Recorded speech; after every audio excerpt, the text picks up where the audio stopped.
Hello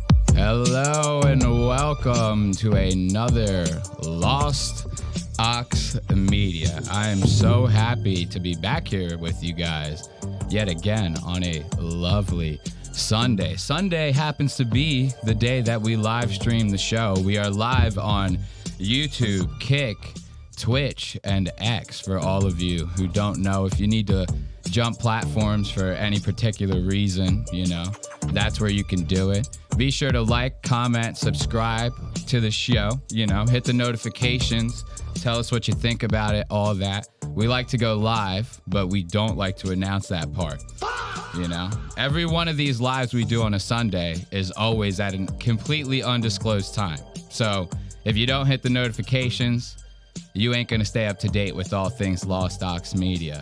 What else we got going on? We have like announcements and stuff to bring up. Oh, be sure to check out the Discord. We have the Discord link in the bio of the show. Sorry, I keep saying I'm trying to actually work on that. Last episode, I'm not even kidding, I kept saying and like, you know what I mean, like 1,000 fucking times. So we are trying to work on that. I'm gonna get like a swear jar or something like that and put $1 in every time I say it or something. Something crazy like that. But we have a lot of good stuff to get into. I hate to do these parts. I want to do a little bit of announcing before we actually get into our show, because we got a lot of good people to talk about, you know.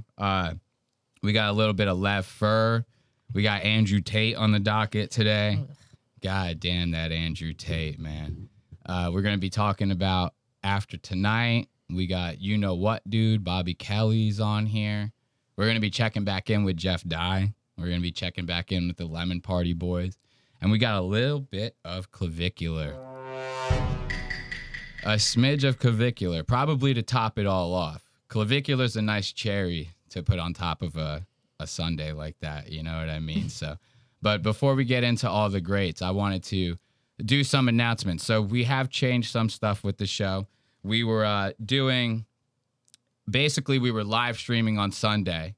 Then we would take the episode down. We would put it up on the website, and we were kind of building up a little bit of a catalog so that we would have something for when we launched the membership site and stuff like that. And we were going to launch it for like $10 a month. You get like extra episode, like discounts on merch, stuff with the Discord. There was like a bunch of stuff tied to that. We just said fuck all that. Like, no extra episodes, no, you know what I mean? We do have a membership thing, but it's essentially just for like, if you want to support the show, you can become a member. It's literally $2.50 a month. So it's essentially like a donation link, you know what I mean? If you want to support, look, I said it, you know what I mean? But if you want to support the show, you can do it on our website. Let's take a look at that. That's lostox.media. That's lostaux.media. Let's switch over to the clip view. And basically, you know, it's got the Lost Boys feed. That's the membership tier that we have. And you get, essentially what you'll get on there is you'll get all the archives of the episodes, right? And you get them like completely uncut. And we don't censor the show, but what that means essentially is like we cut out the weight room music in the beginning.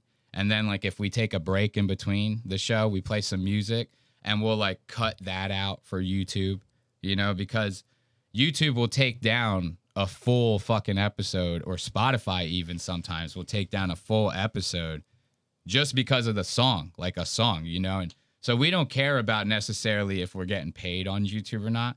It's more or less, we don't want the show to get taken down anywhere, right? So I guess for $2.50, you get the music if you want it. You get the full show pretty much as we export it after we go live. There's a Discord role that we'll get in there. It's called Lost Boys. And then we'll do some stuff with the Discord, which I have some stuff to show you guys for the Discord as well. We got some good stuff in there. And then you get a discount on merch. You get like 10% off of merch. And then if you go to the merch store, this is the most exciting part for me. You know, I give it up for the new merch. This is so funny. I told you guys I was going to do it, and as promised, I am delivering. What we have here are the Lost Doxed Media T-shirts and mug. Now, why are we calling them the Lost Doxed Media T-shirts and mugs? Because because recently when we did all of our Ben Avery coverage, right?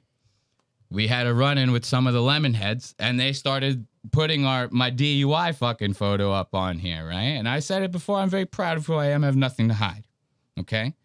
So we're doing a Donald Trump thing. It's like, hey, look, if you're going to try to make fun of us, I don't give a shit about this. I'm not even the same guy, even though this guy looks way fucking cooler than me. I'm not going to lie. This face, right? I mean, this guy looks like he'd fuck your bitch. Like, I'm not equipped with the same package that this guy has, you know? I don't know where it went. But we have the mugs on here. $14 for a 12 ounce, 15 for a 15 ounce, I believe, or something. You get 2 more ounces for $1. It's fucking crazy, right? And then we have the T-shirts on here for $20. But as a $2.50 member, right, you get 10% off of all of this merch, right? And you can buy the old merch, right? We took the old merch off for like just anyone to buy because I'm kind of sick of selling this shit. We've been selling it for a year. It's old. Our logo doesn't look like that anymore. We slightly changed it. There's just no point in like making this that widely available, if available at all, you know? So that's kind of $2.50, discounts on merch. You get to buy a different set of merch than everyone else. You get the episodes with the music if you want it, and you can support us if you choose to do it. You know what I mean? Other than that, nothing is getting paid. Oh, and like if we go live or something like that, like that's not the show. We're just going live for the fun of it, just to hang out with you guys and do a smoke break. Those will also be on the website. So we'll have all that stuff and more. So I wanted to announce that and give it up. Those T-shirts, man. Those T-shirts. I'm really liking those T-shirts. Just say hi to some people in the chat. This Panoramamus saying, yo, people in here are saying the set's MOGGED. I like that. I appreciate that the set is MOGGED. I told you guys, after tonight, we're changing the set. Did I not say that last time? Last time we did After Tonight, Red Bar, and fucking Ben Avery all in the same goddamn episode. So we had to switch it up for you guys. I kind of like this tropical thing that we have going on here for the time being.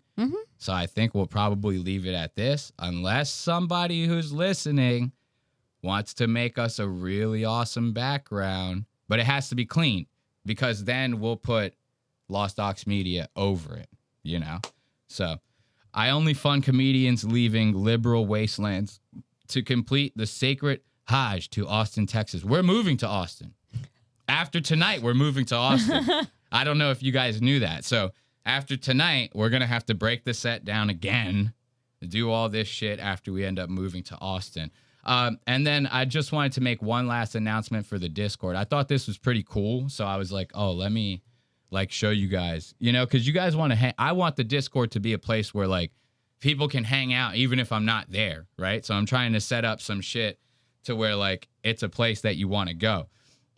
This is essentially what it looks like. These are all the channels, right? I blocked out all of the servers that I'm following or in because I do not want you guys to know my activity on Discord. Okay. So, but this is the Lost Ox Media Discord servers. We got the section for the jamokes. You know, these are essentially our fools. You have the comedian section where we essentially talk shit about and share clips about comedians. I'm online too much, which is basically memes or streamers or any other Andrew Tate-esque figures that you want to share. And the finger on the pulse section for news. But this comedian's tweet section, I just added this the other day. And this is the part that I'm like the most excited about. I basically like put this bot in there that like scrapes tweets of any Twitter accounts that I add to the bot. So I just added all of the Twitter accounts for like any comedians that I'm like following or want to follow, right? And then you guys can make suggestions to us in the Discord if you want to add comedians, like, right, or something like that. I'll just keep adding to the list. I got like 400 slots on there. So we could essentially have like a whole fucking Twitter feed inside the Discord server that's just all jamokes. Anyone could go in there and check them. So even if you don't got Twitter or X, you want to call it, pop on into the Discord and go check out the Comedian's Tweets channel, right?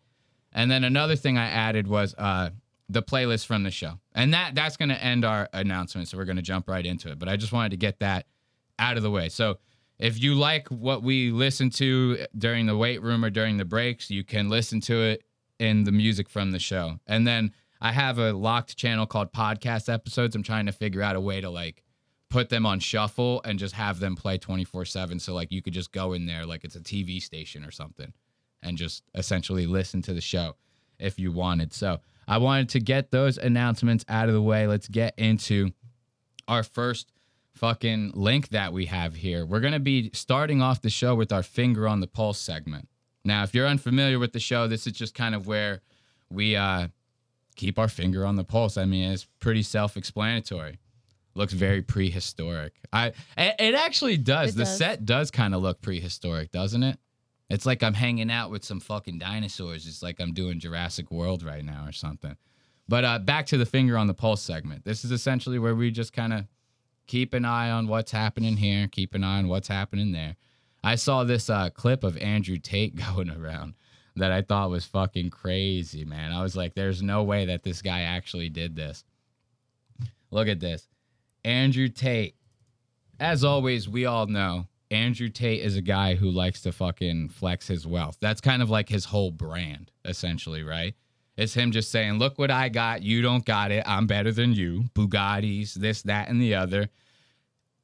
And I might be a rapist. That's also kind of like part of his thing, too, is he goes, I may or may not be a rapist. You will never know. Because he just leaves the country, fucking goes over here, goes over there. He's every goddamn where. You can't catch him. He's like, catch me if you can. But as this little flaunt of wealth that he's doing, he posts this video where he's like, yo, check out the showers in the fucking United Air Emirates, like, plane line or whatever. I don't even know what that's called. The airline or whatever. The airline has a shower? Well, I don't know much. I'm not an airplane guy, right? Don't get me wrong.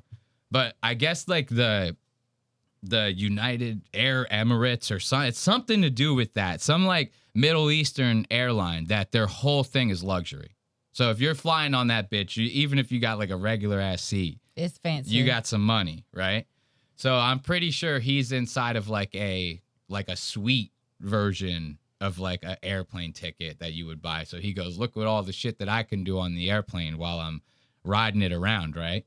Now, this is just him essentially taking a shower, which is wild as hell on its face, right? Because you go, why the fuck would you post that on social media? You just taking a shower in there? But just all the fumbles that he makes, him like trying to hold the camera while he's turning the water on and shit. Everything about this is just clunky and stupid as hell. It's 17 minutes long. We're not going to go through that whole 17 minutes. But just like the first couple of minutes when he's getting into the shower was so fucking funny. I just had to share this. It's hilarious. Oh, let's turn that volume on, baby. Where's the volume? Are we not on? Oh, shit.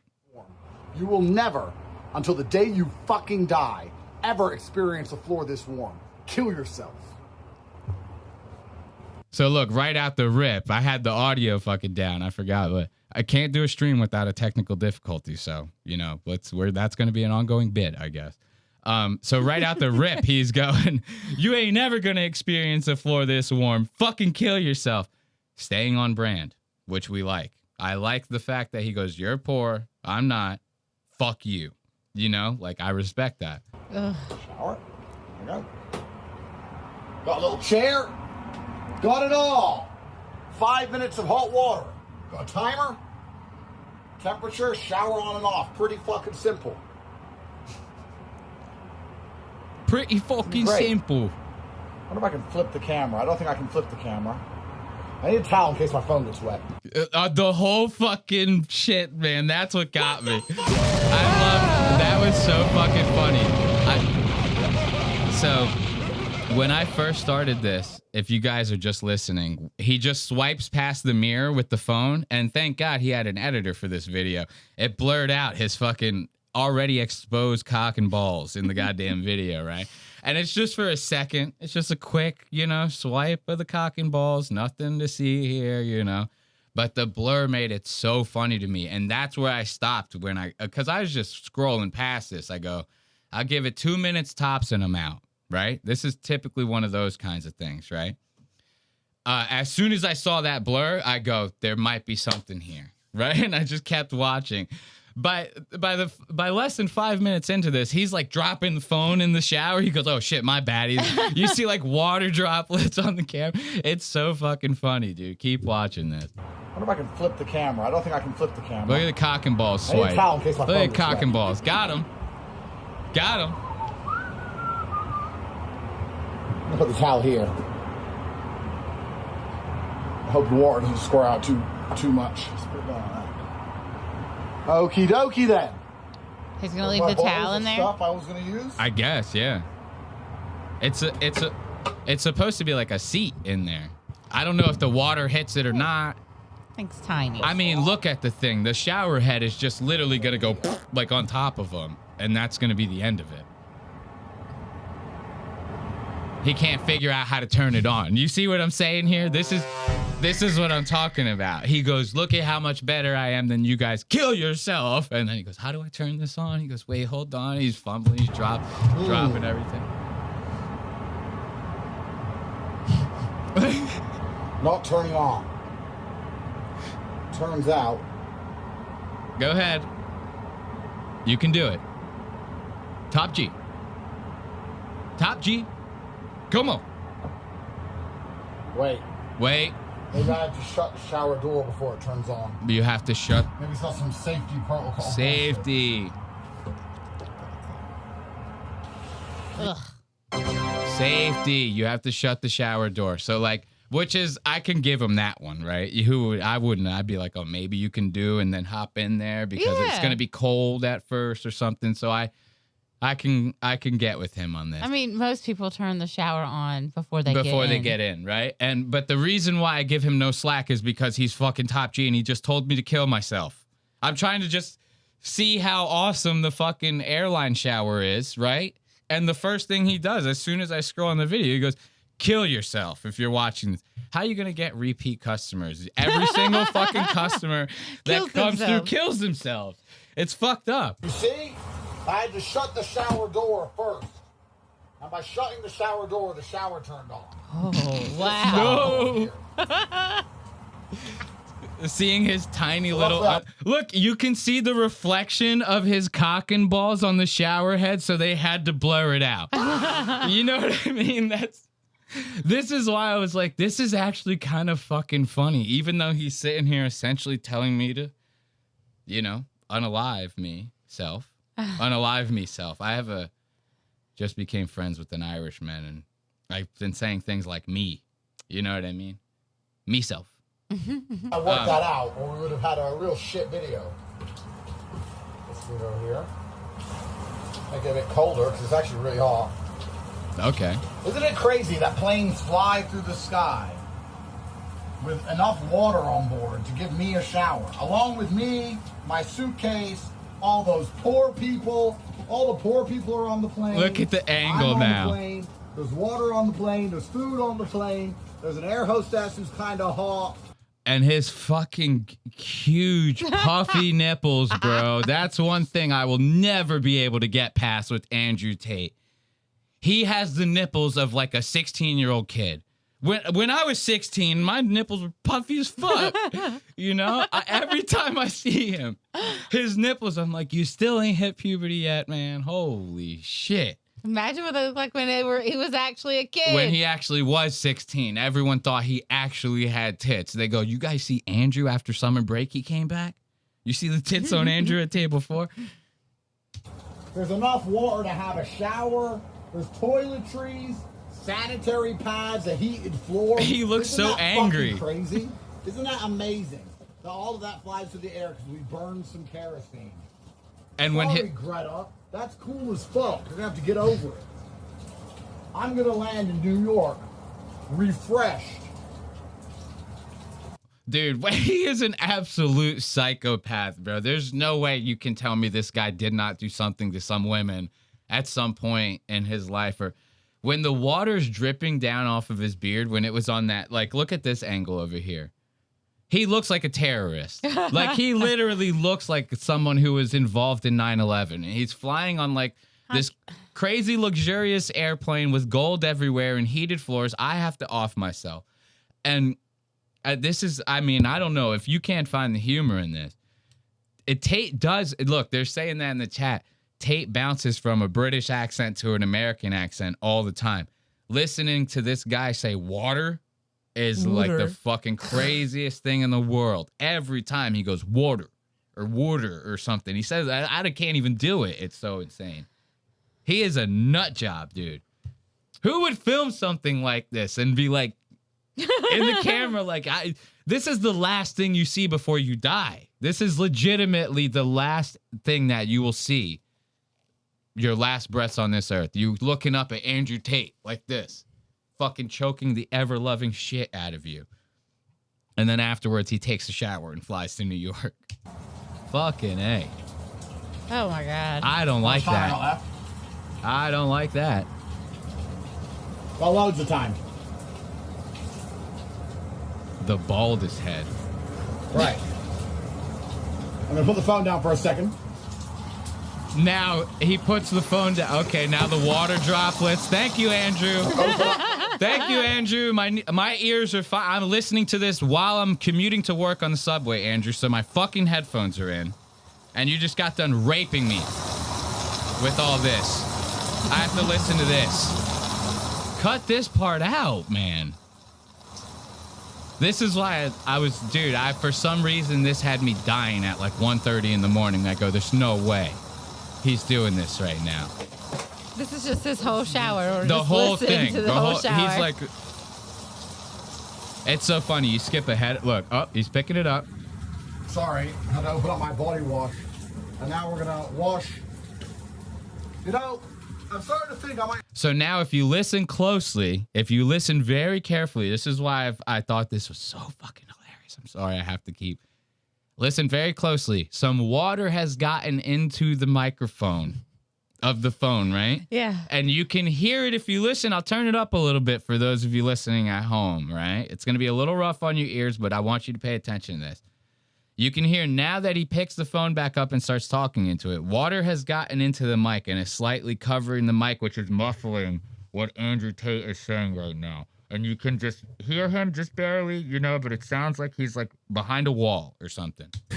And now we're going to wash. You know, I'm starting to think I might have one of the world's most famous haircuts. If you were to say, describe Andrew Tate's haircut, everyone will go, he's bald. Everyone will know my haircut. If I said, describe Leonardo DiCaprio's haircut, you're like, well, I don't know what his hair is like right now. Exactly. My haircut's the most famous. Everyone knows what it is. For that reason. Where's tiny ass little bottle of shampoo? What are you doing over here, Mr. Tate? This is like taking a shower in a camper. Exactly. Like it's cool, but like the only thing that makes not it quote unquote cool is you're 30,000 feet in the air. This is the equivalent of a fucking camper, like you said. Nothing. I've taken better showers than this literally camping. I didn't have to pay $10,000 to do it or whatever. And I had normal size shampoo, okay? I'm sorry. I don't know what to tell you. My shampoo was regular ass sized. I could use as much of it as I want. This guy gets 3 pumps. He doesn't have any hair. He doesn't need it. The craziest thing is he's sitting here washing his hair, his head. This is like if all their grass in their lawn was dead and they still mowed the lawn every single week. You know, it's all dirt. Nothing but dirt and rocks. And every week you see Johnny out there on his fucking rider just, you know what I mean? This is essentially what we're seeing right now. Take care of it. I only use... It's all on his head. Tranquility shampoo, lavender and eucalyptus. Looks like he just got the fattest load dropped on his goddamn head that you've ever seen in your entire life, dude. Look at the fat fucking nut sitting on top of fucking Andrew Tate's head right now. All bent over in the tiny shower doesn't convey the top G vibes he thinks it does. They're saying in the chat right now. Jesus, Andrew Tate is dying right now. Ever since the Clavicular, that's really what it is in my opinion. Ever since the Heil Hitler in the club with Clavicular and all them, the Nick Fuentes, Sneeko, the whole gang, you know, the retarded Avengers. Ever since that, Andrew went on like a mini apology tour, and he's been like trying to save this top G status. Then after the Club of Cost, what happens? He fights that fucking like Nathan Demure guy or some shit like that, right? Gets his ass totally fucking handed to him. Any boxing clips I seen of the guy that Andrew Tate fought after that Club of Cost shit, the guy was boxing like, I'm not even kidding, like literally like this. Palms like this out. Like this. Throwing like a cat. Andrew Tate gets his ass completely fucking handed to him by this guy. And now we're stuck with this. Fat loads all over his goddamn bald head in the tiny ass shower thinking he's flexing on everyone. What is even happening here? Let's give this about 45 to another minute, and then we're out. Voya Tranquility Shampoo, lavender and eucalyptus, exclusively for animals. Oh my God. I know you love that one. To do that. Which is why I have such a good life, and you have to fly in the bottom floor of planes. You don't get to go up with the rich people. This guy looks soft. It's okay. You should be happy that I'm rich, because I deserve it. You can just live through me. You're basically having this shower now. You're basically driving that Bugatti. You're basically fucking that girl. Well, it's because you're giving us no choice. You're bringing us with you every fucking where you go. He's like, I could see him doing that. Being like, guys, we're going to have sex with this bitch right now. Hold up. Let me put the phone down. He puts it down like he did in the shower. He puts it down on the fucking blanket. It's like 10 seconds of like, bah, bah, bah, bah, bah. And he goes, okay, guys, we're back. Let's get in the Bugatti. You know, just live through me. I got your back. I got you. Oh, God. Guys, you don't even realize this is eating Ashley up inside. She hates Andrew Tate. Experience a floor like that. Your life is effectively over. Your life is effectively over. Running out of water now. Running out of water. Running out of water. I wish it was playing a trick on him. He just instantly became cold. Look, and now we just get his knee for fucking 40 seconds, whatever it is. Let's see what happens when the timer runs out. It's going to get cold. Or does it just run out completely? See, it literally just stops. It does. It actually just stops. I've seen it before. We're going to end it on this one. I don't know. I just thought this was fucking, for some reason, this had me laughing my ass off. But on top of that, it says even more than just like, oh, let's laugh at him because his shower is stupid. It's like, this is insecurity out the ass, you know? Anyone who's a fucking Andrew Tate, what do they even call the people who follow him? Like the Cobras or something? Like, I'm not They even... got a name. They have, I mean, everyone's got something, right? Even like fucking Louis J. Gomez calls his fans skanks and shit like that, you know? It's like everyone's got something, you know? So who knows? Let's move on to the next time code. We're going to be moving. Let's see. Where's my mouse over here? We can. Let's look at this one real fast. We're going to be talking about Clavicular later, but this was just a funny clip, and I had to play this before we get into our serious shit. We're going to be diving into like Lev Fer and all the other guys right now, but I wanted to show you this. Let's have another proper good laugh. Now, this clip right here that we're about to watch has like so many levels to it. If you're not someone who's like chronically online, you wouldn't catch it, you know? You would think this is just Clavicular saying another funny ass thing to someone off the cuff because he just says what the first thing that comes out of his mouth because he's literally retarded, you know? So I thought that this was funny as hell. Listen to this. Hi. Hi. I told you you were hot before, but might have been the dark light. What? Now, did you catch that? Might have been something. It might have been the dark lighting, he says. I was in stitches. I was on the floor. I was ready to, my cats were freaking out. I was losing my mind. He said, now, if you guys didn't catch that, he said, we'll rewind it. He says to this girl, hey, he even grabs her by the shoulders. That's like he's about to tell her the most devastating fucking news she's ever heard in her entire life. He grabs her and goes, I know I told you you were hot before. I'm sorry. I think it might have been the poor lighting. Like, that's fucking crazy to say to a woman. But there's levels to this. This is very funny. Hello? Hi. Hi, I told you you're hot before, but might have been the dark lighting. What? Might have been the dark lighting.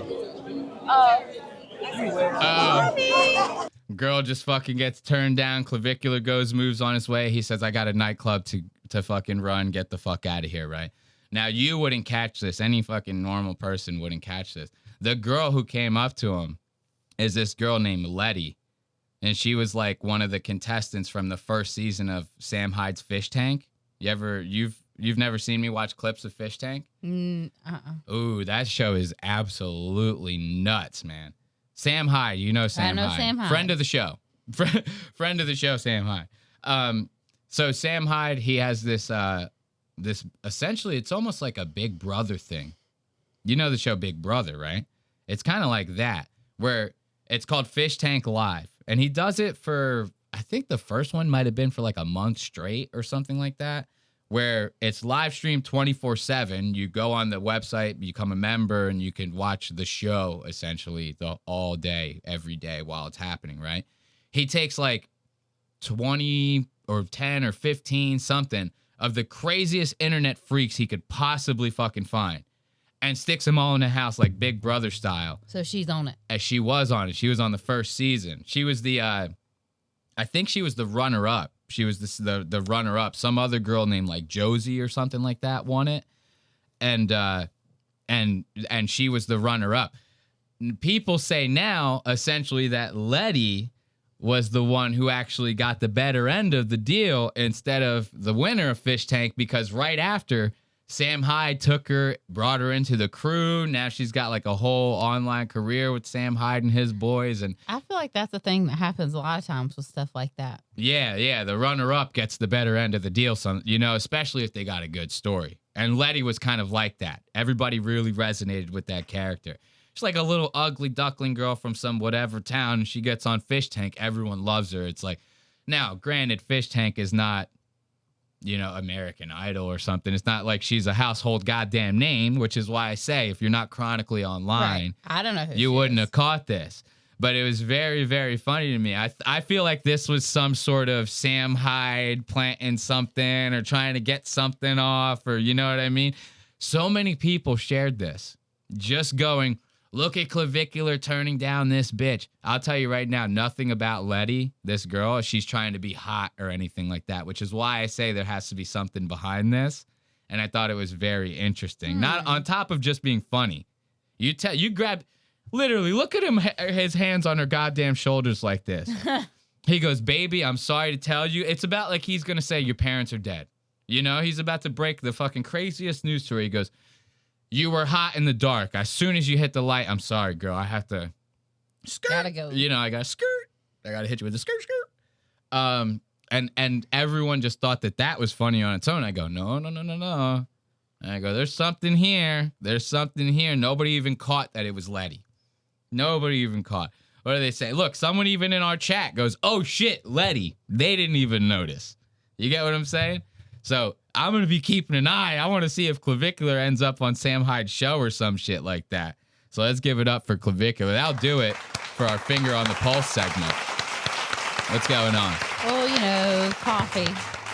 Oh, you want some coffee? Go grab you some coffee. I don't want it. You need it. No. I gotta pee.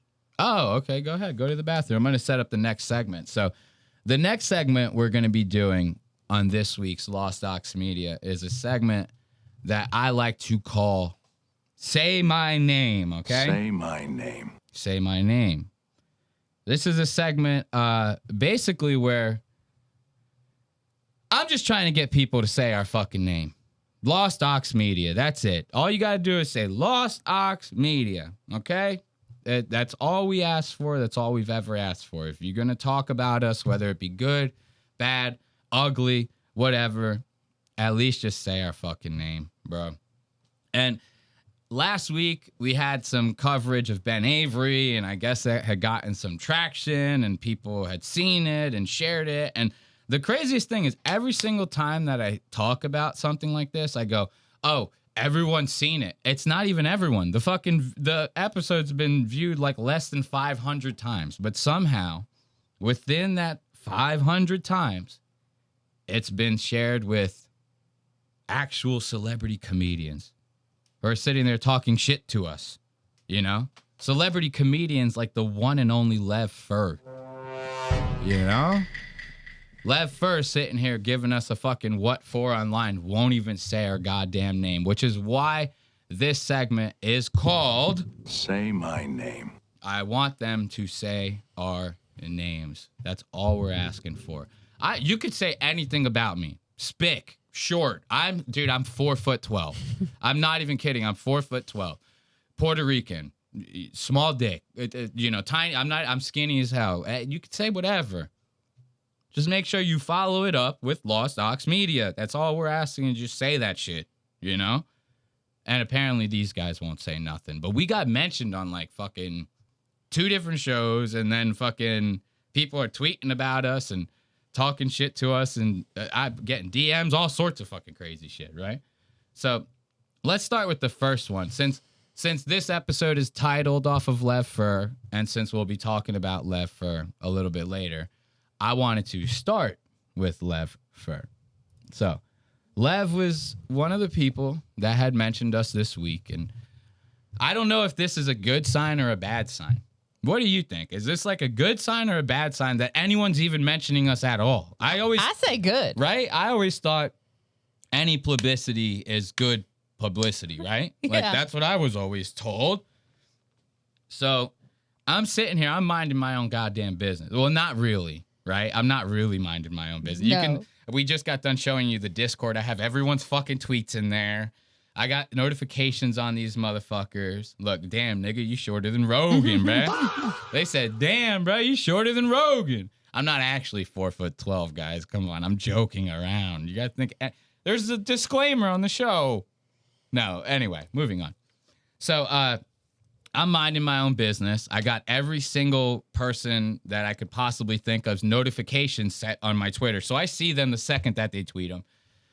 And I'm minding my own business, and all of a sudden I get like 19 notifications for Lev Fer because he bulks every fucking one of his tweets and waits to send them in 5-minute fucking intervals. You get what I'm saying? Instead of Lev tweeting and he goes, that was a good thought, and then tweeting it out, he goes, that was a good thought. Let me bank it and wait until I have 20 of them, and then I will wait until like 9:45 p.m. and I will fucking drop 35 fucking tweets in 1 minute. You know, it's like absolutely nuts behavior. I get like wanting to promote yourself, it's social media, whatever, but it's like, dude, just say the shit as you think about it, man, or schedule them. You know, you can schedule these things. Nobody noticed that? You can literally schedule like 10 tweets and go, those are all my tweets for the whole week. Done. Job done. You don't have to do it all in one fucking shot like this guy does. Holy shit. So, anyway, I'm sitting there minding my own business. He tweets. I go, let me take a look at the tweet. And this is the first thing I see. Says, Red Bar is the one true king of the genre. And there's been some good stuff, but that new Red Bar wannabe guy may be the gayest dude, and that's coming from me. So Lev knows he's the fucking gayest guy alive. And he goes, trust me, coming from the gayest man alive, I have the authority to say that that guy is the gayest guy I've ever seen. You know? And I have authority to say so because I'm gayer than gay. I'm gayer than a pink t-shirt. So he says, Blind Mike is cool too. Seems like a nice, fair guy who likes comedy. Now, this was somebody kind of talking shit. Or no, Lev was responding to his own tweet. I forgot about this. Okay. This is all three. I am so sorry. I forgot about this part. So Lev, since he doesn't pay for the check mark, he only gets X amount of characters per tweet. So these are all just him responding to himself. I accidentally read you guys the second tweet. So this is all supposed to be one consecutive tweet. You get what I'm saying? But he can't fit more than 280 characters in the thing because he doesn't pay for the check mark, which is like $4, like $5 or something like that a month. You know, it's not even that fucking big of a deal. But Lev, being the fucking big fat Jew that he is, Jews rule. he doesn't want to pay for it. So he fucking has to break his tweets down into little sections. So sorry, I read you guys the second tweet. The first one was him saying, I used to love the YouTubers that shit on comedians all day because I was doing bad and comics are not above being made fun of for all the gay shit that they do. But I realized most of these YouTubers are actually way less funny and way more gay and don't actually create anything. And then that's when he continues on to say, the Red Bar is the one true king of that genre, of the critiquing of comics, right? And that there's been some good stuff, but the new Red Bar clone guy, which is me, right, is gay as fuck, you know? And that's coming from the gayest man ever. So sorry, I had to clarify that for you guys. I'm obviously not as good as Red Bar. Then that is not even a joke. I'm just saying that. So anyway, when I first saw the second one, I go, it could be about us, but it's because that's a big claim to be like, we're the Red Bar guy, right? Like, I know we were like messing around and we got the little like, you know, we fuck around, we joke around, but we've never tried to be like, oh, full blown Mike David, right? So it's kind of like and there's more than one. There's fucking tons of people out there that are trying to do the Mike David thing. So I go, he could be talking about us. He could be talking about anybody. I just wanted to be sure. I didn't want to come at him and, you know, start something if it wasn't actually talking about us. This is how I knew he was talking about us. Because the third installment of this tweet, because remember, again, we can't blow our load in one shot with these because he doesn't pay for the fucking check mark. So in the third installment of this tweet, he says, that new Red Bar clone fag was shocked to see that ideas I threw on Twitter ended up as jokes in my special. He thinks that means you're testing your material exclusively on Twitter instead of live crowds every night, and they can't exist separately. Ha ha, what a fucking retard. That's not at all what I was saying, but you pretty much helped me narrow down who you were talking about, because that is exactly what we brought up when we covered Lev Fer on that episode, right? It's literally the fucking one of the only points we made about him. Mm-hmm. So now I know he's talking about us. And I say, hey, bro. Say my name. I go, what's up with this Red Bar clone fag stuff? Come on, just say it. Just say it. What are we, the new fucking N-word? You can't say Lost Ox Media? You know, these guys don't want to say this shit. Why is that? Ask yourself that. Why don't they want to say our name? Because they don't want this to get any bigger, because they don't want us to actually fucking start making an impact on their presence on social media. And that's it. That's my opinion on it. You get what I'm saying? Because, look, I said it again. God damn it. You get what I'm saying? I really do have to stop saying that. I want you guys to call me out in the chat. So, but that's honestly why I feel like you would not say our name. Why? Because it's like you're either not scared of it. I don't think that they're scared of it, but they go, let's not make this any bigger than it needs to be because it might be a problem. Right. And if you're thinking like that, then we're doing the right thing, in my opinion. Right? And I've been busting Lev's balls about this for like a fucking week straight. Literally every time he tweets, I'm his new reply guy. I go in there, I go, Lev, what's good? You got a new Patreon subscriber, buddy. He says some shit. I go, Lev, this is another one for your special. Now that you let it cut here first, here's another one for your next special. That was a good one. You know, I'm busting his fucking balls. And even in this point that he's making the wrong point. We didn't say that to be like, oh, Lev is testing the material exclusively on Twitter. Nobody said that, right? Right. We know that you're also doing it live every night, too, which makes it even more gay. You can't just settle with the audience's acceptance of it. You have to try to get more validation out of your jokes, right? To Twitter. This is what the point that we were bringing up. Is that it was a faggy move. It has nothing to do with whether it's exclusive over here or fucking over here or it's publicly available. I don't give two shits. It was just fucking gay to do. That's it. That was the whole point we were trying to make. And then he goes and this is my thing. we didn't even fucking chapter that episode. Normally I chapter these things. So I go, from 0 to 2 minutes is the intro, from 2 minutes to whatever is this. We make it easy for the fucking person listening or watching to go to where they want to go if they need to go there. That episode, I forgot to do it. And Lev was talked about like in the middle of the episode. So he either watched the whole entire thing or he fucking really hunted until he found his section, right? This goes to show you how much of a fucking insecure bitch Lev is. Because what, did someone send that to him? I doubt that one of the fucking 135 people that watched that episode actually sent it to him. And if they did, I appreciate you and I love you for that. Okay? But the thing is, it shouldn't have made that big of an impact on him. If I was anywhere near, like Lev, we just talked about, he's doing arenas with Shane Gillis, right? Granted, it's not a fucking consistent thing, right? But he's still doing them.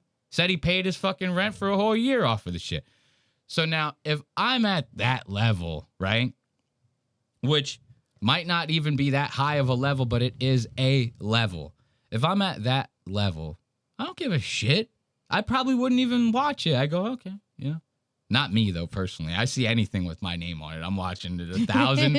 I'm watching it 1,000 fucking times, and I'm going to get just as much enjoyment out of anyone watching it, you know? And it's going to be, I'm laughing my ass off. I watch one of these back, I'm editing, I go, ah! No, I'm joking. That's Red Bar. That's Red Bar. That's a Red Bar joke. I'm sorry. We're weaning off.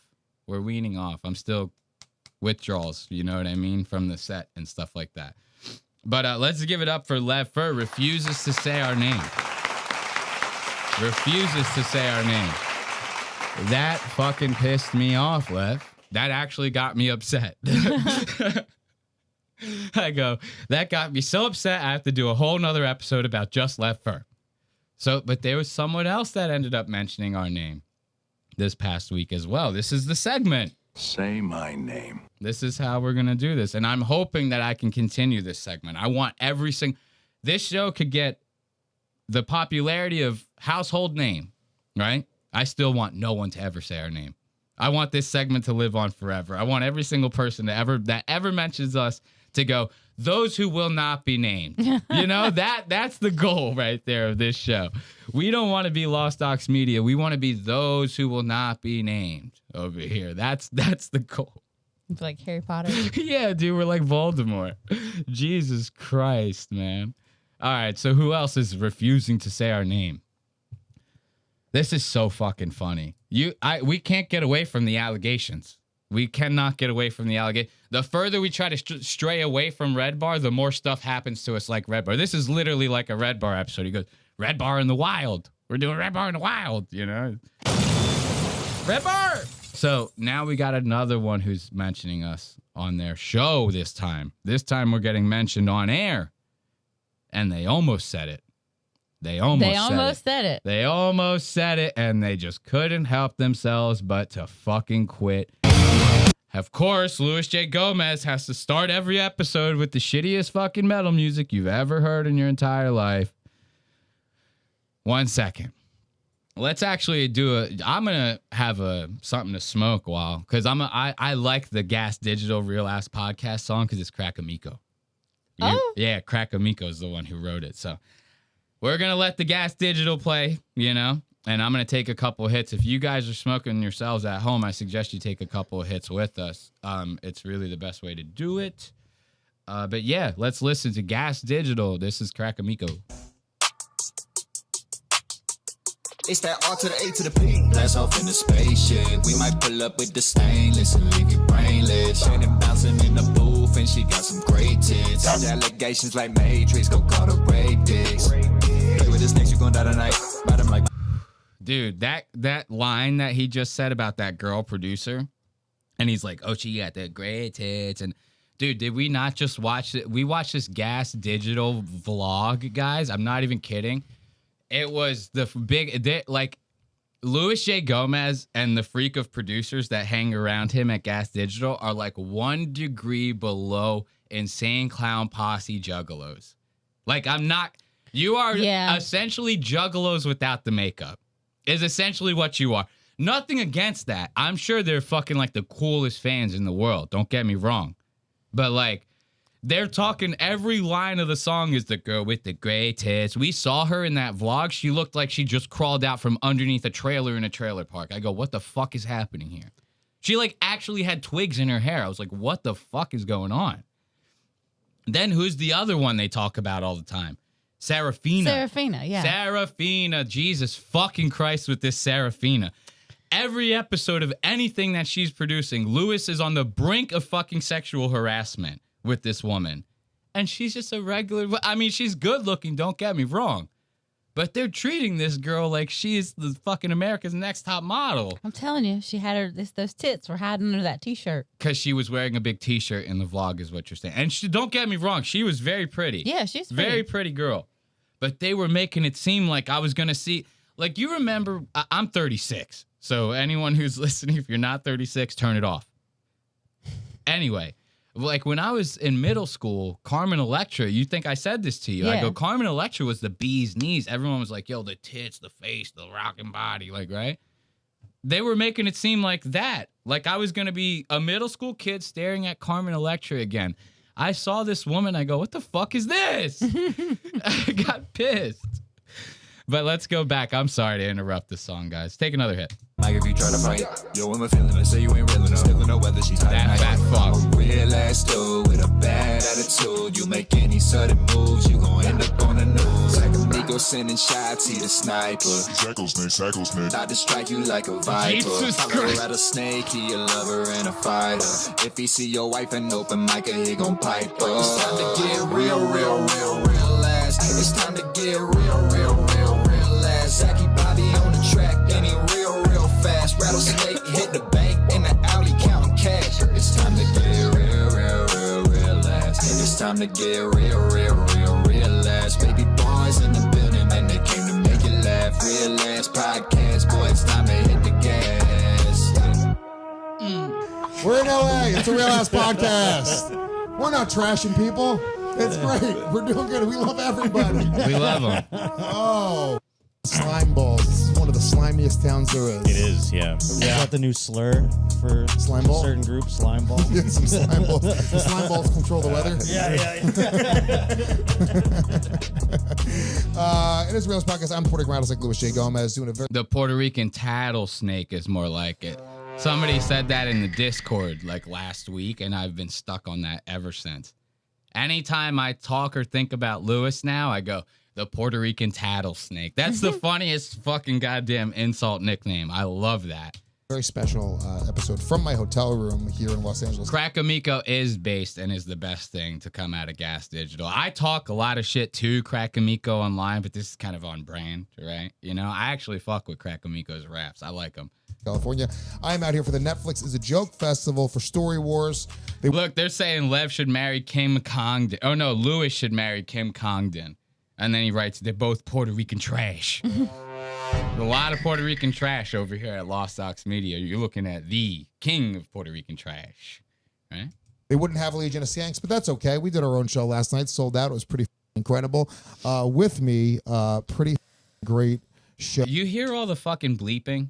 I've heard like 7 fucking bleeps. You got to pay for it. Since this thing started. You have to fucking pay for it. This is the thing I can't stand about Lewis. Louis J. Gomez is a friend of the show. Okay? Me and him are practically cousins. We're both Puerto Rican. It's like, you know, somewhere down the line, I guarantee I'm related to him somewhere, right?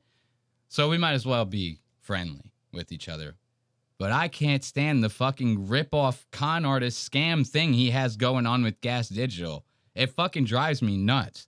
Like, nobody's asking you. YouTube is not taking away monetization for saying fuck, right? It's not happening. That's just not how it works. These guys bleep the curse words. If they put a fucking video on the screen, they blur it. For what? You got the video off of Twitter. It's not too hot for fucking TV, you know? And they do that with YouTube links.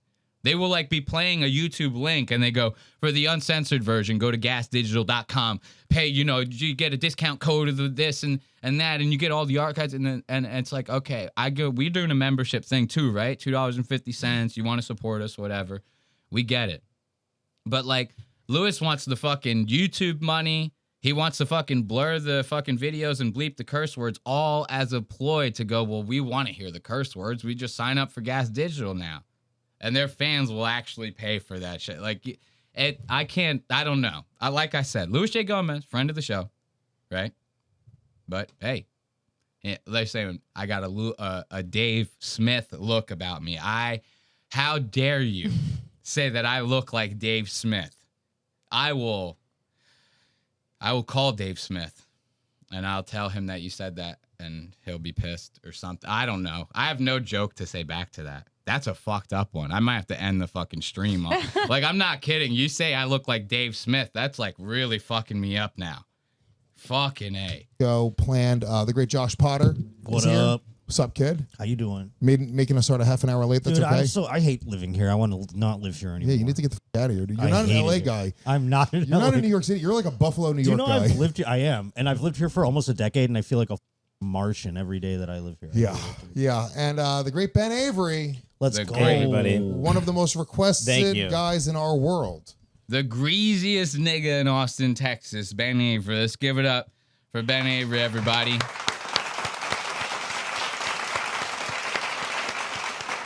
The only man I know to fucking style his hair with griddle seasoning.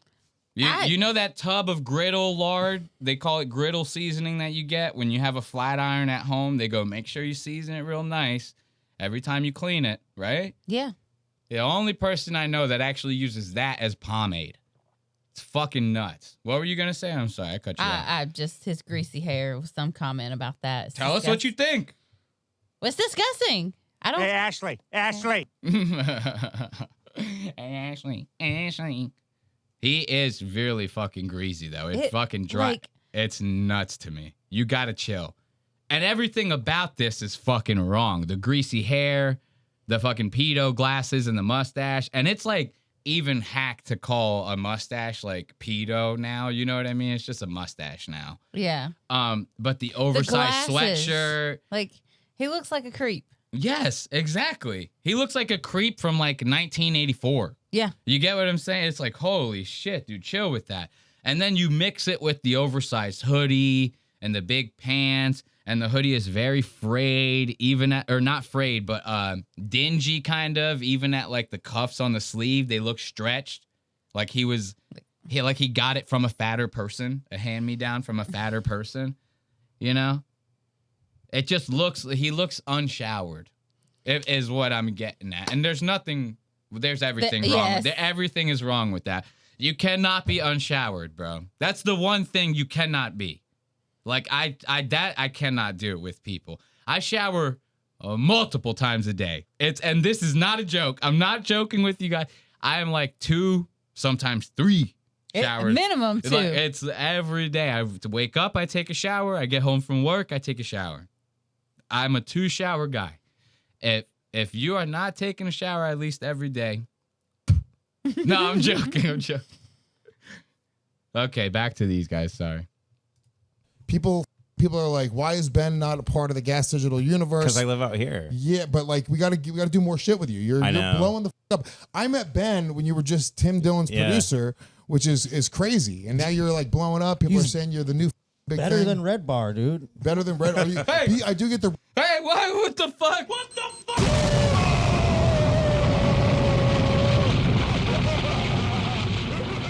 Look at this fucking prick. See, as a Red Bar clone right now, myself, I can't fucking stand for something like this. You say he's as good as Red Bar. And then to Ben Avery to have the fucking balls to smile about that. If somebody ever said that to me in person, I'd shoot myself in the fucking head. I go, I can't handle that pressure. You know what I mean? I go, holy shit. You know, I can't deal with that. But Ben just sits there, takes it, you know. And it's so funny. Nowadays, if you have a fucking sideways TV, you watch a couple clips online, everyone says you're a Red Bar fucking impersonator. You're doing the whole fucking Red Bar thing, right? And Ben is like actually doing the fucking whole Red Bar thing. And then he just sits there and goes, oh, he's better than Red Bar. Ben goes, like nervously smiles. It's like, dude, what? What, motherfucker? And Josh Potter to even say something like that. Blasphemy. I met Ben when you were just Tim Dillon's producer, which is crazy. And now you're like blowing up. People are saying you're the new big Better thing. than Red Bar, dude. Better than Red. I do get the Red Bar comparisons. And hey, nobody's better than Red Bar. Red Bar's Nah, Mike's fine. Dead Bar. Dead Bar, dude. You think I don't know if he's dead. Wait, you have intel? No, Is he I see alive? him comment on people's Instagrams Oh, sometimes. really? Yeah. Well, somebody is running the account because he views my story still. Yeah. Oh, okay. I texted him being like, hey, dude, are you alive? Are you good? And he hasn't gotten back to me. Usually he does. But I don't think he's dead. I think we would have heard. I think also like when people, it's like public information. Like if somebody, right. Like I think you could just Google somebody's name and find the autopsy report and and stuff. Their fans would have found like whatever. Imagine finding an autopsy report of Mike David. What that would even say. What did he die from?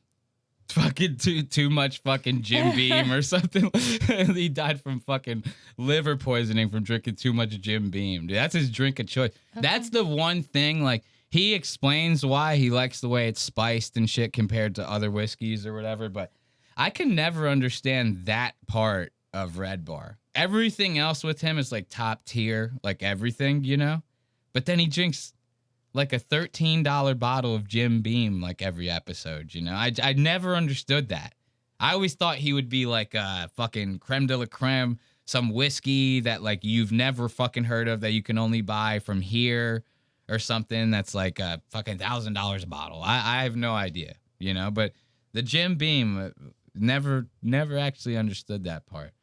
But now it's funny for them to sit there and talk like, oh, Ben's the new Red Bar. He doesn't even say like, no, chill. You know, he just goes, thank you. Just takes it. Yeah. You know, thank you. That's like if somebody went to you and was like, yo, you're the new Joe Rogan. Like any normal person without an inflated ego would go, we're not, you know, don't compare us to, we're not even close. You know, even if you were, you just be humble, go, we're not even close. Thank you. But, you know, I'm flattered, but that's not even close to what the situation is right now. Not Ben. Ben just goes, we're the new Red Bar. He goes, thanks. He goes, I appreciate it. Twiddles his thumbs a little bit. I appreciate that. Thank you very much, Lewis. And the autopsy report and and stuff. their fans would have found like whatever. So well, he's dead to me because Ben's taking his mantle. Damn, Ben said, damn, dude, you better hope Red Bar doesn't come back. Red Bar's gonna f you up, dude. Red Bar's gonna fuck you up, Lewis says, and that's exactly what they're saying in the chat too. This guy is in here. He goes, ooh, I hope these guys are gonna be shitting bricks when Red Bar comes back. Yeah, a Puerto Rican, a fucking fat cow, and a toad walk into a bar. A red bar, get it? But you know. All right, let's keep going. You don't want to get on Red Bar's bad side, dude. Yeah. There's a wannabe Red Bar that's going after you. I saw. Skirt. What? What do you say? Hold on, I was fixing my pants. What did you just say? I want to be Red Bar. Could that be us? Get on Red Bar's bad side, dude. Yeah. There's a wannabe Red Bar that's going after you. I saw that. Yeah. That guy. I won't even say his name because I almost feel bad for him. I almost want to promote him because he.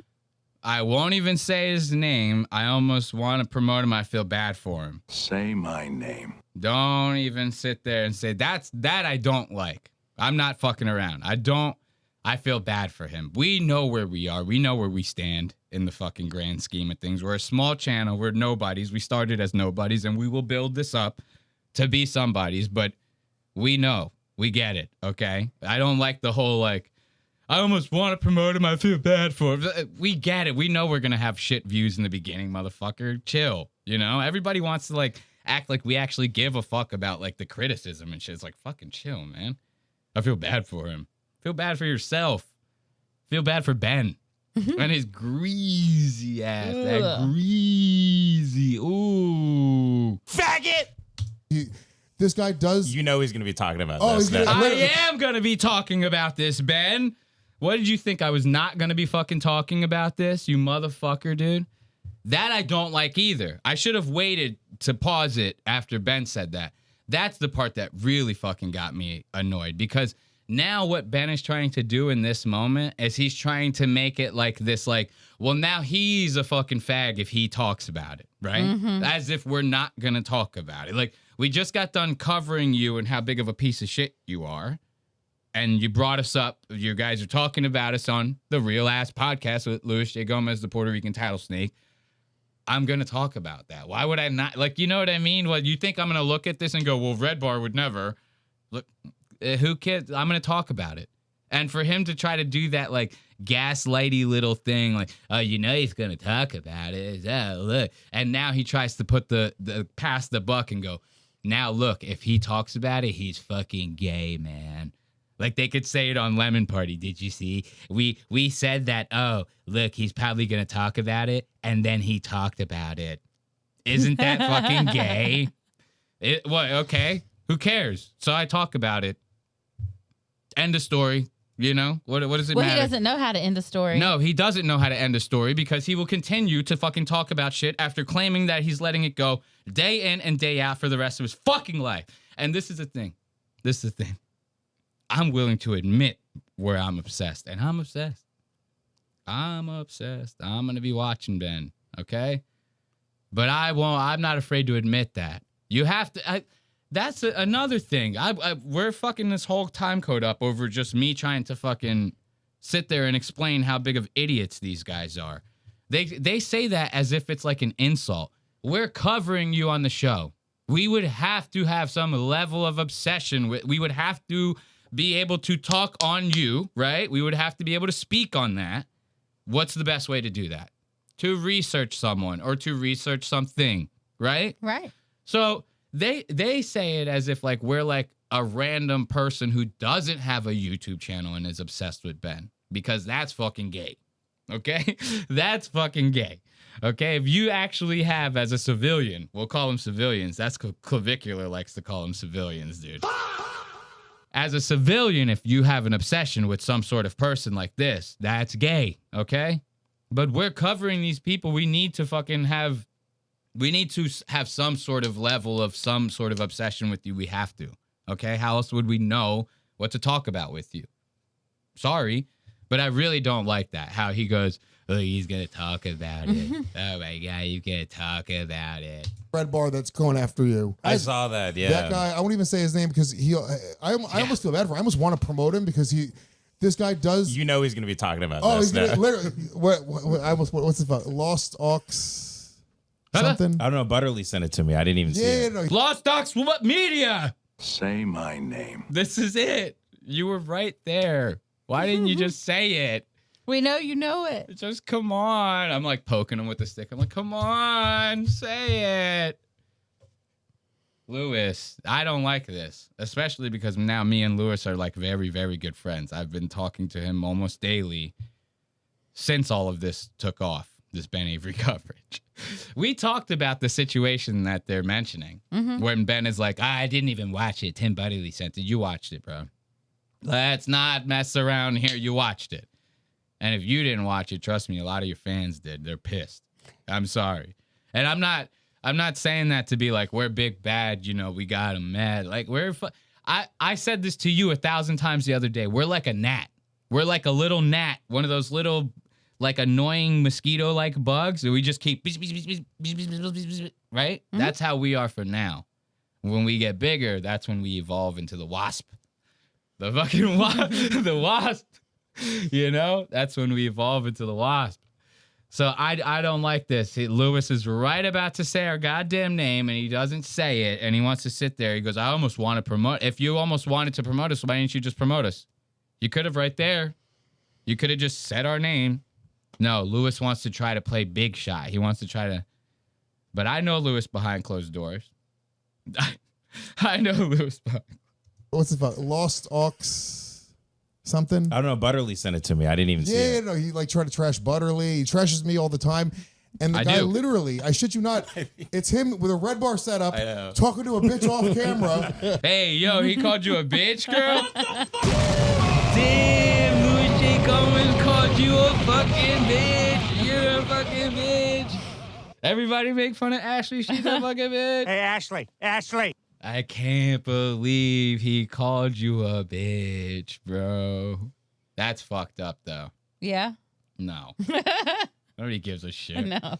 It's because he's sitting there. You have to say something to try to make it insulting if you're gonna, So yeah. I got whatever. You called you a bitch. I'm going to get pissed off if I call my girlfriend a bitch, man. You know, I'm supposed to get mad at Louis J. Gomez over that. I don't give a fuck. But it's funny. He's bringing up, he goes, the red bar setup, the girl off camera, right? You know, we have a reason for you to be off camera. You guys don't know. Ashley's fucking head is like 3 times the size of a normal person's head. If I had her on camera, you would like, half her head would be out of frame and you wouldn't be able to see it. So there's a reason for that we don't have her on camera. Plus, she's a very not online. You just like don't even fucking have anything. So it's like, what do you need to be on camera to be online for, right? It's like not everything has to be out in the open. The fact that you're here is participation enough. We thank you for that. But now he's sitting there. He's pointing out all the similarities that we have to Red Bar. He goes, "Oh, the Red Bar setup. What, this little screen like this? Is that what he's talking about? Okay, so we have an LED screen. I think it looks better than having like a tapestry. You know, I'm gonna have some gay ass tapestry just hanging behind me. No, okay. I can change this whenever I want. I can do a lot of different stuff with this. We like it. We keep it, right? Now he's talking what? The sideways TV. This is the next Red Bar thing. This is always going to be 20,000 times better than having some stupid picture-in-picture on the fucking corner of the screen. Yeah, you can't see the picture. You can never see the picture-in-picture. It's always fucking bullshit. This is way bigger on the screen than the picture-in-picture. We don't have to sit there and set it up. I don't have to change 2 different camera angles. I go, hey, 1 button click, we're back here, right? So it's like there's a method to the madness. And then what else is the Red Bar? This? Okay, sue me. You know, I don't know. We like to fuck around. We have a soundboard. Hey, man, what else are you going to do? But I don't need to make excuses for all that. We don't care that much. But I think it's funny. The reason I bring this up is because it's funny that Lewis is sitting there saying all this. Oh, he's Red Bar. He has the bitch off screen, blah, blah, blah. Like Ben doesn't do the exact same shit ripping off Red Bar. He started his show with the screen on the side. Now he doesn't use it. It's like a background thing for him, right? But he started it with the screen on the side, just like Red Bar. He tried to have a little crazy little mic like Red Bar, right? Same kind of mic. Ben, when he had his wife on, guess what? Off camera. So not everybody wants their wife on camera, it turns out, right? But if you do that, you're Red Bar all of a sudden. You know, I think it's very funny. And again, Ben just sits there as if he's not doing another ripoff of fucking Red Bar. That's what I thought was so funny about this. What's it about? Lost Aux something? I don't know. Butterly sent it to me. I didn't even see it. Yeah, no, he like tried to trash Butterly. He trashes me all the time. And the guy literally, I shit you not, it's him with a Red Bar setup talking to a bitch off camera. And then he's like, we're watching you. It's like, I call them. I said you're being watched. I didn't say we're watching you. I said you're being watched. Okay? Yo, you might have to turn that fan over here. I'm dying over here. I'm dying. It's so hot in here, guys. It is crazy hot. Holy shit. When it gets to me, I'm like, oh, thank God. I know, dude. Red Borrowed. Was that the one Butterly was like, no one's watching you? Yes. And by the way, the guy, I watch a few of his clips. It's not even that he's like that bad at what he does, like, you know, but he's just so devoid of originality. It's like, you got to do something original. My advice to this guy would be, hey, dude, first of all, maybe do short form. If you have like 70 people watching your videos, like maybe it's not the time to do 3-4 hour shows. It's like, just maybe let's change the format a little bit. I'm rooting for you. I'm not, I have a pretty good sense of humor when it comes to myself. I know that I'm a jackass. I know that I'm very make funnable. So it's like, it doesn't really bother me when people talk shit, especially if they do it in a funny or creative way. Sure. And that. Literally staring at Ben Avery, who's talking shit about everyone in the most least funny and creative way that you can possibly think of. So let's give it up for Louis J. Gomez, who refuses to say our name.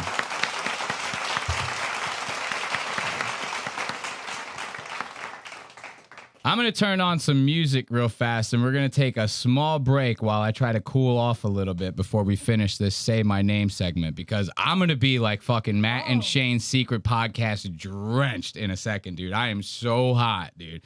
So let's get this music going and put on the fucking break screen, because I am fucking dying over here, dude. All right. We got the music going or what?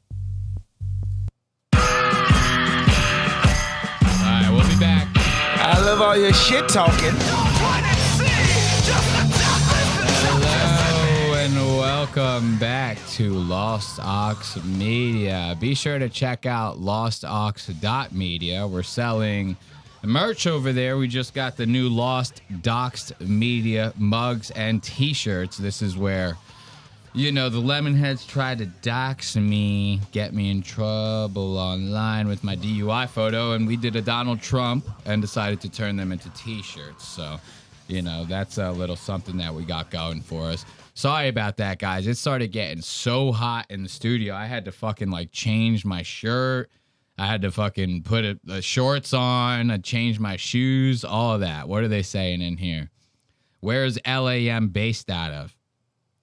An undisclosed location on the East Coast is where we're based out of. And they're saying he saw Every Time I Die on tour 20 years ago. Look at that. 612 Wharf Ave, Red Bank, New Jersey. That's very funny. I am from New Jersey. I am not afraid to say that online. It's so fucking funny, though. Yeah, if Elias starts getting 4 crunchy beef tacos from Taco Bell before the show, we'll know what's up, they're saying. Now, you don't know this, Ashley, but that's a very deep little red bar cut.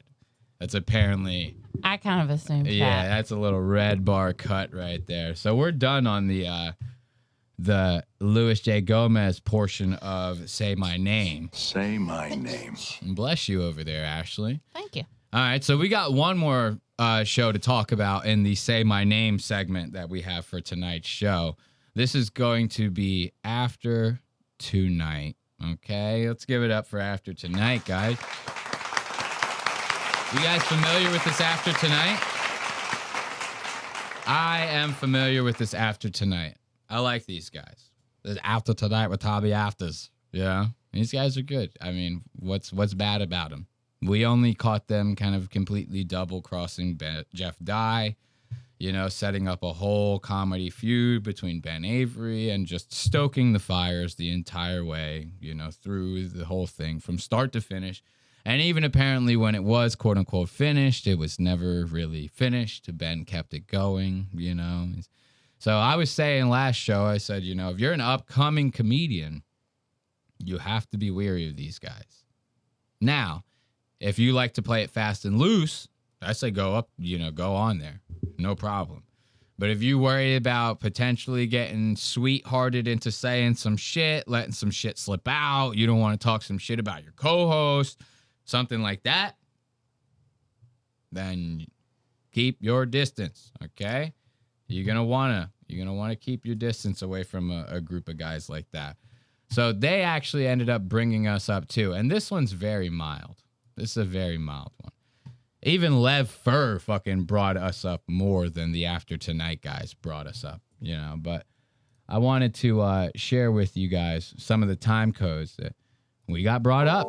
I mean, After Tonight, yeah, they brought us up. What else is there to say, you know? So let's give it up for After Tonight, guys. Let me change it to the clip view so you guys can watch with us. Mark Wellborn. It was a range of emotions, and every time I felt like we were getting somewhere, somebody would say something mean, and that's when I would have reignite the whole thing. And I forgot how many times That it was was just like, Ben. It was only Ben.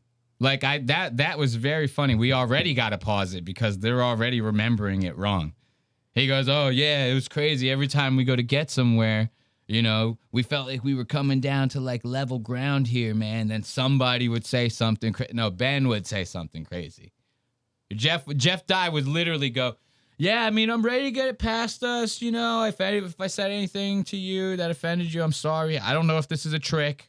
You know, I really don't know if this is a trick." And the first thing Ben goes is, "You're a fucking faggot, man." Faggot! It's like, come on, bro. Come on. What are they saying? Elias should get Brittany Venti on and tell us about the Quarterman's latest shenanigans. Nah, the quartering or whatever, that's fucking, go watch, what are their names? Kino Casino. If you want to know about the quartering, just watch Kino Casino. You don't need us for any of that. Those guys are balls deep in it. And they're actually involved in all the copyright shit and all the stuff that's happening with the quartering. So it's like, you don't need our take on that, right? You just need to watch Kino Casino, if anything. So anyway, very funny that these guys already are kind of like manipulating the situation after it happened. You know, they're manipulating what they remembered, essentially. Ben goes, Jeff, you know, I want this all to be over and we could be friends. That would be great. 30 seconds later, you're closeted, you steal jokes, you're a hat. I mean, I was like, what is happening? Yeah, okay. I was getting trolled, I guess, but I couldn't believe what was happening. So it was a wild, wild show. And of course, I watched like, if anybody sent me anything, they're talking about After a Night, they're watching the video. I watched it. Blind Mike, first of all. For being blind, he did a great job. For being blind, excellent. Excellent. And did you know that there's gears spinning? Did you notice like his motif is gears spinning with Blind Mike? Have you ever seen this? This is a YouTube channel. You never noticed that? I've seen it briefly. Maybe that'll work. But I haven't heard about this. I found out it's because his last name is Lugnut. Did you know that? That's a stage name. I don't know. I think it's... So now he's sitting there. He's talking about how many people brought up the show. He's saying a guy named Blind Mike, who Lev also brought up. I guess this Blind Mike guy did amazing coverage. Literally know nothing about. So I wouldn't even... He's blind. You know, I don't know. There's the joke. I don't know anything about Blind Mike.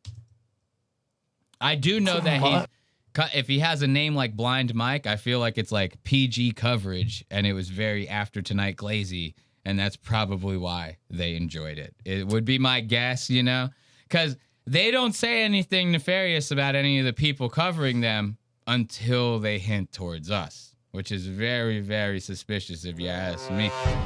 And what was one of the things I said about Tommy last episode? I go, it's not the whole Jeff Dye, Ben Avery thing that really makes me feel like they may or may not be bad people. It's the big timey shit, you know, when you try to actually talk to him on a one. We DM'd him, he big time the fuck out of us, right? Which is fine. You're After Tonight, we shouldn't be anywhere near you. I get it. But kind of goes to show you, you know, even when someone reaches out to you and is nice to you, can't help but to fucking put your thumb down on him, can you, right? Mike Lugnut. Blind Mike the Lugnut. Mike the Lugnut. And so shout out to Lugnuts. And then, did you see the British guy covering it? I love it. There was just a British guy. It's like the Random Show or something. It's like Mark Random Show. It was like a random show. And it's this British guy, and he was watching the whole thing with a do-rag on and stuff, and it was so good because he's British. So like, I'm like, I cannot believe you care about this. And then I was watching the rest of the show. I love this show because he'll go like, now tell me, like, you think Joe List is like over the line, or is he just spitting straight facts here? I'm like, you care? You care about Joe List? He sounds more clear-throated when he's talking British than he does in his normal voice. Does he not, dude? What the fuck was that? It's every time with After Tonight, guys. It's After Tonight with Tommy Afters. It's that nasal. Something's going on with the nasal. What was I saying before? He reminds me, look, let's talk about people copying, right? This is very funny. I wanted to bring this up too. This is very interesting to bring up, right? So everybody wants to make fun of us for the Red Bar shit, but these guys like actually talked about how they copied a show, like literally on their show. They actually go, no, we are doing that same kind of format. Like, so somebody brings up the fact that they're not named for like this new YouTube, like YouTube's first late night talk show, right? Even though they say they've been doing it for a while.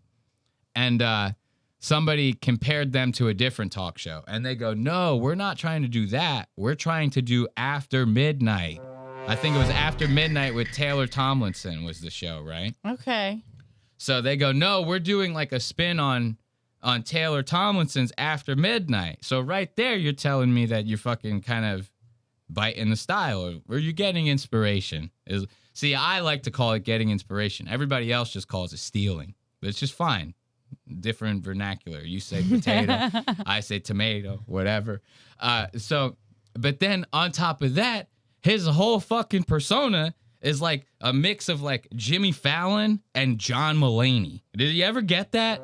His whole thing is kind of like this mix between Jimmy Fallon and John Mulaney, where he's trying to do Jimmy Fallon by being like, nice talk show guy. Like, hey, you're on the show. You're after tonight, you know?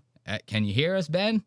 Can you? Oh, no, this is a disaster. He's like, PG-13, fucking busting chops. And then he wants to be, the asshole side of him wants to be like John Mulaney, who's a fucking unhinged cokehead, So it's like, it's very funny how and the funny thing is it's not like they said that we were ripping off or whatever. They talk a little bit of shit here, which is fine, But I just think it's crazy how like, if people like it and they're cool with them, like Ben would never say these guys were ripping off After Midnight, right? No fan of After Tonight is ever going to say that they ripped anything off, right? But when you don't like it, or when it goes against your opinion, or when it goes against the show that you enjoy, all of a sudden we're ripping every fucking thing. Lucky the soundboard crashed, because if it didn't, I'd hit him with one of these. So I just think it's his whole thing. It's Jimmy Fallon and John Mulaney. Mix them together, you get After Tonight with Tommy Athers. Now tell me, like, you think Joe List is like over the line, or is he just spitting straight facts here? I'm like, that's good. You care? You care about Joe List? Every time, like, you bring up Joe List in a British accent might be the funniest thing I've ever heard. Squeak. So shout out to him. Maybe that's what's happening with his voice. He's still going to puberty. Did you hear that squeak? He goes, that was the craziest thing I ever heard. Is squeak. British accent might be the funniest thing I've ever heard. Whoa, that was a squeak. Somebody's still going through puberty. Hold on. I'm like, you care? You care about Joe List? Every time, like, you bring up Joe List in a British accent might be the funniest thing I've ever heard. Red bar. Now we focus just on the squeak for the next hour and a half. And then everyone can say that we're not copying Red Bar. So now he's about to bring us up in a very derogatory, like almost pushed to the side kind of. He goes, fuck these guys, they're nobodies. He said something about like me going to jail or something crazy. He said, I listen to this. So shout out to him. Other people too. Like I saw 4 or 5 channels covering, talking about it. One guy had no camera. One guy dressed up as me.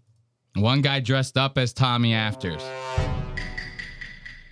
First of all, my hair will never be as perfect as Tommy Afters. So we're never going to be able to fully dress up like them.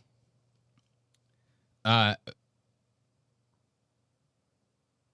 don't know. Somebody said something about the After Midnight thing that kind of confused me. The After Midnight thing was a goof. No, you could sit there and say, oh, I get what they're saying. They're saying like I was wrong because when he said that, he was goofing about it. That's not a goof, man. They're definitely trying to do like a mix on that. And it's even literally, and that'd be if I named my show Red fucking Pipe, and you go, it's not Red Bar, it's Red Pipe. It's like, what do you mean it's Red Pipe? Well, it's the same thing, right? Isn't a pipe like a bar? Isn't a tonight like a midnight, right? It's like After Tonight, After Midnight. How is it? It's the same. Like, I don't know. I'm just joking about how angry I'll get about it. But it is funny. They go, oh, well, when he said it, it was a goof. You could say it as a goof all you want. The proof is I'm staring at it. That would be like if we had our Red Bar set up and we say, no, guys, this is a goof. I never said it was a goof. Everyone that accused us of it's funny. We're really harping on the Red Bar thing. And it's like almost like it's like, oh, guys, he actually cares about. No. I just keep bringing it up as a way to keep poking fun at these guys, actually. It's kind of funny how it all ties in, you know? Say my name. For his said, I mean, that's very flattering, very honored for that. But it was one of those things where you see a guy like you wore a suit jacket. I'm like, you know that you can just tell sometimes with a guy that that jacket was just bought for a court appearance. And now it's like, you're trying to make it style. You know, you're trying to make it like a style. So this guy, hey, what the fuck, man? I'm sorry, I almost got distracted because I'm sweating again. It is so hot in here. Let's try, before we get into this, he's sitting there saying my suit was for a court appearance. What are you, racist, bro? Because I'm brown, you trying to say my suit is for a court appearance? Dude, turn that air on. We're going to have to see how it sounds. The audience is going to have to let us know. 2 clicks to the right. One more. Now pull your mic back. That's it. No, that's it. Pull your mic back. Okay, guys. I need you to tell us, how crazy does this make the audio sound? I mean, I can hear that. Yeah. I can so fucking... It's a lot. Turn it on low. That's on high. Turn it on low. It's that undertone. You can kind of hear like an undertone, right? I don't know. We might have to muscle through that because it is so hot in here. We're going to have to figure something out in the studio. I'm bringing a neck fan next week. It is so crazy hot in here. We might have to do it. Like, I might have to suffer through that. When we go on the next break, because we'll take a bathroom break like after the next segment. Yeah, they're saying they can hear the AC fucking humming, dude. God, that is terrible. All right, let's just try to muscle through at least a couple minutes and we'll shut it off because I'm fucking dying in here. So let's go back to Tommy After's criticisms of a Puerto Rican man. Let's listen to a white man in a suit. This is a white man in a suit saying that a Puerto Rican... Oh, we gotta shut that thing off. Shut that thing off. That thing is so goddamn loud.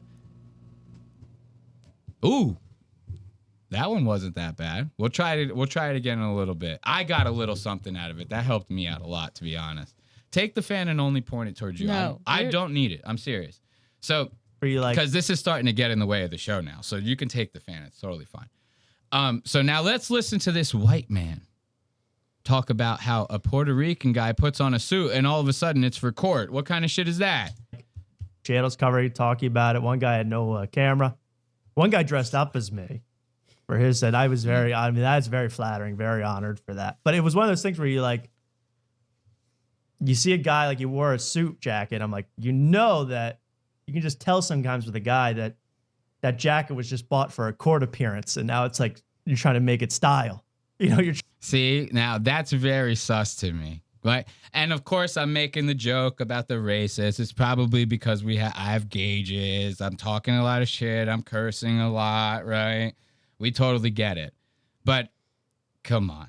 You didn't say one derogatory thing about anyone else covering it. So what happened? Did we actually get on your nerves, Mr. Afters? What, talking about your nasally fucking voice? It got you a little upset. You know, I thought that was very funny. He goes, you just know that it's for a court appearance, you know? And this is the funny thing about it is like, it's not like he's trying to make his audience laugh with that joke. No one in the audience would even know what the hell he's talking about unless they watched our show as well, right? You would have to be fans of both to even get what he's saying. So he's like dog whistling at us, which I thought was very funny, you know, very flattering. So I just wish that he would have, you know, say my name. That's all we're asking is for you to say our name. So that's going to end it for our Say My Name segment over here at Lost Ox Media. Next time, Tommy, please just say our names, dude. He's saying some guy in here is like really just wants to know where we live. Right. You know, it's very, very suspicious. He's like, well, hey, where's Lost Ox Media based out of? I go, undisclosed location on the East Coast. Where is it? Why is it so hot? He says, what? Why is it so hot in your studio? Why don't you tell me your exact longitude and latitude digits right now? I might be able to send you an air conditioner, Brusky. Brusky, we appreciate you listening, but we cannot tell you every goddamn personal thing about it. the afters guy doesn't like ethnics. I agree. I thought that was completely racist. Everyone, if you are a fan of After Tonight, you need to know that fucking suit jacket joke was as racist as it gets. I'm a Puerto Rican male. I am a 36-year-old Puerto Rican male, and I feel very violated. I almost feel hate crimed, you know? I feel like I should write someone about it. My local congressman, you know, potentially. I go, hey, these guys online, they're bullying me, you know? But yeah, no, if you're ever in After Tonight's comments, just be like, hey, man, you're racist. No, I'm just kidding. Of course. All right, we'll move on to the next segment. We're actually kind of not done with After Tonight. Because when Lev was going on his little Twitter spree, when he was talking shit about us in our Save My Name segment, Lev was also tweeting about After Tonight. Look at this. So he brings up After Tonight in this tweet, and they talked about it in that episode. They go, why is Lev bringing this up? And then they bring up me, and they go, that guy is going to court because he's a fucking spick. No, I'm kidding. So Lev brings up After Tonight. He goes, hey, regarding After Tonight, I have 0 issues with those dudes. Do your show, have fun, hope everyone succeeds. Well, why does everyone have to succeed except us? I don't understand. Why? Because we actually talked shit. You know, they did it in a PG-13 way, so it's fine with them. But when we actually say fuck and you're a fat bitch and hey, look at how stupid Lev looks and all that, when we don't lather it up with like a fake veneer and we just say, look at how raw and stupid this asshole looks, they go, fuck that. I don't wish any success for that man. He's evil. You know, it's like, what do you mean? I'm trying to have fun just like everybody else. You know, that's it. It just happens to be at your expense. And then you're upset about that. And Lev is like the first one to like, he'll tear an audience member apart. You saw the Legion of Skanks. He was calling that bitch a fat cow and shit. Very two-faced. I don't like that. So he wishes success for After Tonight. And so do we. And he says, you know, he has no issues with them.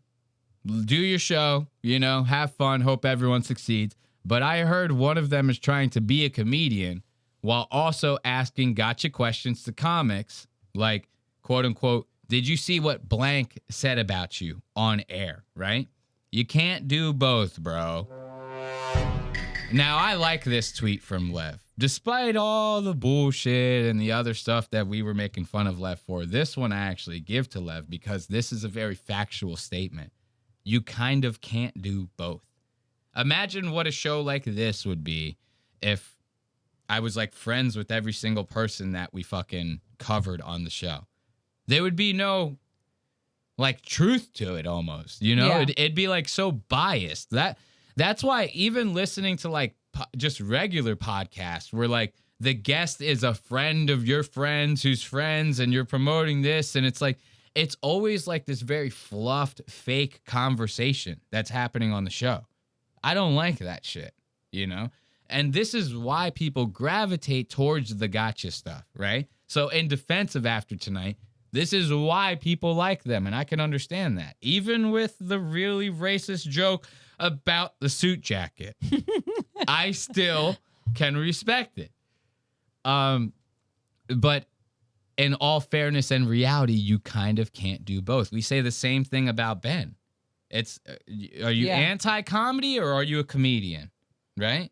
Are you making fun of the thing because you fucking think it sucks and it's gay and it's lame? Or are you trying to be a part of the thing because you're literally booking comedy shows at the Comedy Store? You got invited to Skankfest. I watched you beg JokeWorld on your show to let you on there. No, it was kind of a joke beg, but I guarantee you if JokeWorld would have said, yeah, sure, you're on the show, Ben would have been, we're packing our bags and going to Austin, guys. We're going to JokeWorld Fest or wherever the fuck it is, you know? So that whole thing, it's like you can't be the thing and then be anti the thing. It just kind of doesn't work for me, right? And that's kind of their whole thing is they're critiquing these comedians and shit like that. They're getting these comedians on. One of them, Mark Welborn's literally trying to like be a comedian. He's doing comedy shows. Like that to me just doesn't make any sense. But I did check out his comedy. I can't wait. I want to check out some of that comedy. So let's give it up for Mark Wellborn. We're going to be checking out some of Mark Wellborn's amazing stand-up comedy here on Lost Ox Media. You know, this is very good. I want to see, can you do the thing and be against the thing? We're about to find out here on Lost Ox Media. Let's pause that, turn that volume on, and bring that over here. Yeah. Look, obviously I'm not logged in. I don't want you guys knowing my account. It's at Lost Ox Media. Okay. Mark Wellborn, let's give it up for Mr. Wellborn. I have to remember I can't hit the space bar when trying to pause this because it makes the screen go fucking crazy. I have to use the mouse. So let's check this guy out. This is Mark Wellborn's debut on Lost Ox Media. Swimmer in college. Yeah. Here's the thing about swimming. No one knows a goddamn thing about college swimming. No one. Okay. So he was a swimmer in college, and here's the thing about college swimming. Nobody knows jack shit about it, which is exactly why you should do jokes about it where everyone's supposed to get the references and laugh. So I want to say, this is Mr. Stinky. That's his nickname, is Mr. Stinky from the show. Oh, okay. We're about to find out why. No, I'm just, it might be good. I really didn't watch these all the way through. I watched the beginning, and he was like overly animated. I go, I don't know about this. Well, he's kind of animated on After Tonight, too. Yeah, but not like this. Like, he's like fucking, dude, you should see. I'm about to refresh the page and let you watch like the very first few seconds of it. As soon as he gets on the mic, he goes like with his arms. Like, he's like waving his arms as if he's getting ready to have like a fight with somebody. Watch this, because I can't fucking like go back. Instagram doesn't give you a scrub bar, so I can't just go back. I have to refresh it. But watch how animated he is in this. Oh, get that out of here.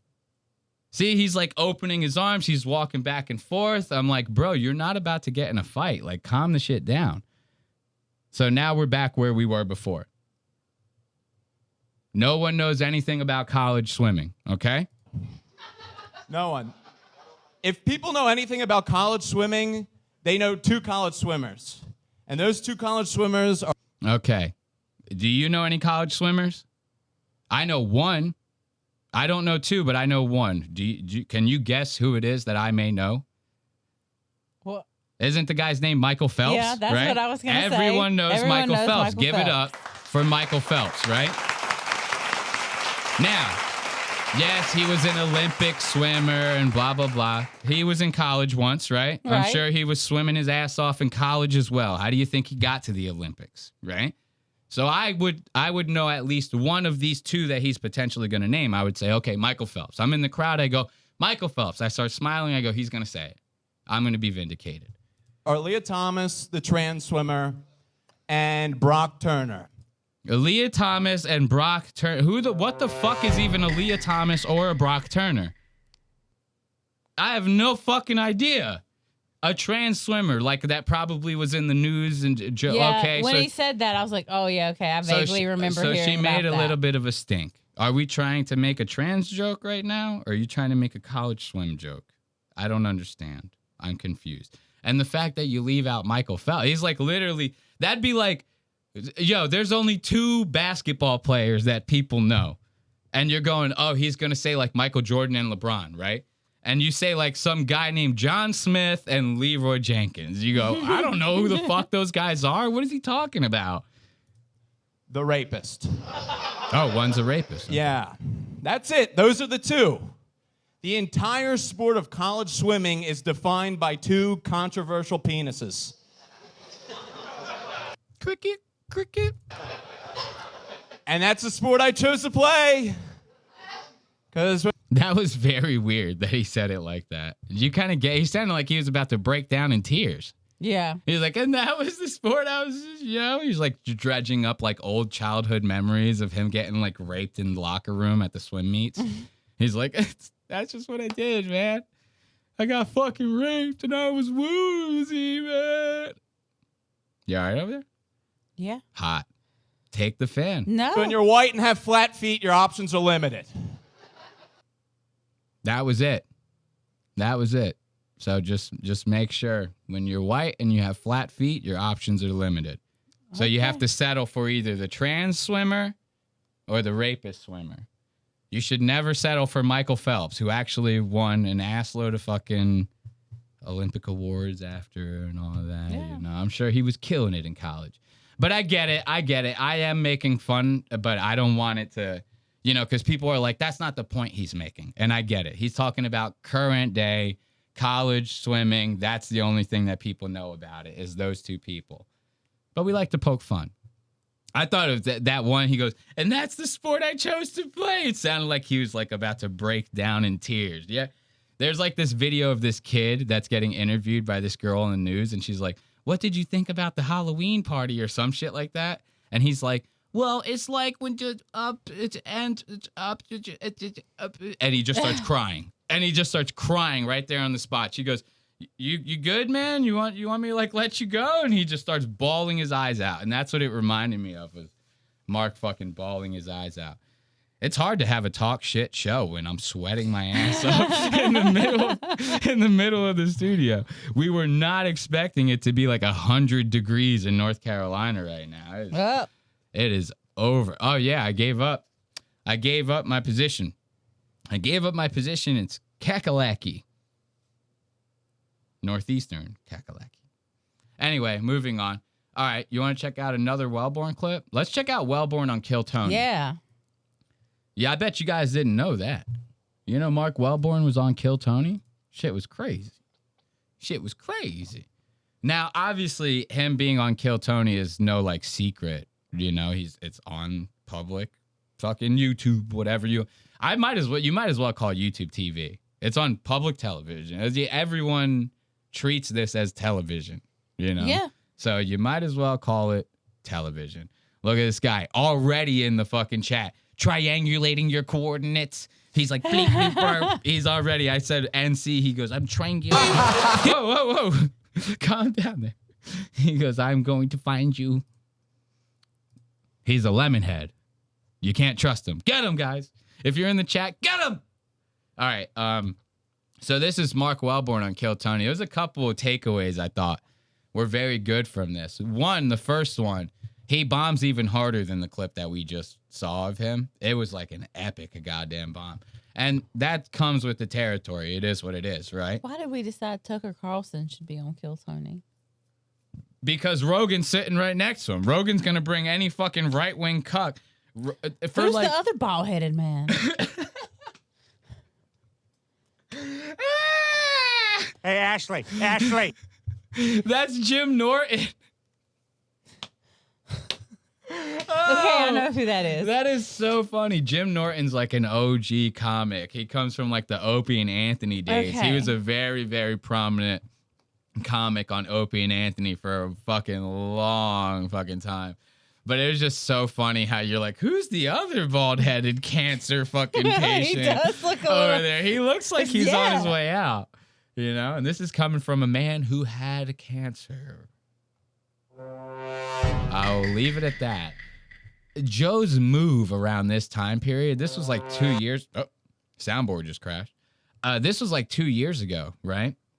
Joe's move around this time period was like he would have a guest on his show, and then that guest would go to the mothership with him, and they would do Kill Tony every fucking time. So like there was a time where like Kill Tony was having like Jordan Peterson on there. You're like, what the fuck is Jordan Peterson doing on Kill Tony, right? Tucker Carlson. I think that's how Jelly Roll ended up getting mixed in with them. So it was like every couple of guests, Joe would go, well, we're going to the mothership after, right? And then he goes, hey, Tony, guess what? Got you this guy. And Tony could have anyone lined up that day. He goes, we're doing Tucker Carlson. Sorry, Tony. Fuck you. Don't care if you had someone lined up. You're a bitch. So this is how we get Tucker Carlson. Now, you think Tucker Carlson's going to ruin this segment. Tucker makes this segment. Like, Tucker is like the king of cucks. Like, if you think white, waspy type fucking guy, it'd be like Tucker, right? He's like your typical stuck up, nerdy, fucking pencil pusher white guy, right? Fucking Mark Wellborn goes on there and Tucker's like, who the fuck is this goddamn nerd? Like the whole time. It's the funniest fucking thing I've ever seen. Anything Anything can happen. This is where we find all of our regulars. This is where we find completely insane people. Anything can happen. 60 seconds uninterrupted going to Mark Wellborn, everybody. Mark Wellborn is next on Kill Tony, the land of opportunity. Here he is, Mark Wellborn. See Tucker eye him up real quick. Watch Tucker fucking piece the shit out of it. Tucker literally fucking sizes him up the second he walks on stage. Tucker goes, well, this has to be the nerdiest man I've ever seen in my life. He probably doesn't even do Zen. Look at him. Watch right here. Tucker just goes all the way down to his feet. He goes, who the fuck is this nerd? He says, wow. He goes, wow. Holy shit. Tucker Carlson has never seen a nerdier fucking guy in his entire... He actually goes, wow, dude. Holy shit. Look at this. Of opportunity. Here he is. Look at Tucker. Wow. He goes, wow. I have never seen a nerdier guy. And he's lanky as shit. So my dad told me a story recently, unlike that other bucket pool.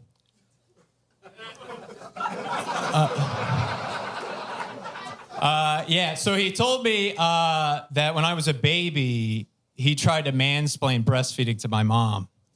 And since my dad grew up on a dairy farm and he helped baby calves latch to their mother's udders, he decided to give her a few pointers. And he told me that the trick is you have to rapidly smack the udder, in this case, the breast. Now notice the pause right after he goes, in this case, the breast. And then he goes, he could, I don't even know how many dicks you could fit in that goddamn cocksucker. Holy shit. And he looks like kind of like monkey-ish a little bit doing that, right? He looks like he's about to chimp out. Chud the Builder.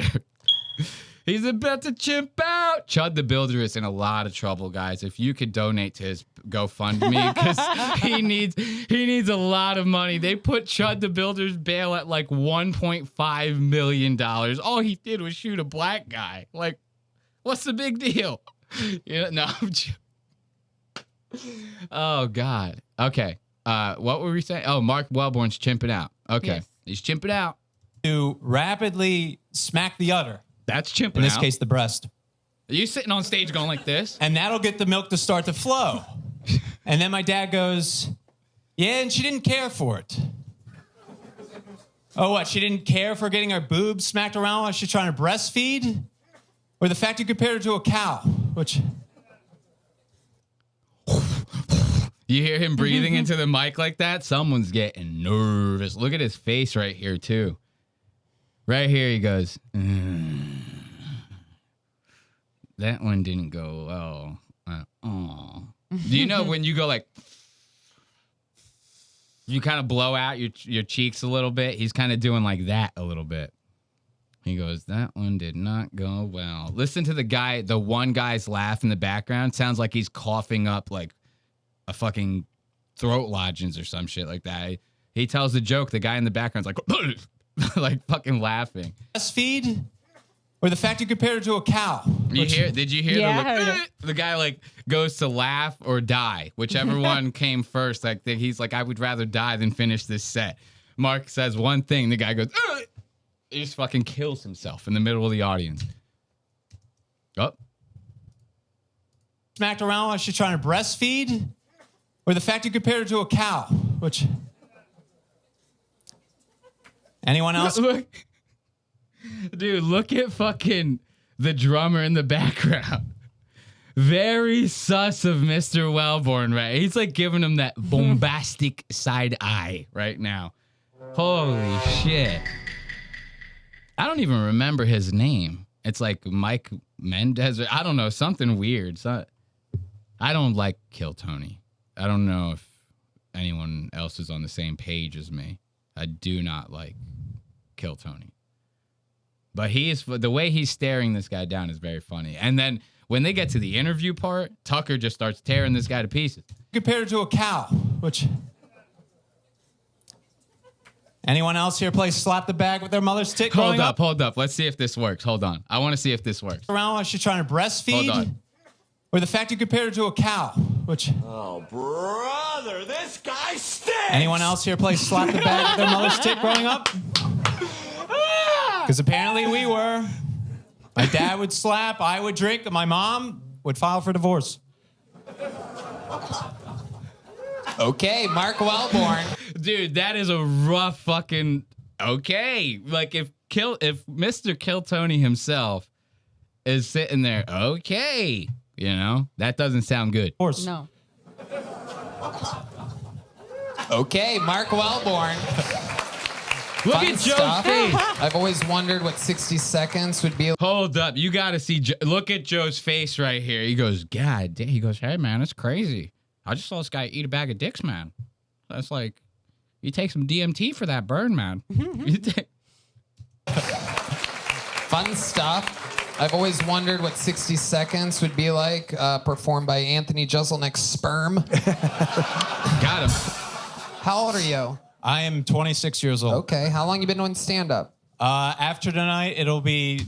After what? What did he just say? Is that where the name came from? They go, after tonight? He goes, well, after tonight, I've been doing stand-up for 3 years, man. After tonight. He goes, hey, after tonight. This is where he came up. He goes, yo... Him and fucking Tommy Afters like hanging out like online or something, right? And then he says this and he goes home. He gets excited. He goes, "God, I got the perfect name for the show. It's After Tonight." Okay.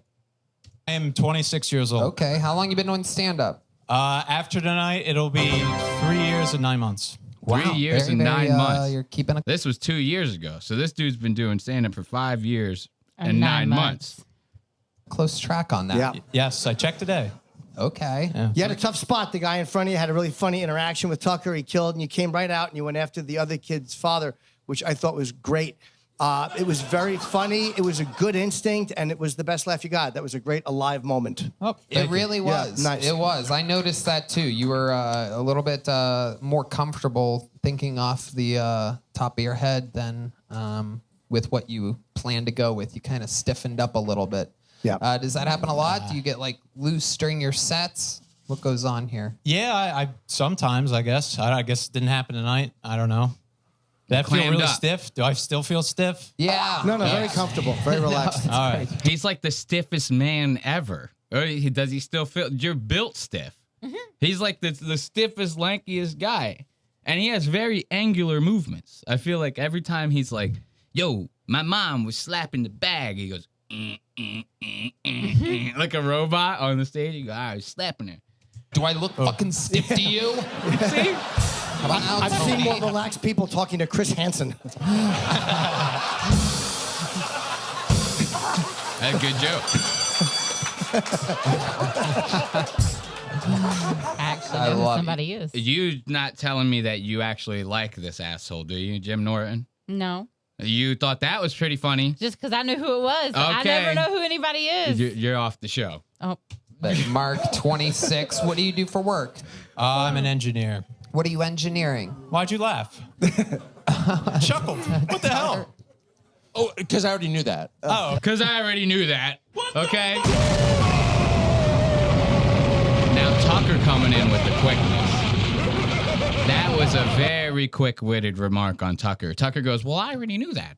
You want to know how I knew that? Because you're probably the nerdiest guy I've ever seen in my life. And he says he steals a Lev Fer line. He goes, and that's coming from me. You know, you're the nerdiest man I've ever seen. You probably don't even zin. And that's coming from me. No disrespect. I forgot that was the theme of today's episode is no disrespect. Guys, I mean no disrespect when I'm saying any of this stuff. It's no disrespect to any of these people. Chuckled. What the hell? Oh, because I already knew that. Oh, okay. I already knew that. I like that. Tucker's hair does a little swoosh when he turns. Yeah, he turns and gives them the luxury locks. He goes, whoosh. He goes, I already knew that. No disrespect. Oh, shit. Oh, fuck. This is amazing. I love this. This is the best Republican National Convention I've ever been to in my entire life.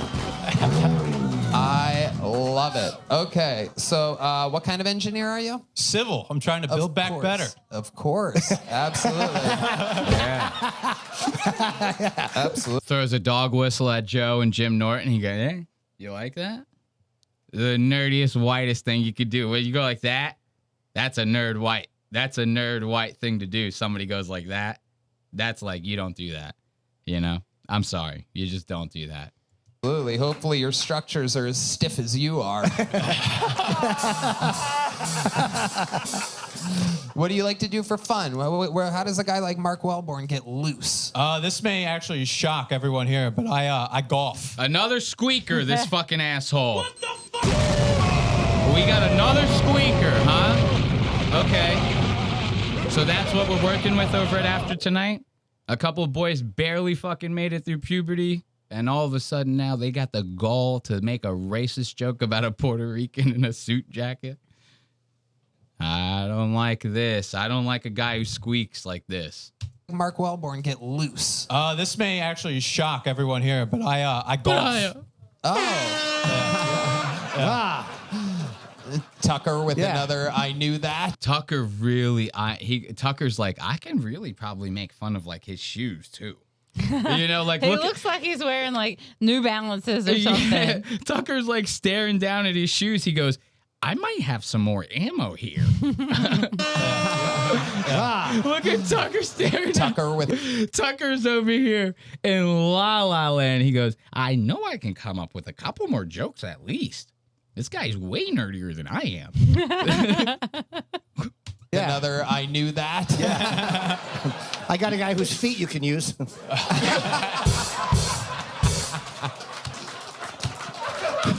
at Joe.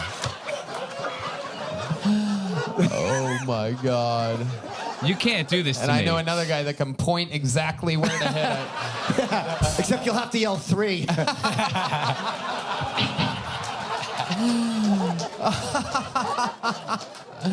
Holy shit. Where's all the shit talk? Where's all the fucking you look like a fucking you're going to court in your suit jacket? Where's all the fucking bouncy ball? We want to talk shit to Jeff Dye. Where is all this? This is what I'm saying. These guys were not originally this. Dude, I've been talking shit like this since I like was out the womb, bro. My mom couldn't even like walk me down the street in a stroller because I was like big nose, fat fuck. Like everyone that I was walking by, the second I could talk, I'm sitting there talking crazy amounts of shit to people. I've always been this, you know? This guy, where is it now? So, oh boy, so much fun.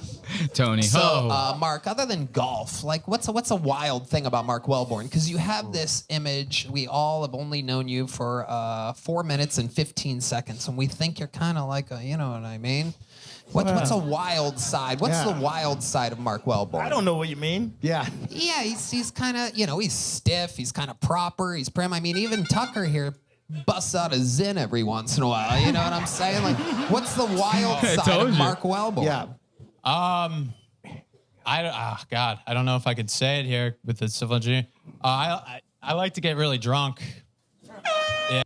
That's about the coolest thing about him. He likes to get really drunk. We've seen that. And after tonight, this guy, one interaction with Jeff Dye. You saw the glass of whiskey he drank after that. It was like fucking huge. Guy busted out like a 5-gallon bucket. He goes, I need a small one. You know, it's like the biggest fucking whiskey glass I've ever seen in my life. See, now that I don't like that. A drinker, a bomber, a Unabomber. I don't know, Mr. Wellborn. Yeah, Look at Joe. What are we talking about? A couple Zimas? No, He goes, I like to drink a lot. Joe goes, oh, boy. Joe goes, oh, boy, we got a problem. And Joe's like, this guy is going to shoot up like a whorehouse or something any day now. Holy shit. Tucker looking actually concerned. Tucker's looking at Joe like, he goes, maybe this guy is going to end up being like a news story someday. I might have to cover this guy. I don't know. And you give him a Zin. But what are we talking about? A couple Zimas? No, well, No, whiskey straight. no, I've actually been sober since Valentine's Day, which also was the Ash Wednesday, and I gave it up for Lent. Nice. So, yeah. You look Just like a a little Capitol bit. Hill page who has anal in the Senate.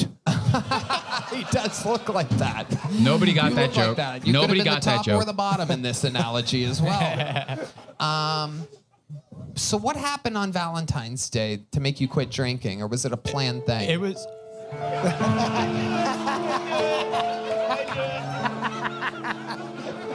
No, it's typically I'm a pretty good Catholic. I give something up each year, and I used to like do sweets. I'm giving up sweets for Lent. But like I never ate that much sweets, so I was kind of cheating God. Right. And then I got more into it, and I decided I was going Did to. God ever come to you and say you were cheating? Yeah. Mark, Yeah. I know you don't even like candy that much. I want you to give up gay porn one of these years. Really show me you love me, Mark. Show me your faith. Show me, Mark. Show me. I mean, this is your chance to come back. He just said you watch gay porn. Like, Tony, to say that at you, this is your chance, you know?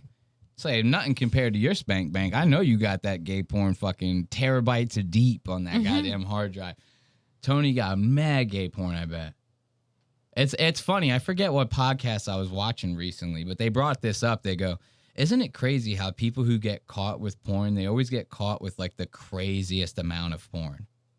Like, you hear like a news story about child porn, and it's always like they recovered 32 terabytes of child porn. A terabyte is a fucking assload of memory. And then you throw 32 of them bitches together, and you got that much child. Like, you know what I mean? It's always some crazy ass number. Nobody's ever just, you can't just do 5 child porns. You know, I don't know. guess you're not going to get caught with that amount. Yeah, you know gotta what I mean? have the extreme. I forget what fucking podcast it was that I was watching, but they said that, and I was like, that's a very good point. It's always some crazy number of storage that they get caught with, like any amount. Even if it's not CP, it's fucking gay porn. It's like the guy had fucking 82 warehouses full of data centers. All his porn was on there. He had all the gay porn. Literally every gay porn video, he had it, you know? These Rishi cops are not handling it, Mark. True. Yeah. Okay, so you were cheating with God, and then what happened? Yeah. And then I did give up porn a couple years. Look at that. But I couldn't tell my grandmother that, you know, because she would always She was say, starring in it.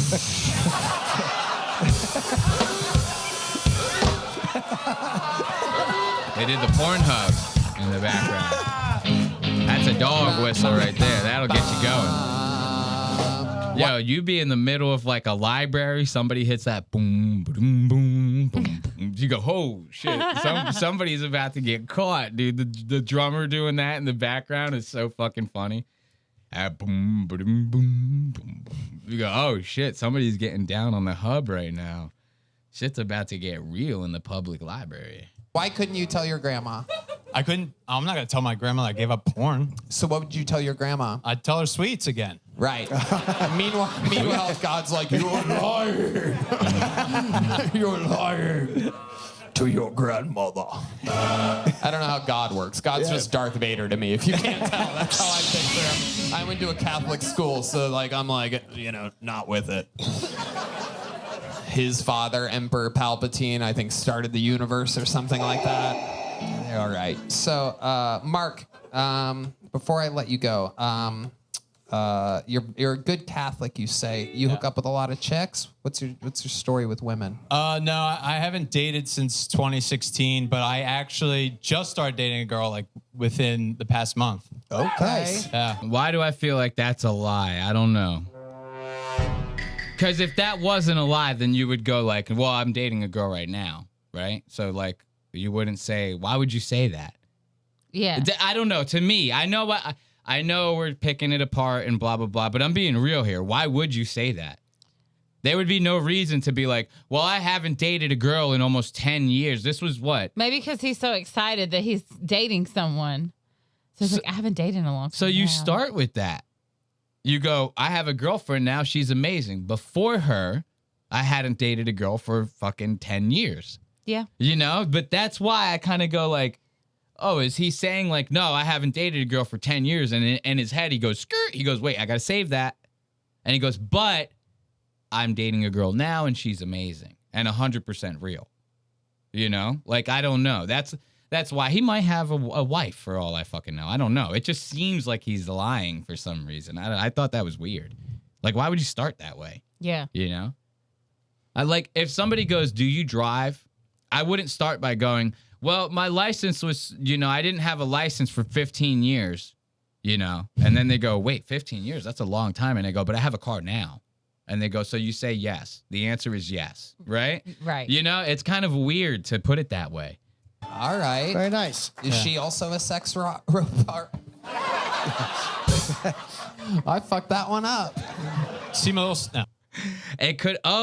Somebody got it right in the chat. It was Hate Watch, actually. It was Hate Watch with the Joey LaFleur that I was watching. That they said nobody gets caught with like one child porn. Oh yeah. You know what I mean? They get caught with like an assload of porn. It was Hate Watch that I was watching. Actually, Joey LaFleur follows us on Instagram now. You told me. Yeah, very sus. I don't know if that's like a good thing or a bad thing. I know he hasn't said our name. Say my name. But that scared me. I go, are we getting prank called for the rest of our fucking life, or are we about to be friends with Joey LaFleur? I don't know. Something tells me he's probably pissed off at us because he's like good friends with After Tonight. He's probably watching right now like, this fucking guy sucks. I'm going to get drunk and I'm going to get the Indians to fucking prank call Joey LaFleur. No, I'm not going to say. I'm a little stiff. Yeah.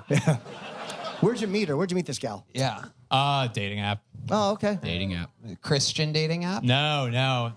That's a weird spot. I went to Catholic Match before. It was not. What happened on Catholic Match? Tell us. Went to Catholic Match, he says. Jesus fucking Christ. Dude, the Christian ones and the specified dating apps, those are the fringe of society, in my opinion. If you can't hack it on like Hinge or Tinder or Bumble, you know, like the main three, you cannot be on there. Something's wrong. Why don't you want to be on the more popular ones? You know? And Christian Match, when did it become Christian Match? Wasn't there a different one? There's Christian Mingle. He said Catholic Match. Oh, Catholic Match. He said, well, that one's even stranger. That one sounds even weirder. Catholic Match. Christian Mingle sounds great. That sounds like a time. I'm having a fucking party at the Christian Mingle. Yeah. Catholic Match. Sounds like a game of Clue or something. I don't know. Catholic Match, he says. And notice he is about to validate what I'm saying because he goes, I was on Catholic Match. He goes, guys, you don't want to be on there. I'll tell you that. But I went to Catholic Match before. It was not. What happened on Catholic Match? Tell us. Just like a lot of widows. I couldn't even really. Yeah. Okay. A lot of weirdos. Yeah, like you. Notice how Jim Norton, the cancer patient, just completely hears him wrong. You didn't catch that? No. So he says, what happened on Christian or Catholic Match, right? What was so wrong about it? He goes, just a lot of widows, right? Everyone knows what a fucking widow is, right? Jim Norton, because he's an old man, he hears weirdos. And they all start going to try to tear this guy apart. Listen to this. Weirdos. I couldn't. What happened on Catholic Match? Tell us. Just like a lot of widows. I couldn't even really. Yeah. A lot of weirdos. Yeah, like you. No. But you didn't widows. do that. Oh, widows. Yeah. I'm sorry, I said weirdos. Weirdos. Oh my God. That too, yeah. You didn't want any of the widows? Some of that good old. Well, they're not good at responding. They're not great. Neither are their husbands.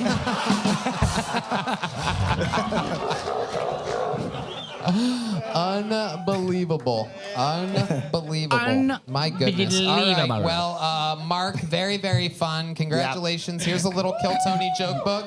Boom. I can't believe he caught it. Everybody. Let's give it up for Mr. Wellborn. I know they did, but Kill Tony debut. That was the Kill Tony debut of Mr. Mark Wellborn. Can you be the Thing and also make fun of the Thing? After watching that, my answer is going to be no! Red bar! No. So anyway, moving on. You want to take a little bit of a break? You hot?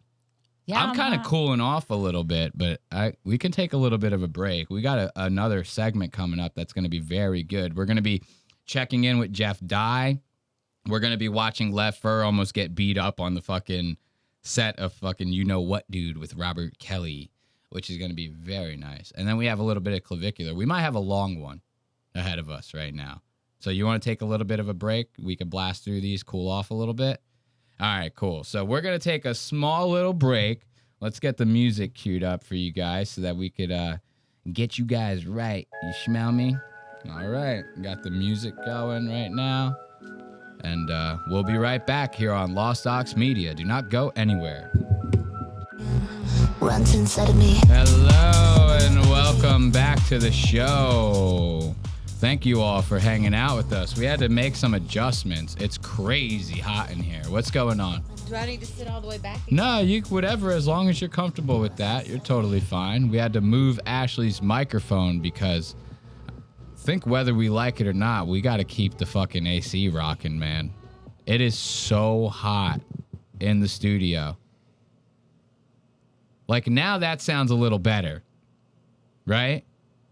Like before you could hear the hum and it was because the mic stand was like connected to the same thing as the AC kind of.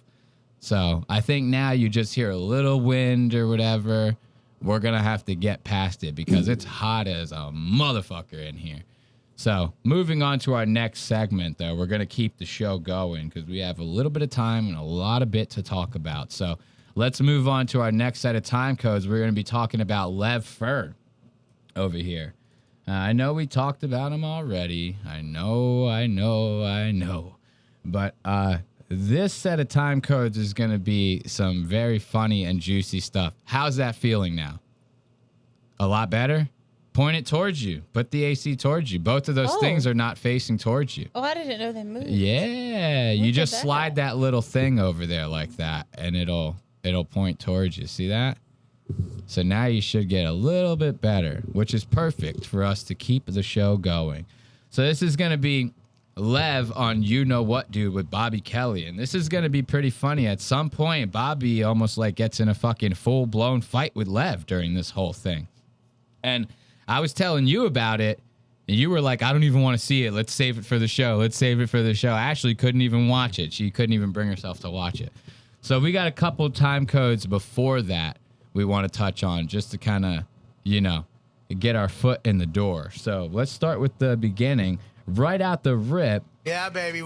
Right out the rip, Lev is fucking interrupting Bobby's like whole fucking intro thing. And Bobby already starts getting annoyed by it. You could see it in the beginning. So I kind of wanted to put this in there because I'm like, is this kind of what led up to him getting so annoyed with Lev that he goes, you know what? Next thing, he goes, you know what, dude? Next thing he says, I'm going to get fucking pissed off, dude. You know? Is it starting here with the interruptions? Let's find out. What's up, everybody? We're live at the Comedy Cellar studios above the world-famous Comedy Cellar with another episode of YKWD. You know what, dude? Make sure you hit that subscribe button if you're watching for free. You like that, Ashley? Well, hey, Ashley. I've been hearing you say it, but didn't understand it in context. Oh, you never knew why I was saying that? I did know it was something he probably said. I just never heard him. It's very funny when he says it. You know what, dude? Everyone's always making fun of Bobby Kelly's voice. Studios above the world-famous Comedy Cellar with another episode of YKWD. You know what, dude? Make sure you hit that subscribe button if you're watching for free on YouTube, you fucking nickel chaser. And if you're not a nickel chaser and you're a fan of the show, go to patreon.com/Robert Kelly. And we're going to, guys, stop. Sorry. Already interrupting. You see Tristan Bowling over there sneaking in front of the screen and shit like that. Watch this. And we're going to... Look at Tristan over here. My man's doing a whole ass intro. Tristan's like sitting here trying to give fucking Lev a snack or something like that. He goes, here, I could pass you a beef jerky stick under the table, man. Don't tell Robert. We're interrupting his intro right now. You know, it's so fucking funny to me. These two are like little kids, man. You can't fucking do nothing with these assholes. Guys, stop. Stop. Fucking children. Already being anti-Semitic in the opening credits. Insane. If you're a goddamn... Okay, now what the fuck is even that? What the fuck? That was not the same guy that we saw last time. That was not the same guy that we saw last time. What did he do to his hair? I don't know. He needs to chill with that shit. He looks like a manji. Like a mangiloid. That's what I call him, manji. I used to know a guy. A manji. That's what we called him. Mongoloid. But we just call him manji. That's what he reminds me of. A manji. A fucking mongoloid. That's the only way I can describe this. Is what I'm seeing is a mongoloid. No? I don't know what that is. You don't know what a mongoloid is? Holy fuck. Hey, Ashley. Guys, see, this is exactly why we have Ashley on the show. Because Ashley doesn't... You know, there's actually an episode of this show where I had to explain to Ashley what the phrase pedo meant. She didn't know what pedo was. She didn't know that it was short for pedophile, right? That's how offline. That's how off the grid Ashley is. This is why we don't have her on camera. She would melt if one of these things fucking caught her on tape, you know? She would die. So she doesn't know what a mongoloid is. It's a retard. It's an idiot, you know? A mongoloid. This is the only way I can describe what I'm seeing right here. Okay. It's straight up manji. He's a mongoloid. Fucking children. Already being anti-Semitic in the opening credits. Insane. If you're a goddamn nickel chaser... I'm telling no. Great. He doesn't like getting interrupted. In the opening. Sorry. Sorry, this is the part that all the fans want to hear. Go ahead. I'm sorry. I'm not with him. No, go ahead. Don't fucking do your fucking... I forgot where I am, Lev. You fucking fat piece You're of at the shit. cellar. Now, this was live when it was happening. So now all the audience members sitting there waiting for Bobby's intro. Like a good audience does. They normally sit there like this. You know? And they wait through the intro like this. And so now Bobby is completely fucking flabbergasted.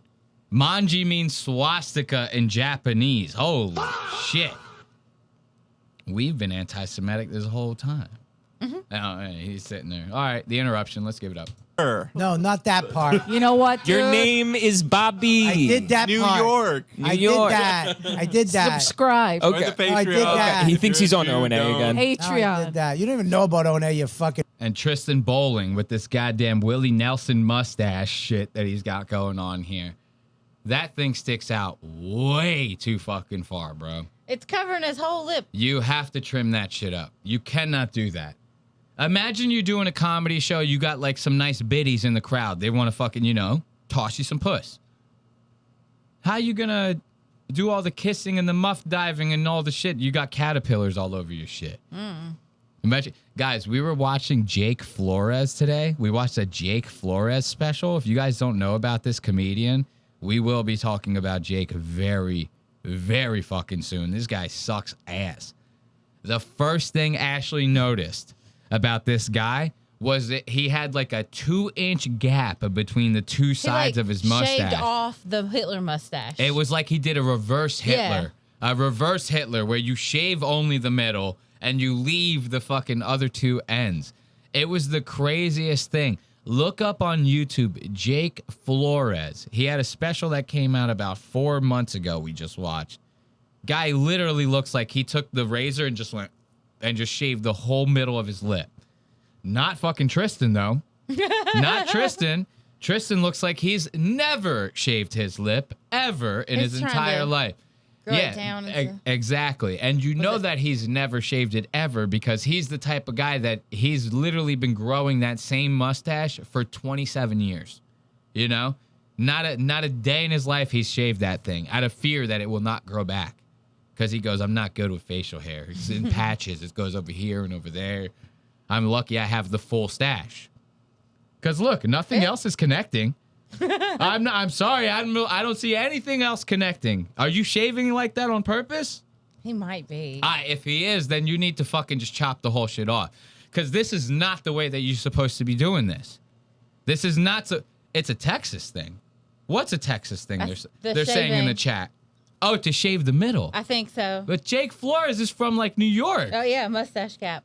Yeah, but he lives in Texas. Does he? Yeah, he was talking about it. Oh, in the special, he was talking about how he lives in Texas now. Okay, so you're a big fat fucking faggot. You moved to Texas. You want to do what the rest of the people do, right? You can't think for yourself. I'm sorry. If that's the move, count me out. Yeah, that's nuts. Tristan, though, on the other hand, something tells me this ain't on purpose. This ain't a Texas thing right here that I'm looking at. This is a you cannot connect your mustache to your cheeks thing is what I'm seeing here. Okay? And his pupils are like very dilated. You notice that? He looks like he's like high on mushrooms or something. Look at how big his fucking pupils are. Yeah. That's like opiates or something like that. That's what they do to you. Or no, opiates make your shit pinned. I don't know. The hallucinogens will get your shit popping like Ghost that. Chaser. YouTube's real. I've seen it. You can Google it. Look how we got a cute great it is. All right, we got a great show. Let's go on to the next time code. I just wanted to show the interruption. It was very funny. Bobby just sitting there like this. You know what, dude? Like, you know, silence for 30 seconds. And he goes, you know what, dude? Now listen to this next time code. This one had me going. I like a time code like this because it gives me like a childish thing to like poke fun at Lev Fer with online, right? And this next time code, Lev starts talking about how like he would drink cum if it was like considered a protein shake or something like that. He says something about drinking cum. And I see this time code and I go, let's all watch it together and then we can comment on his Twitter and go, hey, what's up with you drinking all that cum? Or something. I don't know. You know, we're not there yet. Obviously, no one could. I'll comment on his Twitter. I'll talk about the cum. But I wanted to bring it up. It was very funny. No, I always keep. I'm not It's like rude. a lozenger. I'm not a fucking rude asshole. A lozenge. No, I said, does cum make you full? Yeah. And it's like a lozenger. Like, Soothes the diet. throat. Girl meal. That's the original Mangiano. Just a hot load. Just a hot load made a lot of girls thin. If load. I was fat, and then my boyfriend used to shoot loads on me while I slept. We'd do coke and Now you'd I'm come in fat my and mouth. covered in cum. You know how much cum Lev would drink if that was true? Very. I think if cum made you lose a drastic amount of weight, I might start secretly drinking it and. You might start secretly drinking cum. That's what you're telling me right now? You would start secretly drinking cum if it made you lose weight? That's what you would do? That's a nuts thing to say, as a joke or otherwise. That's a crazy thing to say. Ozempic will make you lose weight, too. Yeah. I don't see you shooting yourself up with needles. But you'll drink a bucket of cum? You drink a fucking bucket of cum? I thought that was so crazy. Well, it's not crazy. He's obviously joking, right?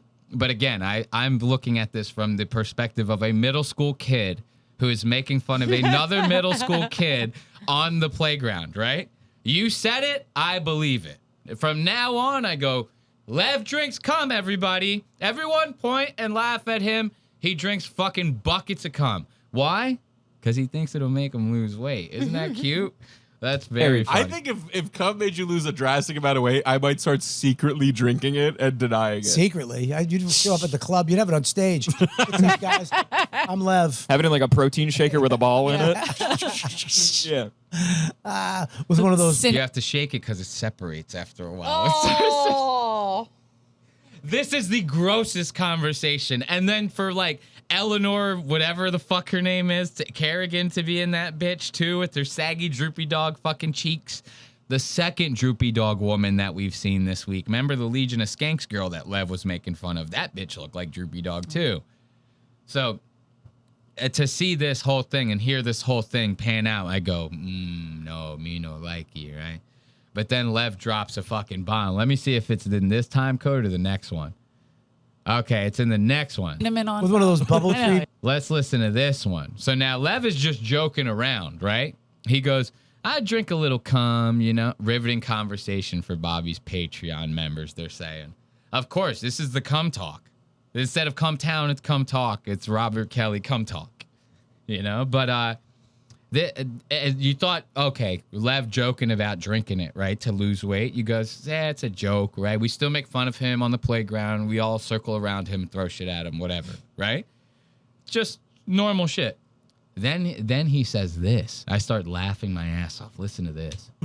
Pouring it. A guy doesn't come in. You never look at the legs when you're drinking a glass of cum? Listen, I'm a sommelier. Just get a whisk. You had kind of whisk it McDonald's together. There's no spit bucket in my wine tasting. More disgusting talk, especially coming from Tristan with that mustache, bro. He looks like the whitest, trashiest fucking person. I go, shave that shit. Giving me some Kid Rock vibes. Shave that shit. Yeah, Kid Rock. He likes him young. What was that song that Kid Rock did when he said that? The Osmosis. The Osmosis Jones song. Yeah. Daddy cool. Daddy cool. And he says, what are the lines of the song? He goes, young ladies, they're always trying to chase me, or some shit like that, right? And then he says something about like, I like them underage, see? Some say it's statutory, but I say it's mandatory. You know that? So just like Kid Rock, Tristan coming off, giving the vibe. He played around here recently. I know some people that went. You know some people that, no, I'm not even kidding. You really went or you know people that went and saw Kid Rock? Yeah. Really? Yeah. Did he actually sing into the mic? Did you ask him I don't about know. that? I haven't asked him. You remember when we watched him on Turning Point? Yeah. The guy was lip syncing his fucking ass off, man. Look, they're asking if cum actually does separate in the chat. No, guy, I don't know. Who knows? Who's been leaving and sitting around that long? I've never held enough fucking semen in my hand to know if it separates or not over time. You think, what the hell? What kind of question is that? Who do we have in here? FBI. Tiger Army, get him. Tiger Army right now, get him. All right, Tristan, looking like a pedophile kind of. Kid Rock, very, very sus. Lev is about to say something very, very gross. It's all swallow, baby. Have you ever tasted stuff that it tastes different though, right? Each person? Yeah. I would imagine like Voss's would taste different than Will Silvestra's as opposed to Norton's. As opposed to mine. Norton? Yeah, well, Norton's, you got to drink out of his ass. You guys should do a taste. Why does this cum taste like shit? That's grossest talk. Too far. The nastiest Is shit. it? No, it's not. I'm just saying. Too that. good, and you're mad that you didn't say it first. It's too far up his ass. You'll be waiting all night. Lev, how many? Now, pay attention to how many shots Lev is taking. Like, Lev is like a fucking, he's just bing, bing, bing. He doesn't give a fuck about anyone, anything. I think this is why people hate him. It's because he's always on, like, the roast, you know? And I guarantee you, you probably get this guy in a room with, like, a serious situation happening, and he's still trying to roast you. You get what I mean? Like, I'm about to say you get what I mean again. But I guarantee you that's the kind of guy Lev is, and that's probably why people fucking can't stand him. Because they go, he never shuts it the fuck off. And it's always like the meanest thing you've ever heard. And it's coming from the fattest fucking most mongoloid looking manji you've ever seen in your life. It's like, what the hell? Or up his ass. You'll be waiting all night. Lev, how many times have you drank your own cum? Tasted it? I have tasted my own cum once when I was like a kid. Yeah! Whoa, tasted his own cum once as a child, nonetheless. So Lev Fer just admits to us live on You Know What, Dude. You know what, dude? He just fucking straight admits to us that he goddamn stripped himself of his own innocence. Lev is the only person that's pedoed himself. He came in his own face as a kid and was like, oh shit, I'm going to jail now. Lev Fer tasting his own cum as an adolescent, nonetheless. That's a very, very serious thing to say. Now, I've shot myself in the face a couple times on accident. You know what I mean? It happens, you know? But I've never purposefully done it, right? Is Lev gonna purposefully dip? Or are we talking about an accidental friendly fire? Because even if a friendly fire is still fucked up, right? If you are not quick draw McGraw enough to grab a towel or at the very least go, you know what I mean? And swing it somewhere else and you accidentally hit yourself in the face, we have a fucking problem right there. Okay? That is an issue. That's also very different than if you went and were testing some sauce. You get what I mean? This is not a sauce flight where you're testing the different sauces before you're dipping your nuggets in here. So I want to know, is Lev an accidental friendly fire guy, or is he testing the sauce? You'll be waiting all night. Lev, how many times have you drank your own cum? Tasted it? I have tasted my own cum once when I was like a kid. Gay! No, I bet like all when you were a kid? Yeah, when I was a kid, when I was like 10, I did like the pinky. When he was 10, dude. When he was 10, he says, I did the pinky. Listen to this. No, I bet like all when you were a kid? Yeah, when I was a kid, when I was like 10, I did like the pinky dab. No, you got to do like you're a testing coke. It's like yeah. So Lev is. He goes, Just that's like that. He goes, that's good stuff. Hold on. As a kid, I want you to picture Lev Fer doing this with his hand, right? If you're watching at home, Lev Fer is sitting there. He goes like this as a kid. He goes, what's all this goo that just shot out of me? He goes, what is all this? This is crazy. It's white. Never seen no white sauce like this. And his fat ass goes, can you eat this? Is this, like, I know the one part of the egg is white, right? And then there's the yellow part in the middle. So he goes, maybe this is the same as the white part of the egg, right? So now Lev is going like this. He goes, as a 10-year-old, he does this. And he goes, like, you know, like picture that. He goes, that's good. That's good for me. That's good. Lev Fer fucking eating his own cum as a goddamn child. I heard this. I go, with the dip and the fucking, and in the chat, they're going, 10 years old. They're all losing their minds going, 10? He did this at 10? That's like, you're not even shooting actual cum at 10. Yeah, bro. yeah. Like, you're like literally shooting the blankest of blanks that you could be shooting at 10, right? There's nothing, it goes, when you're 10 and you jack off, it goes like that. Nothing comes out. Nothing comes out at all. And Lev has still somehow found a way to dip his finger in that as a 10-year-old kid. That was why. Bobby's sitting there going, gay, you gay, man. You know what, dude, you gay. Fully deserved. 100% deserved, in my opinion. Times you drank your own cum? Tasted it? I have tasted my own cum once when I was like a kid. Gay! No, I bet like all when you were a kid? Yeah, when I was a kid, when I was like 10, I did like the pinky dab. No, you got to do like you're a testing coke. It's like it's like a gecko lick. If you get it on you, just Yeah. So now Tristan's sitting there. He goes, yeah, you never like sucked it off from across the room with your tongue? He goes, it's like how frogs do. He goes, you shoot some cum across the room and then you shoot your tongue out 6 feet and you lick it up across the floor. He goes, you never done that? Come on, it's normal guy shit. Every guy has done that. Just like every guy has a mustache that sticks out 3 inches off of their fucking face. Come on, Ashley, I'm bombing here. You're supposed to help me out. Ashley. Look at this, guys. This is why she's off the show. After tonight, Ashley's off. That's not gay. That's science. You're not supposed to do this? Like that's not Like you're drinking from fresh water for the first time in 3 days. Bobby puts a little hot sauce and a lemon in it before. Oh, God. So let's give it up for Lev Fer drinking his own fucking cum. 10 years old. 10 years old, nonetheless. Lev used to drink his own cum. Oh, I accidentally quit the fucking... I was like, I saw a lot more time codes. No, we're going to get into the rest of them. I just accidentally closed that. It's no big deal, though. The time codes are right here. We just get right back to them. So moving on to the next time code. Yeah, baby. Listen to the type of guy that we're dealing with here. In this next time code, Lev starts talking about how, like, when he was younger, not only did he like to taste, you know, the batch just in case. He wanted to make sure there were no impurities in it. Oh. You know? On top of wanting to taste the batch, he starts talking in this time code about how he used to fist fight with his mom. Fist fighting with his mom. I've done a lot of things to my mom. I've never fist fought. I've never done anything bad to her either. You know, called her a couple names. You know, I stole a couple cigarettes growing up. After all, my suit jacket was for court, so let's not, you know. So you know, I'm not saying I was an angel to my mom growing up. You know, I might have called her even a bitch a couple times. But I never fisticuffed my mom. You know what I mean? I was never put him the fuck up, right?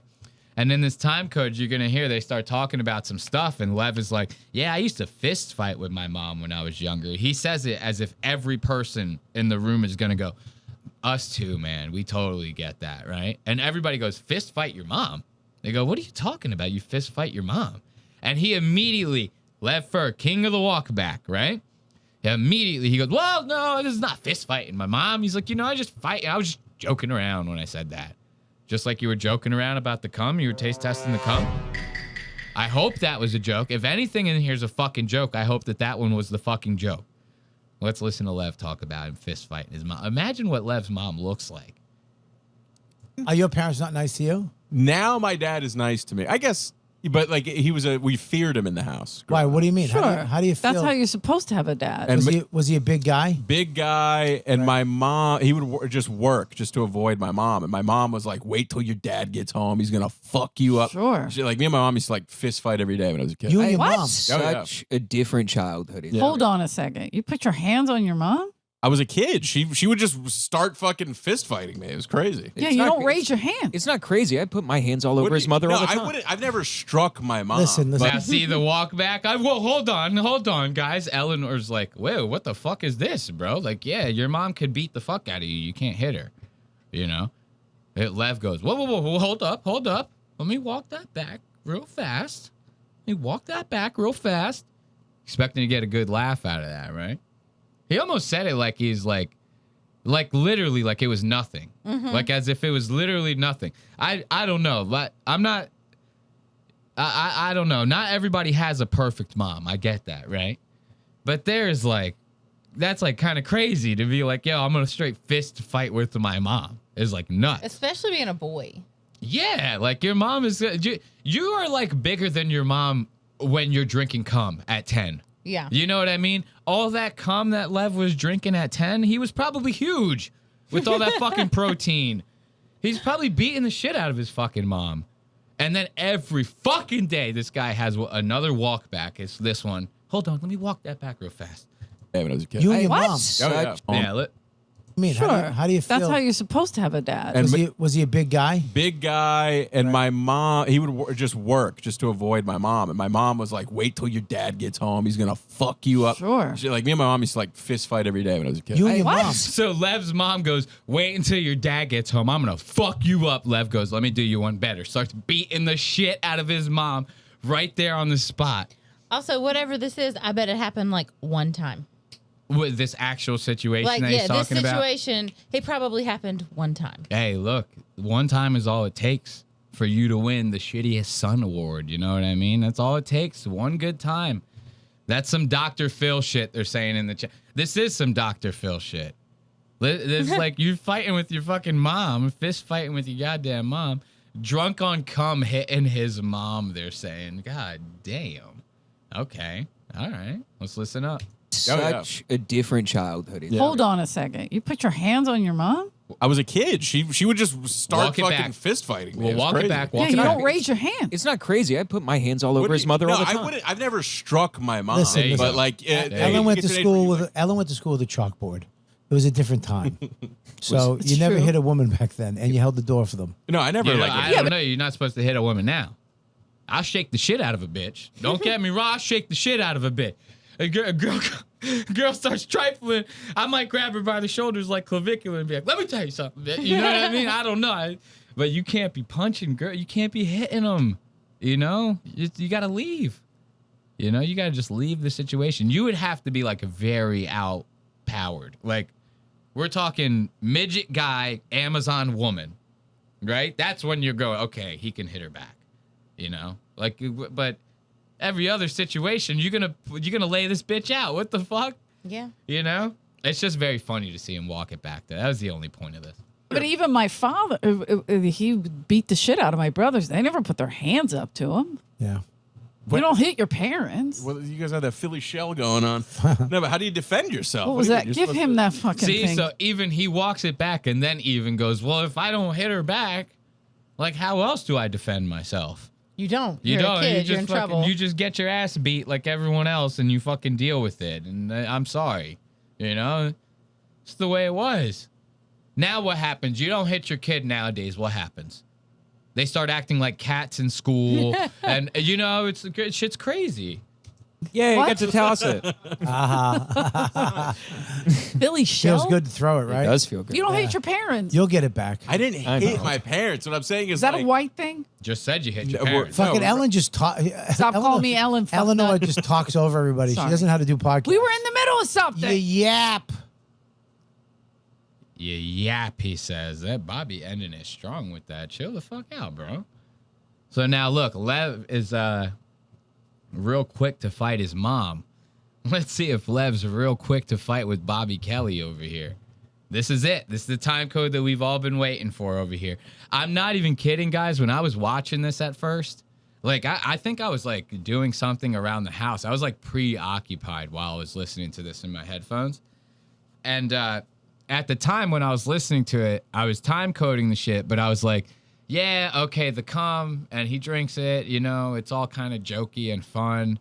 But so far, I'm not getting anything where, like, I'm going to want to talk about this on the show. You know, I might bring it up for, like, a second just to make a bit about Lev, joke around, you know, whatever. I'm literally thinking that in my mind. No sooner do I finish having the thought, this fucking happens right here. Watch this. Right? But I mean, my son has what he has. We don't hit him. Beautiful. We don't Autism? ever hit him. No, thank God. Do you have autism? Yeah, you can't hit a No, retarded probably. kid. No. Yeah, you definitely have I don't something. know. Some. Yeah, you have something. You have something. There's something wrong with you. You know, when I see you and your kid, it reminds me of like my dad and me. I'm like, that must have been what he felt. He had this little fat kid that he fucking loved hanging out with. My kid's not fat. He's fat, Bobby. He's a piece of shit. Okay, he's fat, Bobby. He's a piece of shit. You go, whoa, whoa, whoa. So now you see what I'm talking about with the Lev's roast mode that he gets in here? Yeah. It's like, bro, like it's you who's telling the endearing story. Like Lev is the one bringing it up. So why the fuck you got to roast Bobby for? Like out of nowhere. You know, it's like kind of like, whoa, what's up with this heinous hate crime? I feel hate crime right now. You're really coming at me. He goes, oh yeah, you and your son remind me of me and my dad. He's trying to be like very endearing and relatable to him in this situation. Why the hell do you got to call his kid a fat fuck? Like the joke at first was fine. You go, yeah, you know, just like my dad, he was hanging out with this little fat kid, called your kid fat. Okay, that's the joke. We get it. He says, my kid's not fat. Why do you have to take it to this like crazy, serious, real place? You go, your kid's a fat fuck. He's a piece of shit. It's like, whoa. Chill bro. out. Yeah, it's like, where did that fucking come from? And that's the kind of shit that, like, it's stuff like that. If that's happening on air with Lev, that's got to be happening every fucking day with this guy. You know, it has to be some crazy shit with him. Kid, let's listen. How does Bobby react to all of this? Yeah, it reminds me of like my dad and me. I'm like, that must have been what he felt. He had this little fat kid that he fucking loved hanging out with. My kid's not fat. He's fat, Bobby. He's a piece of shit. Do you Talk write about my bits? kid, I'll fucking How's that?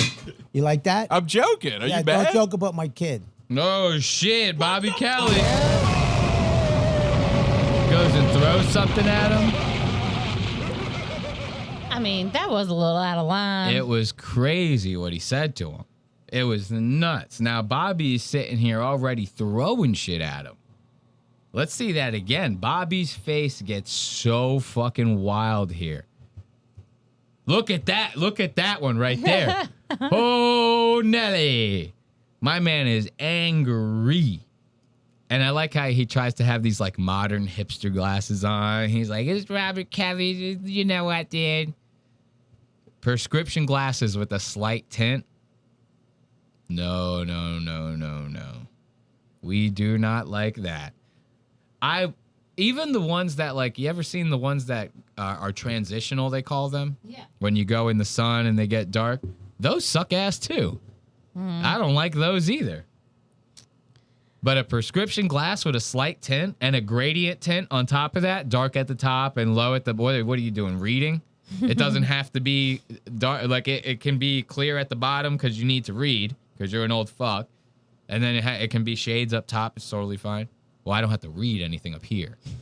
So, you know, so I don't need it to be clear up here. I'm not reading anything up here. It's only when I'm looking at my phone going like this.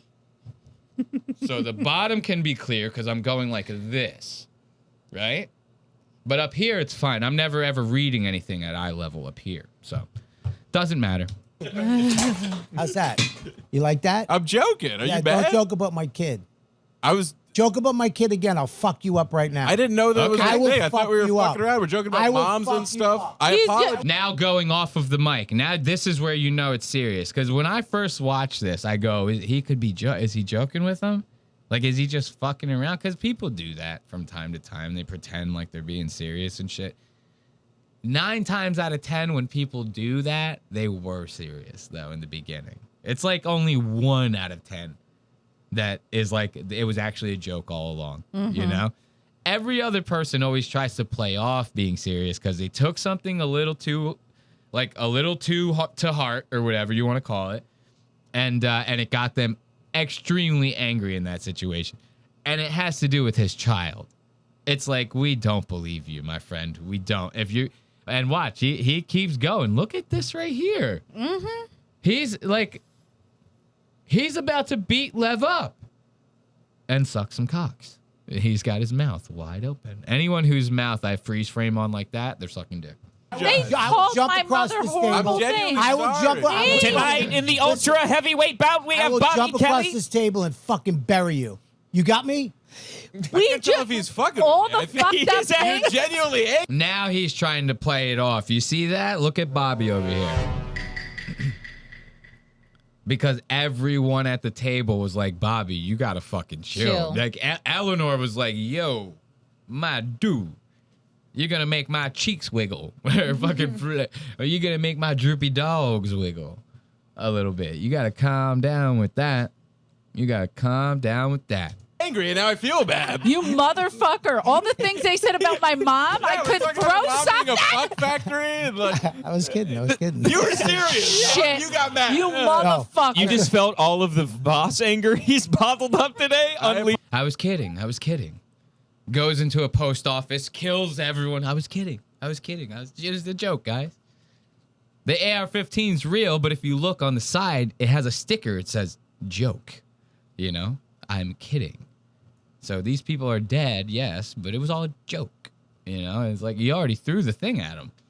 And I don't know if it's in this time code, I forget, because it wasn't crazy important. But they say it, they keep bringing it up the rest of the episode. They go, you were not joking, Bobby. Like, stop trying to play it off. And at one point, they go, you fucking threw something at him. And he goes, it was a little piece of plastic. And they pick it up. They go, dude, it was like metal. It's like a heavy metal thing that you threw at him. And he's like, oh, it was metal? I didn't know that. What, is the dog bugging out? Okay, go ahead. I would have never let him hit you. I would have tackled him and beat the fuck out of him. Wow, I didn't know it was. No. I'm kidding with you, dude. They're not gonna. That was not a kid. You got actually mad, and then you realized I was fucking around. Now you're showing proof he's not your fat. Kid's not fat. Okay. Okay, now showing proof that the kid is not a fat fuck. I mean, there's no way you can play it off that this was like anything but you being the most pissed off guy in the world about this. Now we can. And now we're having fun. Whatever. I meant it Lev, endearingly. I was a little fat kid. Lev, I was kidding. I'm sorry. I would never hit you ever in my Did life. you- I love you more than life itself. You know that. There's no way that's true. That's complete bullshit. I swear to God. That came from somewhere. That started very real. I was kidding with you. I'm sorry. Look at me. No, Lev, you don't have to apologize. Look at me. I don't care. I felt bad at the end because you really were like, "Hey, man, I'm just." Because when we met, I pissed him off, and then I was For like, real? No. And then I felt You very just being bad. you? Look at that. You just being you? Of course he's just being him. It doesn't take much. It's not gonna. If you're a guy like Lev, it's not gonna take much to piss somebody the fuck off. And look, that was at like 55 minutes and 25 seconds, right? Like 5 minutes later, Bobby's still trying to play it off. And then 20 minutes after that, he's still trying to play it off. And every single time he tries, he fails miserably. They go, dude, stop even trying to convince us that you were joking around. Like, none of us are fucking buying it. So funny. Someone in the comments is saying, my disdain for Bobby Kelly knows no bounds. I'm learning to hate Lev, which we greatly appreciate. But they say, God damn, that's wild. Bobby Kelly is wild in this moment. Gene, and I find him. And I got your jeans, and they're 48 wide. I got your jeans and they're too small, dude. What the fuck did you say? I need you to admit you got mad. You got worked up. Come on. I did not. I didn't get worked up. I was fucking with you. But when you got scared, it made me happy. Okay. It did make me happy. You did worry me a little bit. I did. I watched the veins in the side of your head flow like rivers, like a map you can touch. It was great. Confucius says over here. Yeah, what the fuck was No, I'm sitting here watching you scream at Lev. I'm like, holy shit, this is a fun episode. Tristan Bowling over here bombing his ass off. You trying to come back? Yep. What, he need a little bit of water or something like that? Dude, we can't seem to... I see. We can't seem to get it right today, boys. We can't seem to get it right. The studio's on fire. It's literally hotter than hell. Fucking the mic over there is fucking loud as shit. We're going to buy a whole new setup for that. And we're going to fucking fix that air conditioner situation. But even right here, that we just watched again, Bobby trying to play it off, right? That's pretty much all you missed. And then even this is like 15, 20 minutes later.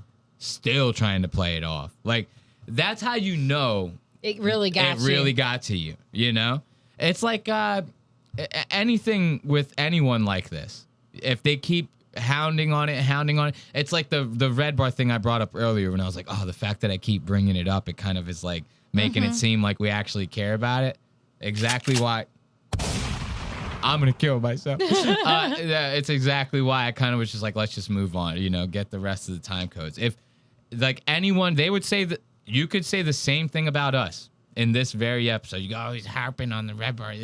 And you'd be justified in making that because I've really made it seem that way. Just like he's trying to make it seem like he's not upset about it, but he clearly is. Or he's like really wasn't trying to fight him, but he was.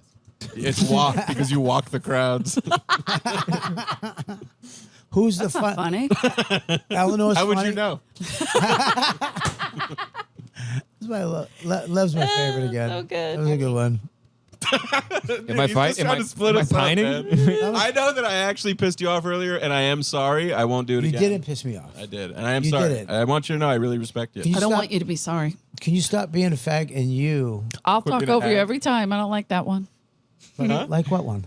You flipped out on him. I did not. You were mean. You did flip out. I was. You It was fell mean, off. but it was. It was funny. a mild flip out. It was not funny. It was You mean, fucking but it was made the funny. Vibe weird as hell, dude. That was crazy. It was good. And I had to pull it out of the mud. It was really good. It was good. I should have had you help me with my audition earlier.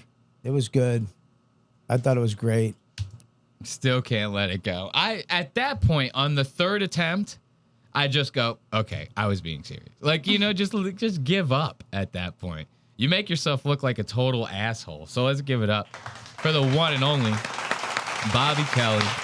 His whole aesthetic makes him look like an asshole. Bobby does? Yeah. That aesthetic is fucking wild. He's got like a fucking Dane Cook leather jacket on with those wacky ass glasses.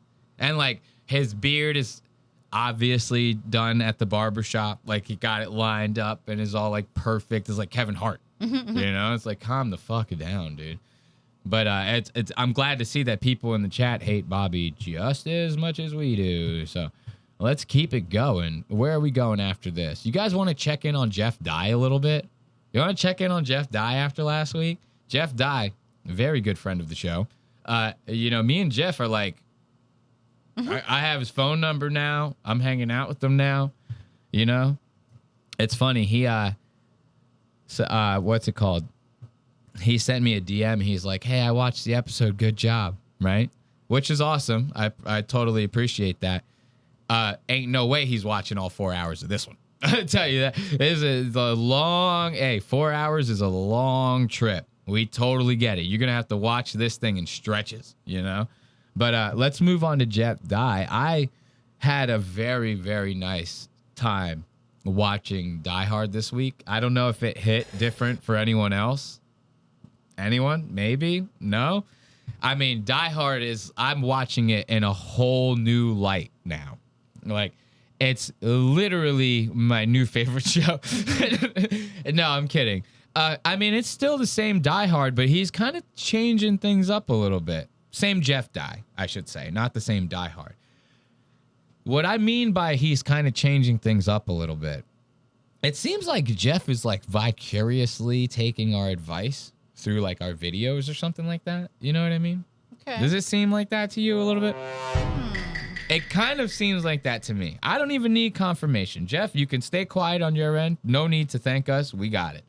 But when he got into the fight with Ben Avery, bringing up all these points from our video, the conflation of Christianity, the streaming thing with the fucking special getting taken down. You know, he's saying a lot of shit. The old man cosplay. He makes the fucking the AI photo. Like, so it's very obvious that Jeff has been keeping up with our coverage of Ben Avery, right?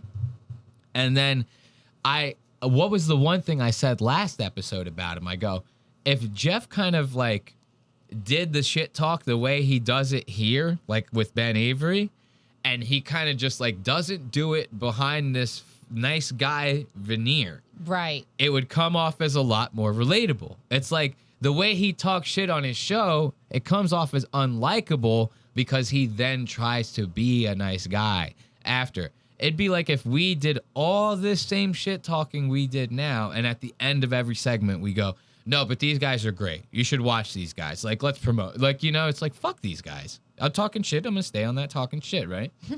So I thought it was funny because the next time I go to watch this one, Jeff is actually talking about topics he's passionate about. Gave us like 40 minutes on fucking Mortal Kombat 2, right? It was crazy. He's got his first sponsorship now, which is technically not a sponsorship, but it's a sponsorship. and then what else was he doing? And then he shit talks everyone on the roast. Like every single person on the roast. He shit talks every single fucking one of them, especially Chelsea Handler. Somebody's commenting about that. He hated Chelsea Handler in this, and I thought that was funny as fuck. Because when we watched the roast, I was taking notes of stuff, but I wasn't about to time code it and watch it like this and pull up people's Instagrams. Everyone talked about the roast. Fuck that. Right. I don't even care to even give my 2 cents on it. But I will cover Jeff covering the roast. You get what I'm saying here? This shit was amazing. It was amazing listening to him completely tear down Chelsea Handler like that. He pulls it. He does us. He like steals our whole act. He goes, producer, put up the clip. Change it to the clip. Like, you know what I mean? He goes, play that. Pause it. Talks a little bit of shit. And then he goes back into it. I'm like, this guy, he stole our whole shit. But I say, hey, take it away, Jeff. If this is what you need, I'm willing to give it to you. Like, you know, that's fine. I don't care. So now let's listen to Jeff's intro, his new sponsor, and a smidge of shit talk. This is us checking in with Jeff Dye for our Lost Ox Media's Quickie segment. Well, gotta start with a huge... You know, he goes, I'm gonna talk a lot of shit this episode. He goes, ooh. Welcome to Die Hard. Thank you guys for being here. This episode is brought to you by Placencia Cigars, the finest cigars in the world. And that's not just me saying it. That's everybody saying it. I've never given anyone a Placencia cigar and not had them go, whoa, what is this? Wow. Holy shit, this is a good cigar. In fact, one of my buddies at the Comedy Store was trying to not smoke anymore. And he saw me smoking a cigar and he goes, fuck it, let me have a cigar. And I gave him one of my Placencia cigars and now he's like, dude, you've gotten me back into cigars. These are... Way too many times he's saying the name of that cigar company and what the fuck is a Placencia cigar? I don't know. When I heard this, now you have to listen very closely. He's saying Placencia, right? Is it? It sounds like he's saying placentia or whatever, right? Which sounds like placenta. Right. I'm thinking like all this crazy shit having to do with babies being born and like all sorts of stuff. He's like whoever named that cigar company is fucking nuts, dude. To even think they go Placencia cigar. It's like, what are you giving me? You dip this in some girl's pussy? You know? Is that what the flavoring on this is? You dipping this in pussy? What is the placenta anyway? It's like the goo that the baby's covered in, right? Is the placenta, right? I think so. That's disgusting. Why would you name your cigar? It's not the goo, but it's like something that comes out after. Why would you name your cigars Placencia? Nobody said that in the boardroom. Nobody was like, well, it sounds a little, you know that nasty shit that comes out? Maybe it's not an English word. It probably isn't, that has to go without saying, I would imagine. It's just very funny. Placencia. Oh, yeah. It's like, what the fuck are we talking about? The Jeff Dye does rule. They're in the comments saying, Jeff Dye's back, baby. Jeff Dye rules. And I am, like, yes, we're going to make fun of him. He is my new best friend. I'm not joking. I say that with love. Everything here, no disrespect. That's supposed to be the theme of today's episode is no disrespect. There's no disrespect here. But that cigar company, they got to change their name. He goes, everywhere I go, people are like, what is that? I don't even know what that is. And he goes, it's a Placencia cigar. They're not asking like because they're curious. They're asking because it's like dripping wet with like baby juices and shit. They go, what is all over the cigar? He goes, no, these are good. You smoke one. He's like got placenta all over his fucking face. And I gave him one of my Placencia cigars, and now he's like, dude, you've gotten me back into cigars. These are so good. The pancake that the umbilical cord is attached to, that's even worse. You're telling me something comes out of a woman that's like a pancake? Yeah, I think the baby's like in it first, and when the water breaks, it comes out of that, and then that has to come out behind it. Oh, I see. This is not a bit. I do not know anything about childbirth. I don't know that I'm right either, so but I hate think kids that's right. so fucking much, dude. I can't stand children, especially children that drink cum at the age of 10. And so anything child to birth anything, I've never even thought about it. It's never even crossed my mind. They gave in school, they did the sex ed. I forged my mom's signature. I said he doesn't have to go. I said he's not going. Placencia, the finest cigar around. Check them out. If you're at a cigar lounge, immediately go, do you have Placencias? Whether you like the darker bodied cigar, which is the kind of like black label and the red label, or you like kind of a lighter cigar where you want to plow through 5 million of them, which is what I do every night. That'd be like kind of the gray label or the green label. Plows through 5 million cigars a night. This is Jeff Dye. Yo, this is so clearly an ad read. Wait until you hear the compensation for this. This is so fucking funny. Eat your own placenta. Or, okay, wait, they're doing a would you rather now in the fucking chat here. We're not going to spend much time on it, but I got to know what the or is. So right now they're saying, would you rather A, eat your own placenta, or ... and we have yet to have a response. What is it going to be? It takes too long. We're going to move on. I think Placencia is pleasant in Spanish. I'm Puerto Rican. I don't know nothing about no goddamn pleasant in Spanish. Any Puerto Rican person comes up to me and says Placencia, I'm blowing a rape whistle. Like, I'm not even kidding. You come up and try to have that smooth-talking Latino shit coming at me with the goddamn cigar in your hand. Like that. Fuck out of here. Label. Green's actually kind of in the middle a little bit. Either way, go find yourself some Placencia cigars. I am doing this commercial for free. I just love Placencia cigars. Well, not really for free. They've sent me some cigars. So that's a sponsorship. They've sent them the cigars. I love that.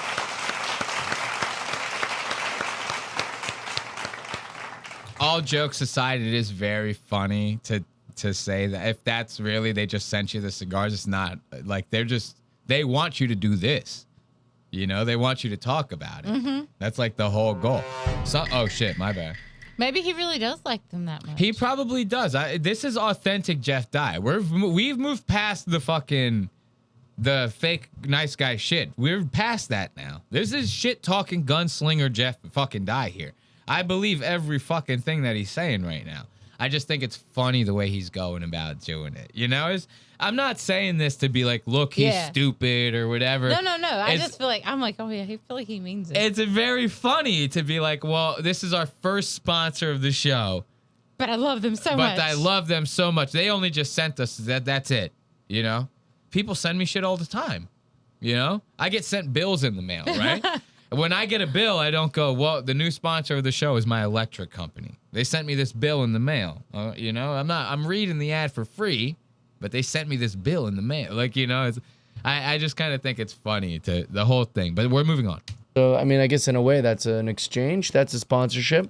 But I'm only going to sponsor things on this podcast that I really like. See? And I use in my everyday life. Now, you might find me to be a hypocrite about that later. If this podcast gets more popular, you might hear me like every other podcast going, hey, blue chew dick pills. And me, Jeff, you have to stop right now. You have to stop. We're on your side. You're fucking it up. He goes, I'll stay good until I have the opportunity to go bad. And then I'm going bad. You know what I mean? You can't do that. You have to stick to your guns. If we're only doing what we like now, we have to always do what we like. You start losing credibility here. But I'm going to let it slide because me and him are very good friends now. Stamps.com and drink your liquid death demon water. Listen, I might be found to be a hypocrite about that later if this podcast is ever more successful and I can get more money because I love money. Subscribe and donate to my GoFundMe. Gimme. Anyways, just leaning in. See what I'm talking about here? Now see what I'm talking about? We have reached the age of the relatable Jeff Dye. I never thought we would see this day. Dude, Mike David has to be so fucking mad, right? Like, Mike David saw this. I mean, my goose is cooked. You know? Mike David ain't going to settle for no fucking Jeff Dye love. Joke. But no, Placencia Cigars is a genuine product that I absolutely love. And so I'm happy to promote them to you. Promote them on here. We'll have to put a couple stools and an ashtray up on the roof for cigar sessions. Let me tell you, buddy, I would love to do that. I asked you once if I could smoke in here. What was the conclusion on that? Not really in here, but we can do a rooftop. Okay. Well, we wouldn't be able to film on the rooftop. These cameras can move. Oh, okay. Then never mind. I'm doing a face. Cameras were cemented. He thought the cameras were cemented into the studio. So, but they can move. He does a little bit of shit talk. There are so many other shit talk time codes that we could just skip past the intro. But I wanted to give it up for Jeff Dye's cigar sponsor, the first sponsor of the Jeff Dye podcast. What is it?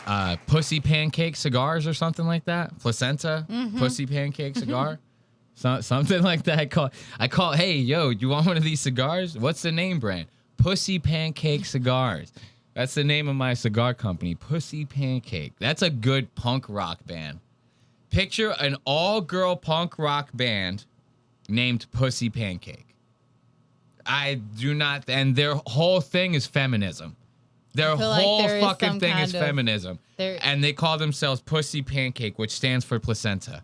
Holy shit. It falls into my lap. I don't even make it. Isn't there already a group that does that? It's like Pussy Riot or something. Pussy Riot, but that's not Pussy Pancake. Yeah, but that's too complicated. A Pussy Riot can be anything.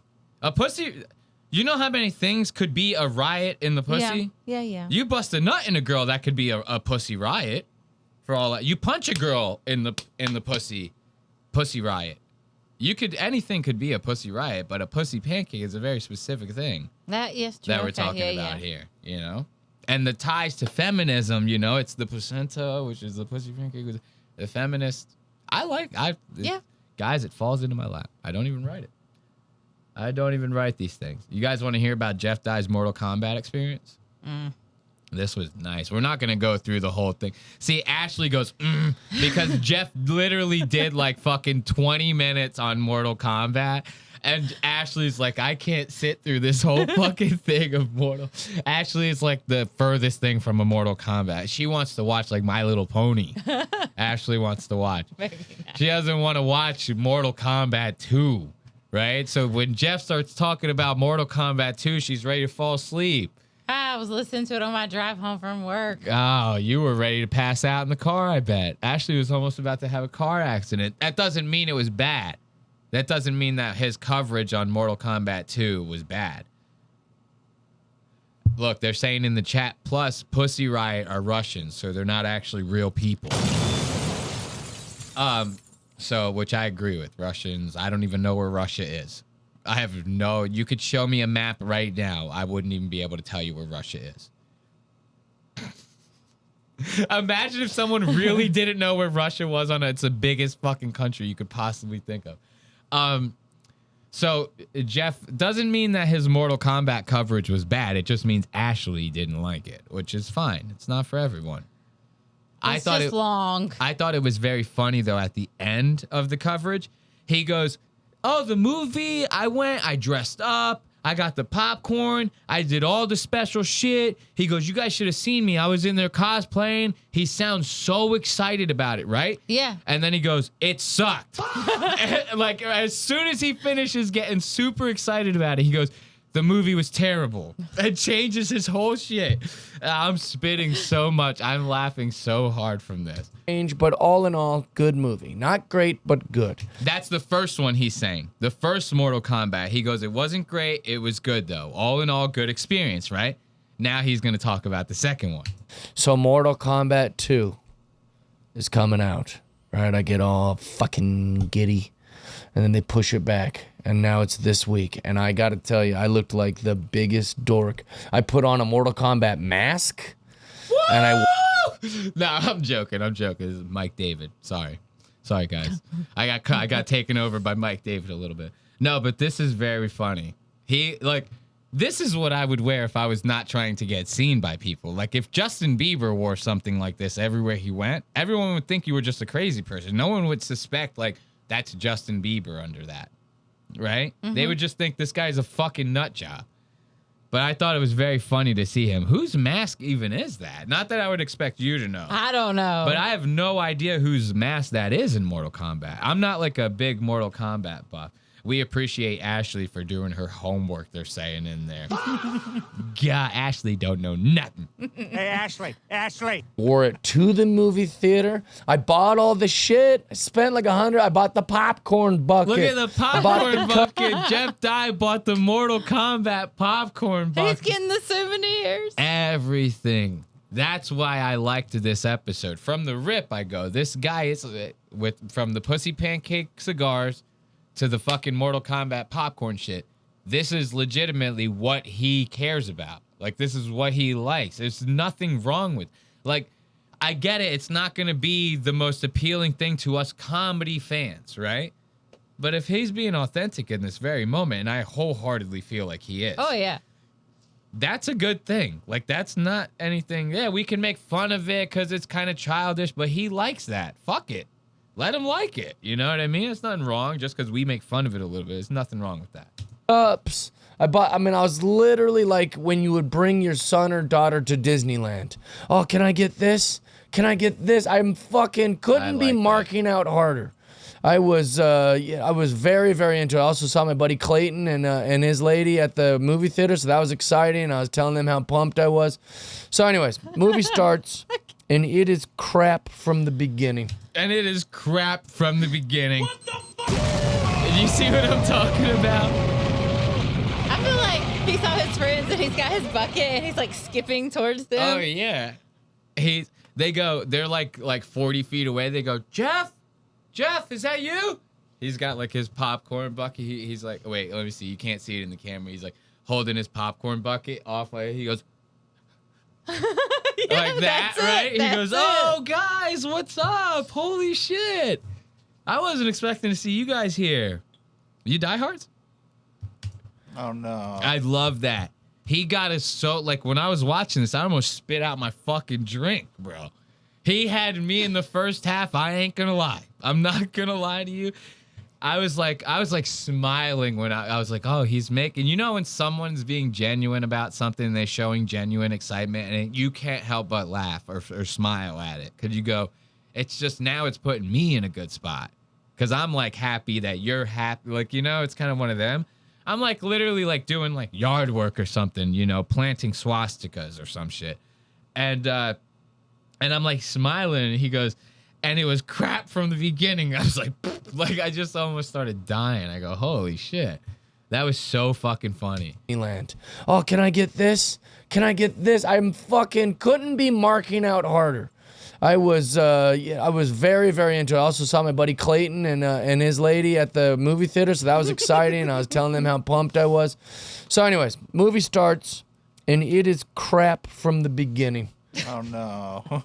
I've never seen a worse movie. First of all, the casting is off. I know that I said in the first one, like, they did pretty good with the casting.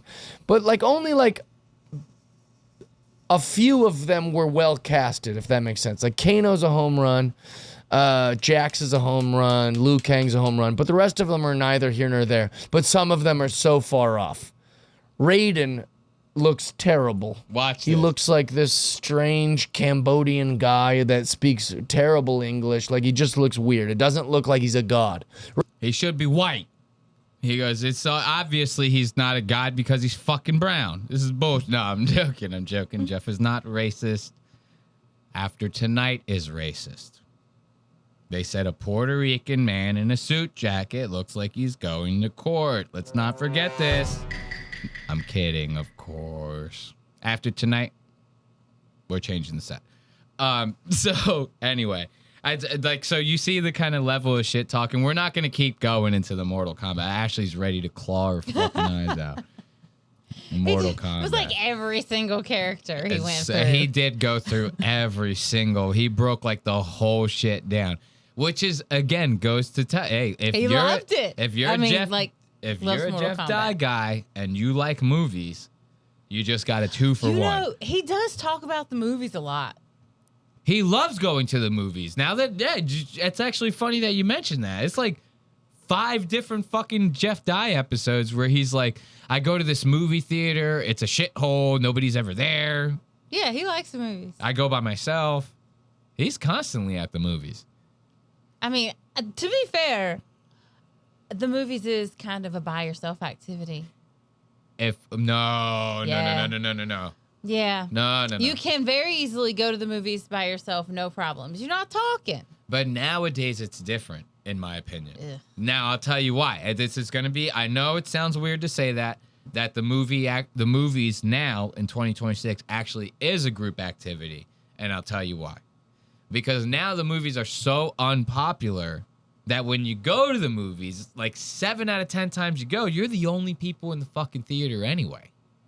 You don't feel that way? I feel like I go to a fucking movie, nobody's in there, ever. No matter what movie theater I go to. And I don't like to go to the movies. Well, my last job I had, before I even moved down here, I was traveling a lot. I was like all over the fucking country. I went to movies all the goddamn time. There's nobody in the motherfuckers. Yeah. You know? So I feel like now you can get away with it being a group activity because you can talk shit in there. You're not going to like ruin anybody's time. And now you go to the movies, you see people on their phones, and like nobody even gives a fuck. They treat it like they're at home. They're like scrolling on TikTok still. You know, it's like they just can't not have a million things going. Of course, though, they want to agree with you in the goddamn chat. They go, Ashley's right, Elias. Yeah, okay. That's why after Tonight, I'm off the show. She's off the show. Okay, that's after Tonight, Ashley's off the show. So no, let's listen. Jeff's about to get into some of that shit talk, right? Let's make sure we're on the right one. Yep, Jeff critiques the roast. Let's listen to this. This was nice. Like the Mortal Kombat, that quick like pivot had me dying. Like when I first watched it, I was laughing so hard. She drops this great joke, which she's so proud of because she's like, oh, look at how I really put them in their place with the. Oh, he's talking about Chelsea Handler. Okay, sorry. I want to, because we kind of started in the middle of his thought. So at the roast, Chelsea Handler does this joke, right? Where she says something along the lines of like, she looks over at the dais where like Kevin Hart and Shane Gillis are sitting and Tony Hinchcliffe is over on the other side and whatever.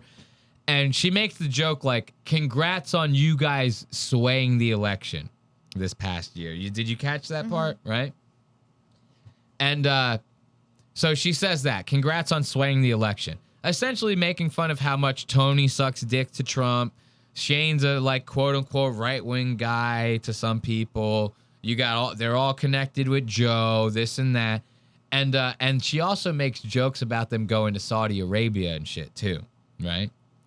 The funny thing is, Jeff is like, she was wrong about both of them. He calls them out, like calls both jokes out and is like, this is why Chelsea Handler sucks. And then fucking goes on for like 15 fucking minutes. I loved it. So just to contextualize who he's talking about and what he's talking about, let's listen to Jeff's critiques. Roasts and all the people that were on the roasts. She drops this great joke, which she's so proud of because she's like, oh, look at how I really put them in their place with this joke, which she did. She did a good joke. That's what roasts are supposed to be. Here's the joke. Now that your favorite leader is making the draft mandatory, I assume that all of you will be signing up to go fight in Iran. Or do you tough-talking pussies only go to the Middle East for comedy festivals? Pause. Now, that's our whole thing. I go, hey, this is it, and I go play the clip, and then I stop it. I go, this is it. I play the clip. Now Jeff is doing Red Bar. No joke. Now, great joke. Absurd. If we're going to dissect the joke, it's absurd. None of those people are going in a draft. Just age alone would make them not be able to draft. So it would be kind of weird to be like, oh, okay. All right. I guess Obama doesn't want to get us out of Iraq. Does that mean you're going to sign up and go fight in Iraq? You're wearing an Obama shirt. You like Obama so much, why don't you go to Iraq and fight in Iraq? So the premise is a little absurd, but I like it. And it goes to the punchline of, do you tough-talking pussies only go to the Middle East for comedy festivals? Which is a great 1-2 punch. Now, the irony is that a lot of her liberal friends went to the Middle East to go make money off of the Riyadh Comedy Festival and the Saudis. But Tony didn't. Tony didn't go to the Middle East to tell jokes for the Saudis. Shane Gillis didn't go to the Middle East to tell jokes to the Saudis. I like how he does that. He goes, Tony Hinchcliffe didn't go to the Middle East. You ever notice how much he does that when he talks? He goes like that with his teeth a lot. He's always like sucking in like his teeth a lot. Okay. But it's very funny. He goes, you didn't go to the Middle East. I was like, oh shit. All right. To the Middle East to tell jokes for the Saudis. Shane Gillis didn't go to the Middle East to tell jokes to the Saudis. In fact, it was her friends. A lot of her friends who went to the Middle East. Bill Burr, Jessica Kirson, Whitney Cummings. In fact, Whitney Cummings might only be famous because of Chelsea Handler. So I think it's strange that she thinks she really got him with that joke. I like the joke. I think it's good, but I think that it's a little bit of a reach for her. Does he not sound? I mean, he sounds like me. No, I'm joking. But it is funny the way he's tearing her up is fucking. And then Whitney Cummings out of nowhere, he just fucking shoots a stray over at Whitney Cummings in the middle of the goddamn thing. He goes, "Let me ricochet this bullet real quick," and he just shoots Whitney in her leg. Holy shit! But this is a roast, and all fair is in love and war. All is fair in love and war, right? Now. I hear it. What possibly could Chelsea Handler say about this on Don Lemon, right? Because if all is fair in love and war, then surely she just goes, it's a roast and we were having a good time. Let's hear what she says. It was that look. Yo, the news went nuts over that Tony fucking sip, dude. You don't know this. But obviously the news probably didn't do this either. But it was very ironic and very funny that they made such a big deal about Tony's little sip like that. I think she made like that Riyadh comedy joke or something about like Epstein. I don't even know. Some crazy shit, right? And Tony just goes, right? It takes a long, crazy sip. And Red Bar has this inside joke where he calls it like the fool's sip. It's like whenever they're like in the middle of something or they're getting caught in a lie or something, you see someone all of a sudden they bust out, they go, it's fucking hot in here, you know? They start getting real thirsty. And that's his inside joke. That's a very big Red Bar thing, is the fool's sip. Okay. Right? Okay. And everyone was making it like this big deal online that the news was like I think it might have even been Netflix that like posted it, and they go, awful long sip from Tony Hinchcliffe, right? Now, it's not them going fool's sip, but that's essentially almost the same idea, right? And it was very funny to me that every person that possibly can is harping on this Red Bar's fool's sip from Tony Hinchcliffe. Very, very funny. A good time? Let's hear what she says. Look at this thing. Watch him. That's a fool's sip, man. If Red Bar was alive right now, he would have done 2 hours on just this one fucking 5 seconds right here. It would have been glorious. It was that look at the end that got me. He did not, I don't think he liked it. I don't know if he was acting, but that was brilliant, Chelsea. Well, Brilliant. I appreciate that, but I'm not even sure Tony went to the Middle East. Chelsea Handler literally looks like the Joker, bro. Like the comic book version, not the real life version. She looks like the exaggerated, drawn version of the fucking Joker. It is actually fucking nuts. And her tits during the goddamn roast were the grossest fucking thing I have ever seen in my entire. It's like they were like just kind of mushed. Holy shit. Let me see if I could find a fucking picture of them tits, bro. That shit was wild, dude. How do you even spell this bitch's name? I like legitimately don't know. Chelsea Handler. Let's throw roast after that. Chelsea Handler roast. Let's go images. Dude, these things were, well, this one's not that good. We need like a side profile or something. This is a good one. Holy shit. Look at them. You see there's like a crease here because like the tit is like doubling up on itself because it's like too held up by the corset or whatever. Yeah. And then her tits like don't fill out the thing, right? So every time she moved, there was like a pool of tit sitting at the bottom of this like cup, right? It's just they're old. They looked insane, but this is what I'm saying. If they're old, you have to put them away. Right. It's time to put those things up, bro. Like you can't be hanging out like that. Like if I got saggy balls, right? I'm not wearing short shorts because if I wear short shorts, my balls are gonna hang out of my shorts, right? I'm old. I understand my place, right? I understand where my limitations lie. And therefore, I do not wear short shorts. There's no such your dog. You giving it up? We just doxed her dog. His name is Archie. we just doxed Ashley's dog. But this is so fucking crazy to me. Just the way she looks is fucking hilarious. Let's give it up for the Scarecrow. Oh, that's right. He didn't. That was just directed towards the group of them that did. Kevin did. Kevin went. Yeah. Kevin. But yeah, no, it was really fun. I had a great time. Listen, those guys deserve to be talked about. And that Jeff Dye in the background talking shit is the funniest fucking thing. You almost missed it. You almost missed it. Listen. That was just directed towards the group of them that did. Kevin did. Kevin went. Yeah. Kevin. But yeah, no, it was really fun. I had a great time. Listen, those guys deserve to be talked about in that way. They are vile. Tony Hinchcliffe is like, come on. Vile. You were uncomfortable. It was gross. Pause. Some of the stuff is really. He's vile? Those group of guys deserve to get talked about like that? Come on.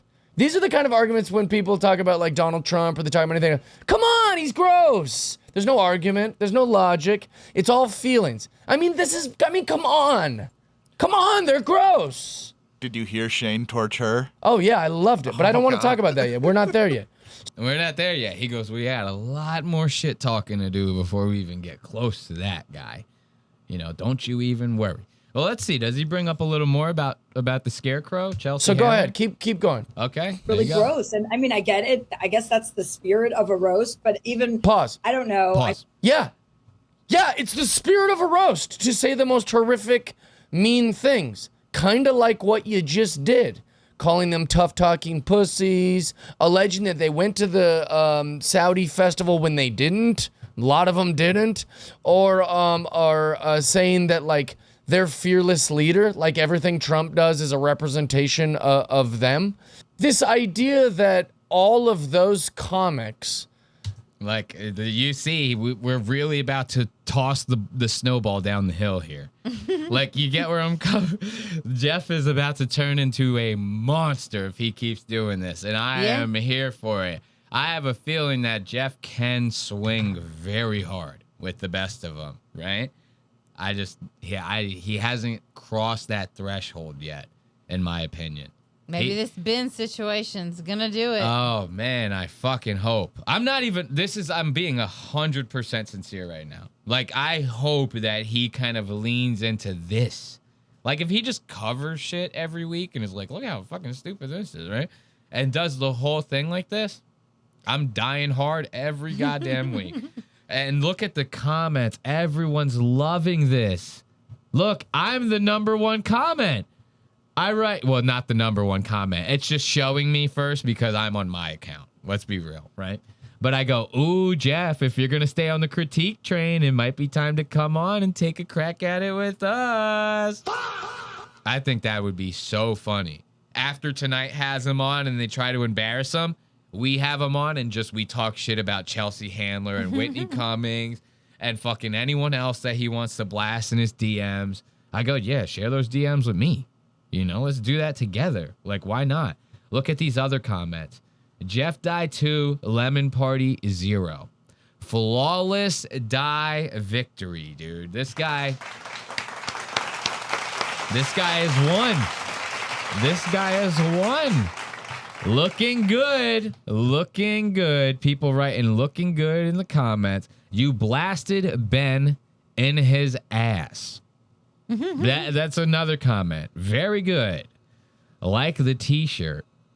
Love the die slurp. They even love the slurp. The little that I was telling you about. They even love that.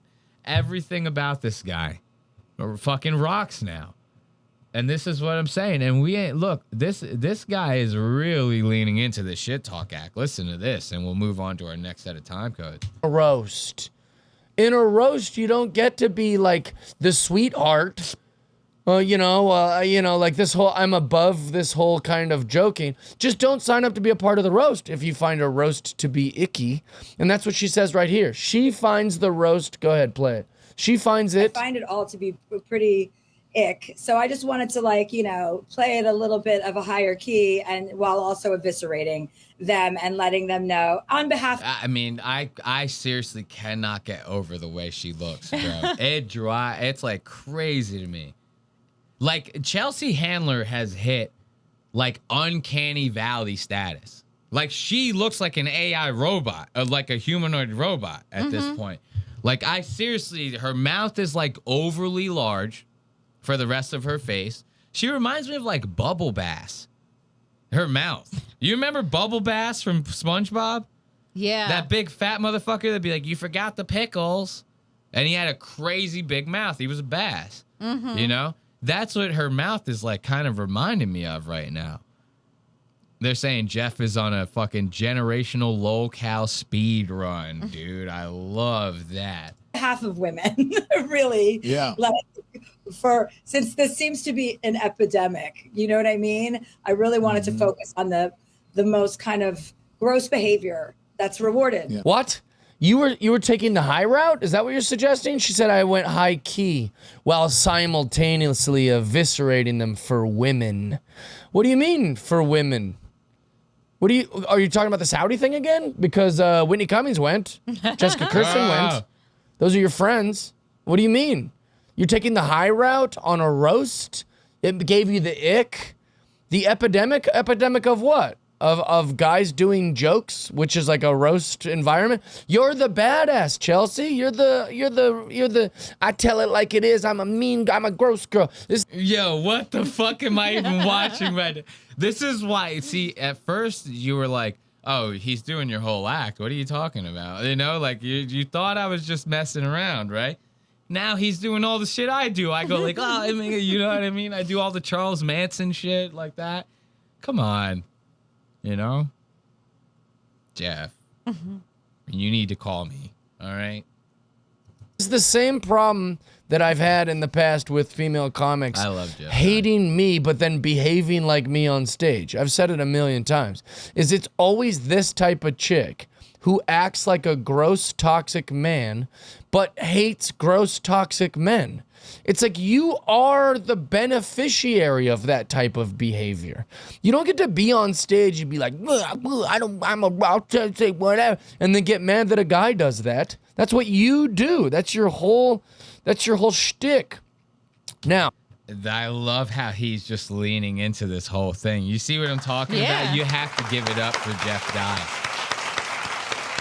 That's going to be it for us checking in on Jeff Dye. We're going to move on to our next segment because we still got a smidge of Lemon Party and then we got some Clavicular. But it's funny in the chat, they're going, oh, Jeff spent months complaining about comedians acting exactly like he's acting now.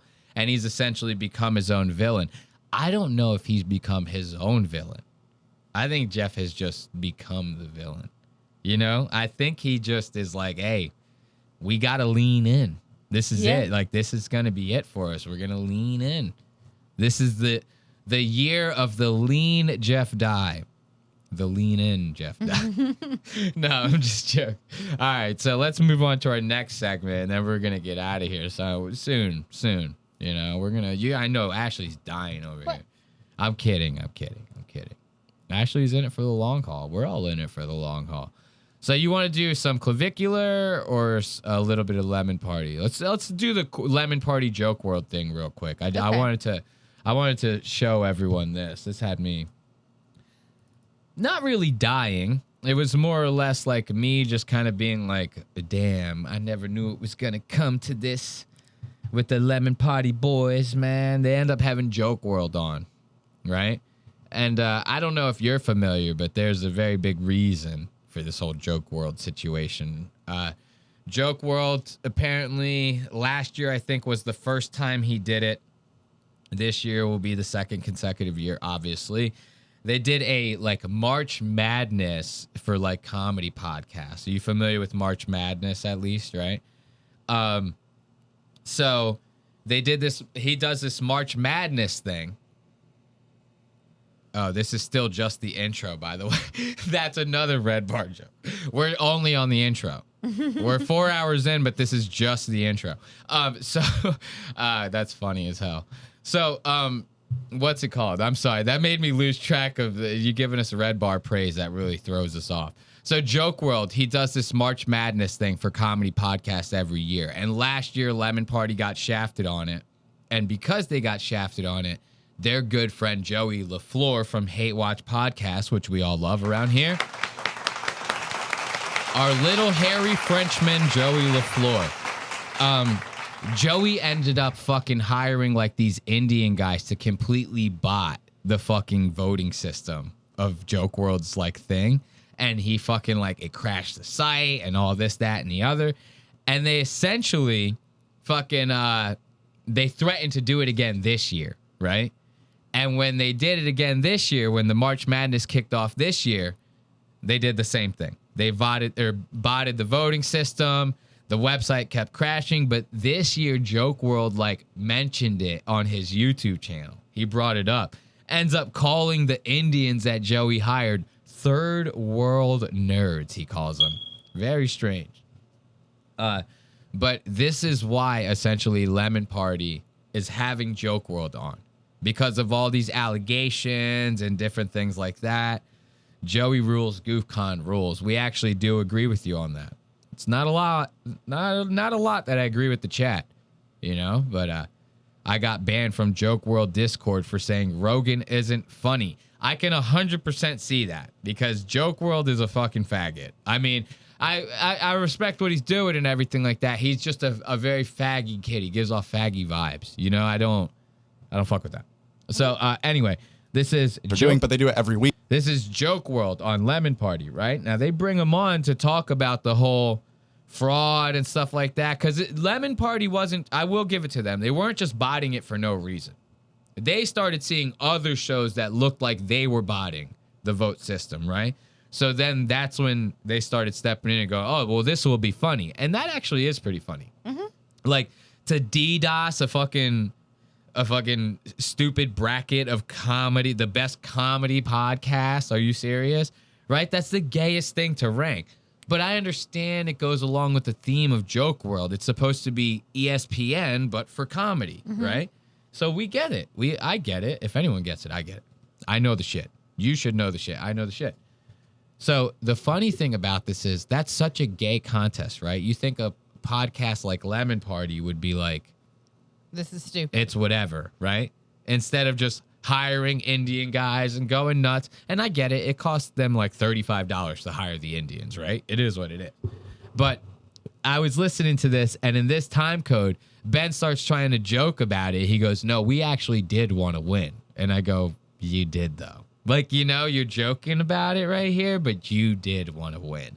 You wanted to win the gayest podcast tournament in the gayest anything tied to an award in comedy, that's what you really wanted to win here. To the point to where you hired a bunch of Indians to fucking do crazy DDoS shit to JokeWorld's fucking website. And he's just a poor little nerd. He's a nerd, all right? No, I can't imagine how difficult it must be to run something like that. Well, it's also like the stupidest thing in the world. Like, it's not...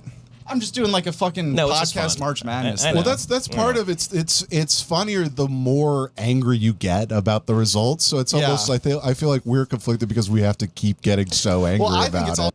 That's not true. It's not funnier the angrier you get about the results. Well, kind of. To a degree, right? It's not the way that they took it. And especially not the way their fans took it. Dude, their fans were like saying, I'm behind you to JokeWorld, which is now something that I stole. And I say to comedians now, too. I'm on Jake Flores' fucking Twitter, quote tweeting his shit saying, I'm behind you every fucking 2 seconds. But because I like that joke, right? But the fans, the fans of the show, JokeWorld, is probably scared for his little fucking life. You picture his cute little ass cheeks like that shaking, shivering in his boots. He's so scared because the Lemon Party fans are freaking the fuck out. Also funny that when you guys get angry and your fans are tweeting into a void, I think that's also funny. I think we're both being... Yes, I think it helps everything. Yeah. Also, you guys promoted by far the most, which is like, I understand you want to win it as a joke and it's like an ironic... Sure. No, I think we actually also want to win it. JokeWorld got like Ben just said it. Also, we like actually want to win it right now. Like, it's like, what? But look, I wanted to show you this. JokeWorld, dude, the dark room almost saves him, but he keeps moving his head and hitting like light spots. The cranium on this kid is gigantic, dude. Like, he has probably the biggest head. Like this, he has actual Jimmy Neutron head. I know we make fun of Ben saying he looks like Jimmy Neutron, but it's because of the haircut. And when he slicks it back, he kind of does like a Jimmy Neutron vibe, kind of, right?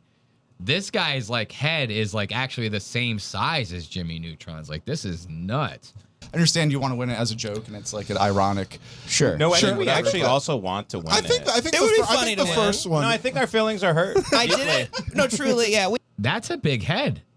Yeah. Look how far the backside of it goes. That's like an alien. Soon he's going to need something to prop that up. The things that they hold IV bags in? Yeah. Picture something like that, but it's just got a U-shaped thing in it like that. It just cups the back of his head. And that's what's holding up the back of his head because otherwise he'd be walking around like this. It'd be stuck. JokeWorld literally has like an alien head. We have nothing. I think the first one we were pretty pissed about, to be honest, at first. The first, not at you. Not at you. The first election, I think we were against the Take Your Shoes Off Rick Glassman's show and didn't care. It was like a joke. But then I noticed that I was like, wow, we're actually doing kind of okay here. I think we'll probably win. We beat a big show, too. We beat Rogan. We were very surprised. We beat Rogan. See, they even were like, they knew what shows they beat last year's bracket. The whole 9 yards. You wanted to win this. Yep. That's why I wanted to show you guys this time code. They wanted to win it. They're saying in the chat, JokeWorld's head is so big because that's where he stores all the jokes. They're saying. Oh, God. That's where he stores all the jokes. The JokeWorld actually revolves around his head. That wasn't a good one. That was a bomb. Okay, I get it. What the fuck? Oh, brother, this guy stinks! I'm sorry. I hate to be bombing right now. So listen to this. This is funny. I told you about the fucking attacks, the bots, the everything, Joey LaFleur, right? I love Joey LaFleur. He follows us. He prank calls us. I answer. I don't answer. I do whatever. We go out to lunch. Bob's his uncle. Whatever, right? I'm totally cool with Joey LaFleur. I will never not be cool with Joey LaFleur. Unless he's not cool with me, then I'm not cool with Joey LaFleur. JokeWorld does not like Joey LaFleur. It's very apparent in this time code that he doesn't like Joey LaFleur, and it's pretty obviously because of all the shit that he did with the Indians attacking his whole little cute contest and shit, getting his asshole all puckered up and tight over it. Listen to this. This is very funny. The way he says it. Yeah. Also, again, before this, I was doing like Instacart, and now I'm watching. I mean, this is a fair. No, I completely understand. I completely understand. No, I was saying this is one of the only podcasts I still feel the main point of it is to say the funniest thing possible at whatever moment. Like you guys are just all doing jokes, and that's why I'm here in the first place is because you were doing the bracket thing as a joke. I completely understood the whole time. I was offended when you said you don't think I understand jokes. I understand. When did I say that I wasn't? I know. in on the joke? I was fucking around. Apologize. Well, that's okay. Hold on. He owes me right after that. He ose me an apology though, because I think I said that on a show that you won't name or ever give any respect. JokeWorld, ISIS hate watch. JokeWorld refuses to give Hate Watch respect, bro. And the reasoning for it is very funny. He's like, well, none of you guys are comedians, right? And this is the funny thing about his thought process on that is Lemon Party actually consists of 2 guys that stopped doing stand-up comedy and will not do stand-up comedy anymore.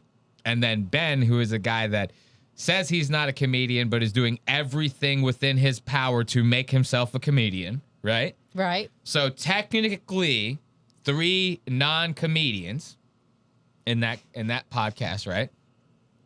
And then you have Hate Watch, which is Devin Costa, their friend Joey LaFleur, their friend John, and then a guy named Connor McNutt, right? Now, Connor McNutt is an actual stand-up comedian.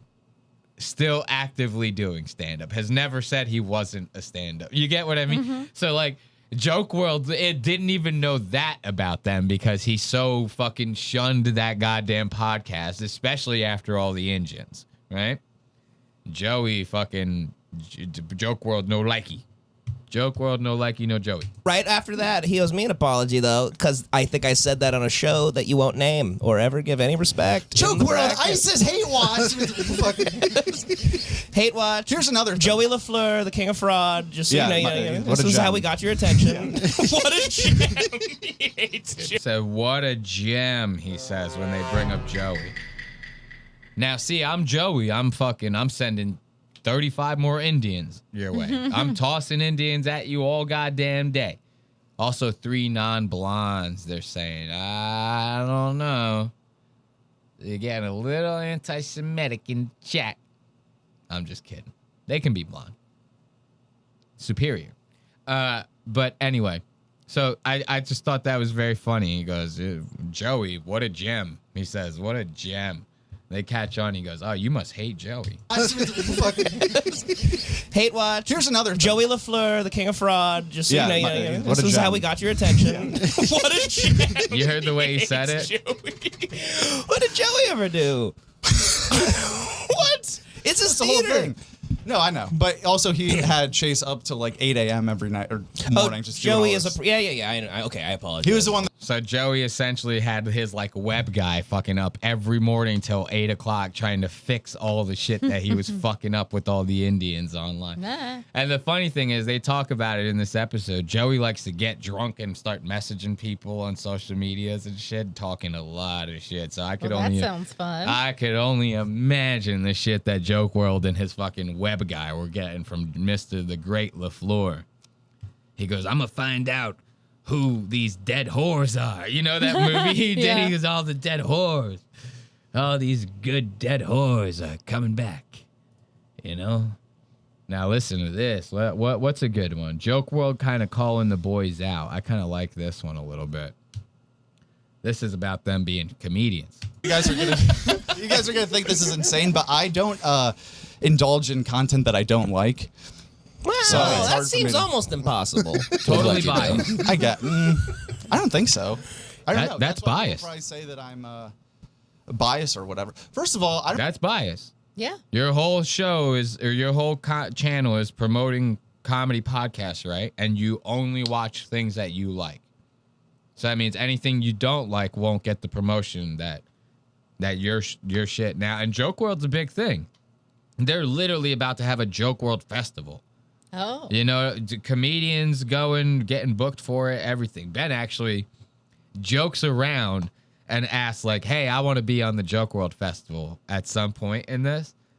And 100% you could tell if JokeWorld was like, no, we'll get you on. He would pack up your bags, we're going to Austin. I don't like the thing that's saying that I'm glazed and that I'm doing this. Sometimes I'm just saying this person has a new special coming out. Yeah, and they're you like, actually, what a simp. Like, that's all true. I'm saying is news. It's supposed to be news. Not taking this personally because no one knows me. They think that First of all, JokeWorld's supposed to be a company name. I'm not like a rapper going by JokeWorld. No, sure. Your name's Jake. Yes. Yeah. JokeWorld. JokeWorld, yeah. So it's easy to not take things personally because this is not me at all. This is just stupid. This is too deep. No. So you have the festival coming up in Fort Myers. I'd love to. St. Pete. St. Pete. I'd love to do it. I don't know if you have space. That's fine if you don't. Now, joking tone, yes? That's fishing right there. Yeah. That's fishing if I've ever fucking seen it. You know? If you ask me, Ben's the finest fisherman of this side of LA.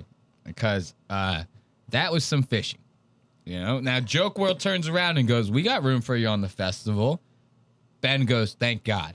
I'm down on my mortgage. He says some stupid shit that contradicts every other thing that he said. Still hasn't done a stream this week. Oh. What's that all about? I'm still waiting on that stream. That sweet, sweet stream. Where's that sweet stream? Wow, they're saying in the chat, Ben sitting here, Mr. Non-Comedian. Want to be in JokeWorld Festival. Probably the gayest comedy festival you could possibly be a part of. I would imagine PG-13 every goddamn thing. Sponsors, all this stupid shit going on. Ben's a runaway train these days, they're saying. Look at this. Look at this. I'm sitting here, look at this. Sad to see what he's become. Stupid. This is too deep. No. So you have the festival coming up in Fort Myers. I'd love to. St. Pete. St. Pete. I'd love to do it. I don't know if you have space. That's fine if you don't. I'd love to do it. He means literal space for his how fat he is now. Well, I've lost 15 pounds since I broke Tim Butterly's gamer chair. Oh, yeah. So now Devin comes in there and saves him. Throws a joke in there. He goes, no, he's saying, like, can he fit in the building because he's fat? Yeah. You know? He's breaking that tension because JokeWorld ain't answering. JokeWorld ain't answering. Did you hear an answer? Nope, I didn't hear any sort of answer from JokeWorld. I don't know if you have space. That's fine if you don't. I'd love to do it. He means literal space for his how fat he is now. Well, I've lost 15 pounds since I broke Tim Butterly's gamer chair. Oh, yeah. Which that was a I good didn't. episode. Gamer chairs, they reinforce like 300 pounds. It's for very big people. They was a test turning them on point. Will and Don. No, it's like popping a tire on your rascal scooter. It's not supposed to happen. That was a great episode. And I have questions for you guys. Are you trying to, it seems like you're almost going a little mainstream lately, or are you just going on your friend's pods? Oh, interesting question. That's Interesting question. You guys going mainstream nowadays, right? Now picture if like we went mainstream, quote unquote, right? And I'm not saying we go as hard as Lemon Party. I get it. We're like, kindergartners compared to Lemon Party. But like even a show as mild as ours, picture if we went mainstream, the changes that we would have to make, right? You can't. There's no way in hell you could be considered main anything and be saying half of the shit that we're saying on this show. They would sponsors would pull out. People wouldn't listen to you. They'd try to fucking cancel you and shit like that. These jokes that they're saying about JokeWorld sponsorships for the fucking JokeWorld Festival are funny as hell. Yeah. They're saying the JokeWorld Festival would be sponsored by yogurt.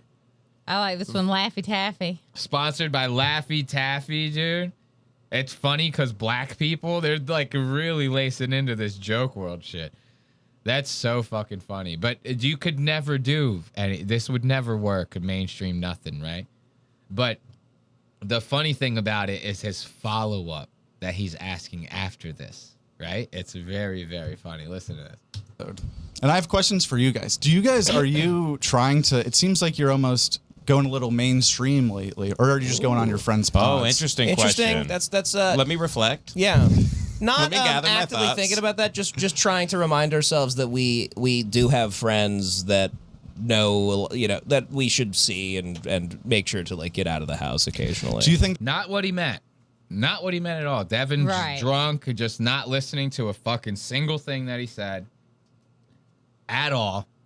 Devin completely takes what he asked. He goes, "Oh, you mean like, do we have friends that like we don't get to see because we're busy all the time?" It's like, no, it's not what I meant. Want to know why you're going on everybody else's podcast? That's all I was just asking. You know, you guys seem to be on a couple of big shows lately. This is what we're asking about. I think that those friends are at all like, hey, I'm still like trying to make it in the industry. You guys are shitting on everyone that I. We're constantly shot. Yeah, we're always sure, like, this is kind of this is a little. Now, Devin getting the fucking the mumble mouth over here because he's got hit with a hard question. This moment is brought to you by YoPlay. You know, they're saying in the chat, YoPlay presents JokeWorld Festival. This moment is brought to you by YoPlay right here. Devin Costa. You guys don't ever get worried about like your friends who are comedians. You guys like talk a lot of shit. They go, hey, you know, we're trying to make it too.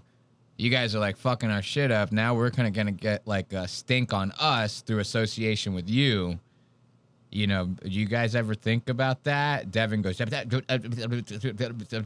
are at all like, hey, I'm still like trying to make it in the industry. You guys are shitting on everyone that I. We're constantly shot. Yeah, we're always like, this is kind of this is a little. Yeah, we're always like, this is a little interesting. Yeah, for sure. No, we think that. Yeah. But it is a funny like.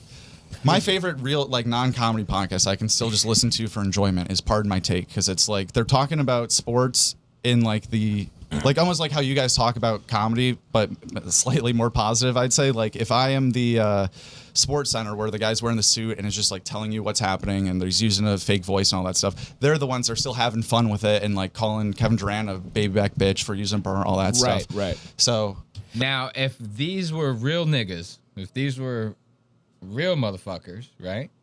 They would be beating his ass right now. He's literally going, you guys ever thought about just doing it a little nicer, though? It's like literally not the show. Is that him crying or is that one of the cats? That's him. Oh, he wants to go out again? Oh, you can let him out. If you have to let him out, let him out. You come back to the show. We're about to move on to Clavicular, though, so you might want to... I gotta come. Let's relax on that a little bit. Holy shit, what are you doing? There's people listening to this goddamn thing, man. Holy shit, you guys listening to this? This is why after tonight, Ashley's off the goddamn show. No, it's okay. It's okay. Go take the dog out. We'll be here when you come back. So I thought that was very funny. He's sitting there do you guys ever think about doing this like a little fucking nicer? It's like, what the fuck? And like calling Kevin Durant a baby back bitch for using burn, all that stuff. Right. So that's why I like listening. The freedom that we have is from, I think, not doing stand-up and not having to. Then we'd be complete frauds, like showing up and be like, well, we have this off the cuff, like, you know, sometimes we're just not even, we're not thinking about what we're saying. We're just. But that's why I think also to be. It is crazy how the king of JokeWorld is the least funny motherfucker in the galaxy, the most cookie cutter ass dude you could possibly imagine. It's like, this is the guy that like is gonna essentially sway you to listen to your favorite comedy podcast. Like this thing is on its goddamn head. I need someone from Legion of Skanks telling me what podcasts to watch, you know? No shit like this. And then how funny is it for Devin Costa himself to sit there and go, well, the real freedom that we have is because none of us are stand-ups while Ben sits in the background and just eats that. Ben is very good for this. You guys ever notice that? He did the same shit on Real Ass Podcast. They're fucking praising him for all his Red Bar shit. He sits there quiet as a fucking church mouse, just accepting the compliment. Doesn't even try to like humble anyone down. Sit there and say, "Oh no, that could never be. You know, I could never be me. I'm nowhere near that. Whatever. You know, any normal person would be like chill on that. You know, not Ben. Ben just accepts it." Even in this same moment, Devin's sitting there being the biggest hypocrite that he could possibly be. And Ben still sits back there and just takes it. Like, why don't you, like, you can't even sit there and butt in and just go, well, I have been doing stand-up comedy lately, you know? Like, come on. Complete frauds, like, showing up and be like, listen to this. They're saying Devin really morphing into his final form of gay dog mommy. gay doggy mommy. Sports Center where the guy's wearing the suit and is just like telling you what's happening and he's using a fake voice and all that stuff. They're the ones that are still having fun with it and like calling Kevin Durant a baby back bitch for using burn, all that stuff. Right. So that's why I like listening. The freedom that we have is from, I think, not doing stand up and not having to. Yeah, then we'd be complete frauds, like showing up and be like, well, we have this off the cuff, like, you know, sometimes we're just not even. We're not thinking about what we're saying. We're just. But that's why I think also to me when we started this podcast, I think anybody even talking about us felt so radioactive just from how the nature of the show starting that people just like wouldn't fuck with us at all for the most part. And Except then also, except JokeWorld, who's a good man. Who's a good man we attacked for being good. Let's not forget that. We saw something nice and we tore it to pieces like a Rottweiler. Because if something sucks, we attack it. If something's good, we can also attack that too. Exactly. Yeah, actually, nothing safe. But I think also I hold that same sentiment. I'm attacking you whether you're my best friend Jeff Dye or whether you're fucking has been Lemon from Lemon Party. So let's give it up for the boys of Lemon Party over here. Some fine hypocrisy. Let's say hello to, there's someone new in the chat. This is a Big Germ, our new friend, Big Germ, you know. Be sure to check out the Discord link we have in the bio. I'm seeing some of you guys I see also activate or, you know, engaging in stuff in the Discord. I'm kind of like spacing out a little bit here. We've been going for like 4.5 hours, man. And we still got one more segment left. Ashley's coming back for the clavicular segment. Hit us with that. Hit us with that, Ashley. Hey, Ashley. All right, this is our last segment of the night, okay? This is going to be our clavicular segment. Now, we love clavicular around here. I don't know if anybody else is familiar with clavicular and his fine work. We talked about him a little earlier. We saw Letty fucking get completely demolished by him. Move that mic, please, because that you can hear the AC way worse when you have it moved over there. But yeah, so Letty was, you know, got turned down by him. He said, what did he say to her? He goes, I know I told you were hot when we were like over there in the dark, but I think it might have been the lighting. Yeah. He goes, now that I see you in the light, he grabs her by her shoulders. He goes, now that I see you in the light, not so much. He goes, I don't know about that. I don't know about that. So, dude, Clav at the porn star party, they're saying, dude. If he did a porn star party fucking live stream, I know what we're watching tonight. I'll tell you that right now. Seeing Clav with a bunch of hoes. I'd like seeing Clav with a bunch of hoes. So let's get into this. This isn't just any clavicular coverage, right? We're gonna get like a twofer here, maybe even a threefer, you know, because this is not just clavicular. It's clavicular, Logan Paul, and Mike Malak on this week's episode of Impaulsion. I love me some Impaulsion. Ladies and gentlemen, we're going to start out with the fucking intro. Let's listen to this. Clavicular on Impulsive with Mike Malak and Logan Paul. I mean, that's like too sweet. You know how like when you eat a cake and it's too rich, you go, that's too much of a good thing.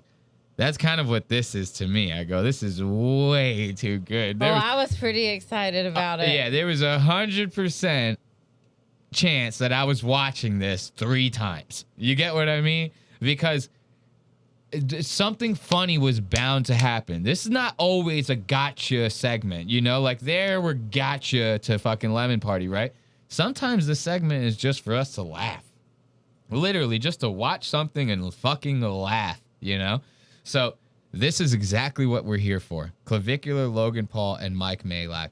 And yes, to Magnus Galactus, we do have a Discord. It is linked in our bio. I encourage everyone to join. We have a lot of good stuff in there. Make sure you check out the Comedian Tweets channel. That's where we have all the Jamokes tweets all in one place on the Discord. Scraped all their tweets. We got them all in one feed. And if you want to add to them, we have a suggestions channel as well. So be sure to check out the Discord if you are not aware or if you're new to the show. But let's get into this clavicular with Logan Paul. Even the intro is fucking funny as hell. Listen to this. So. Sorry for the song. Some guy is illegally claiming our song, even though we made it. Isn't that fucking hilarious as shit? When I was was listening to that. I was like, what is going on here? You know, I'm always doing something in the yard. I'm planting plants. I'm ripping weeds. I'm never doing yard work. It's a joke. But dude, the fucking intro song. Sorry for the song. I was like, what the fuck is happening here? It's saying sorry for the song. Someone's illegally claiming it, even though we made it. That is hilarious. I gotta hear that again. All right, I'm up. I'm gonna say no. We can't give. We might have to just skip the song. I don't want to give in to the fucking. Listen one more time to that song. That is so fucking funny. Sorry for the song. Sorry for the song. Some guy is illegally claiming our song, even though we made it. I thought that was hilarious. That picture. Are these intentionally placed, or could I drink? You can drink one. Yeah, go for it. Can I get a prime? That's pro. Wait, are we on? Are we currently going? That's the protein. You had regular prime because I saw a clip of you drinking. So Mike immediately sees an opportunity for an ad. Are we going? Are we going right now? Okay, hold on. Let me talk about prime. I just wanted to make sure that the cameras are rolling before we talk about prime. Shut the fuck up. Longest nose in the biz, dude. Something about Mike Malak's nose, and it's not even like overhang long. It's literally just like half of his face. It's like there's he's got a huge space like there. half of his fucking face is literally just schnoz, bro. Like, it is nuts. Holy shit. Now listen to Logan talking about how he's no stranger to the lawsuit. Listen to this. Like, sometimes we'll have like a rough idea of like a location we're going, but like it could quite literally be I'll just decide to go outside and I'll just get on a random bus somewhere. Okay, so when that girl slapped you, was that real? Yeah. Did it hurt? Not really. It looked like she got you. Yeah, he was high on ketamine. He was like, Clavicular was so goddamn high on everything you could be high on. And he's just fucking getting slapped in the face. It's not going to faze him. What are they saying? It's almost as good as Indian Christmas. Oh, God. I don't know. Let's get back to the show. But I thought this was very funny, the way that this interview went off. Like, Clavicular kind of didn't seem as guarded as he did with, like, all the other interviews. Did you notice that? Yeah. Every other interview, the second that they ask him a question, he's quick to get defensive. He starts coming back with insults and shit. This one, he was like, I'm almost like, is he high right now? You know, because he's claiming that he's been sober for a couple months, at least one, right? This is a claim, right? I don't believe that. And if you're taking like dick injections and shit, you're not sober. That's a performance-enhancing drug, in my opinion. This drug at the end of that, okay? I mean, it's just kind of like so shocking. Like, it's not something you expect, so you're just like more like stunned than anything. Did you sue her parents? Not gonna talk about that one. Not gonna. Well, that's off limits. Yeah. Wait, is that something you would consider though? Well, that's a little bit difficult, and I'm not gonna get into the whole. It's fair. Like, okay. the thing is, like, I don't mind, like, you know, people asking questions and having something go on the record, but like, I'm not necessarily gonna always answer. Well, look, if you're gonna actually do a lawsuit, then obviously, like, not talk about it. So I get that. Mm-hmm. No stranger to a lawsuit. I get that. You know, Logan's only being sued for like CryptoZoo and other fucking scams that he's got going on. He just sold his fucking Pokemon card for like $12 million, right? Even though he had previously sold it to a platform where people bought stake in the card, like stocks, right? And then when he bought it back from the platform never paid anyone out. So all these fucking people, you remember we talked about that on the show. All these people are still sitting there waiting for Logan's payouts. His gracious fucking payouts for something that he fucking completely scammed them on. He goes, yeah, Clavicular, I got it. I know. I'm no stranger to lawsuits. He goes, you can't talk about that. I totally get it. Totally get it. You know? No big deal. You just no stranger to lawsuit. Look at that face. I love that. This one is very funny. This time code. Woo! This one's hilarious. They literally asked Clavicular to rate them. Yeah. They go, hey, we know that you like to rate people. He goes, I hate rating people. The first thing he says to them, he goes, everyone with the rating of. He says that right away. He goes, every single person is asking me to rate them. Like, what the fuck? But the shit he said, they go, no, be brutally honest with us. He goes, no, don't worry, I am. Like, yeah, I thought that was so funny. So funny. Did you coin the term looks maxing? No, I would say that I definitely popularized it, but no. Don't you know sound sick? Where it came from? Just a lot of forums. Sounds a little sick. A little nasally. Yeah, a little sick. So it stems more from like, this weird internet subculture. So, yeah. Can we talk a little bit about mogging and looks maxing for a second? Can you put some parameters on ascension and what that looks like? For example, why don't you rate me and Logan? Oh, people love the rating thing. Okay, sure. Right there, that was an answer where he goes, this is the millionth time I've been asked that fucking question. Yeah. You get what I'm saying? It goes, everyone loves the rating thing. Nobody ever answers that way if they're stoked to answer your question. You've asked him, like novice journalist question 1. You know, the first one, every journalist, could you rate me? We want to make it funny. Even though this is 60 minutes, we still want to make it like kind of lighthearted. Could you rate us? They're like 75. Could you rate us? Don't be biased, dude. No, I won't be biased. You don't have to worry about that. He did OD a month ago. They're asking in the chat. Yeah. Didn't he OD a month ago? Yeah, he did OD like a month ago, and he's claiming to be sober ever since. He sounds either high as shit or sick right here. Well, let's hope sick. I hope sick as well. I would say that I'd probably rate you maybe a 3.75 out of 10. 3.75 out of 10. Look at Logan's face. He goes, yo, I can't believe I still have this motherfucker on the show, man. This guy fucking sucks. Look at Mike getting a 3.5 out of 10 is rough. And we know at least 2 of those points, maybe even 3 of those points are all no's. So, that's a really, really rough score, dude. Holy shit. Let's listen to that one, but look at Logan's face. Logan goes, yo, you about to lace into my fucking boy like that, bro? About that. I would say that I'd probably rate you maybe a 3.75. 3.75. Long pause. Very long pause, right? Out of 10? Out of 10. He goes, let's not forget that part. He goes, this is not a 3.75 out of 5. He's like, I'm not giving you that. That'd be a way higher score than I need to give you. He goes, this is on a scale of 1 to 10. And right now you're ranking in the lower 40 percentile, okay? So fuck off. That was 3.75 out of 10. Only thing that would have made it worse is if he goes out of 100.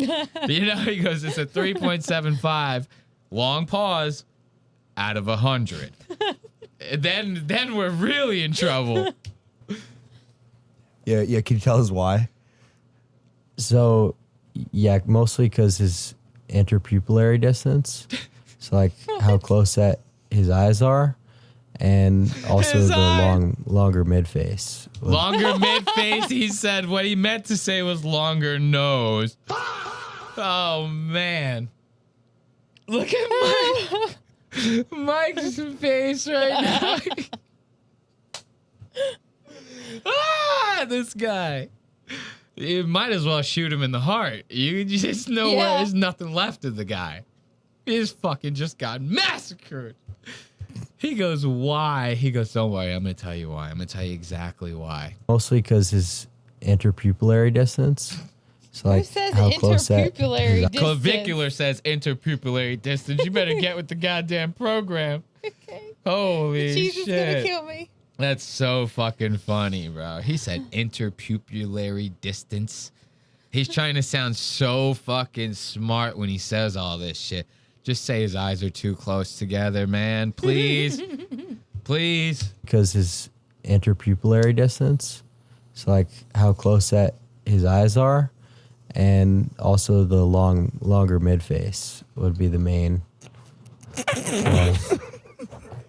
Yo, everyone in the studio can't hold it. No way. Everyone in the studio can't hold it. He does have a long face. Wait, can I He has a long face. For sure. Can I ask you a question? Yeah. 3.75 is great. Mike has a face that he looks like somebody went into Photoshop and only stretched the middle of his face just slightly to try to like fuck with you to go, do you notice the difference in this picture?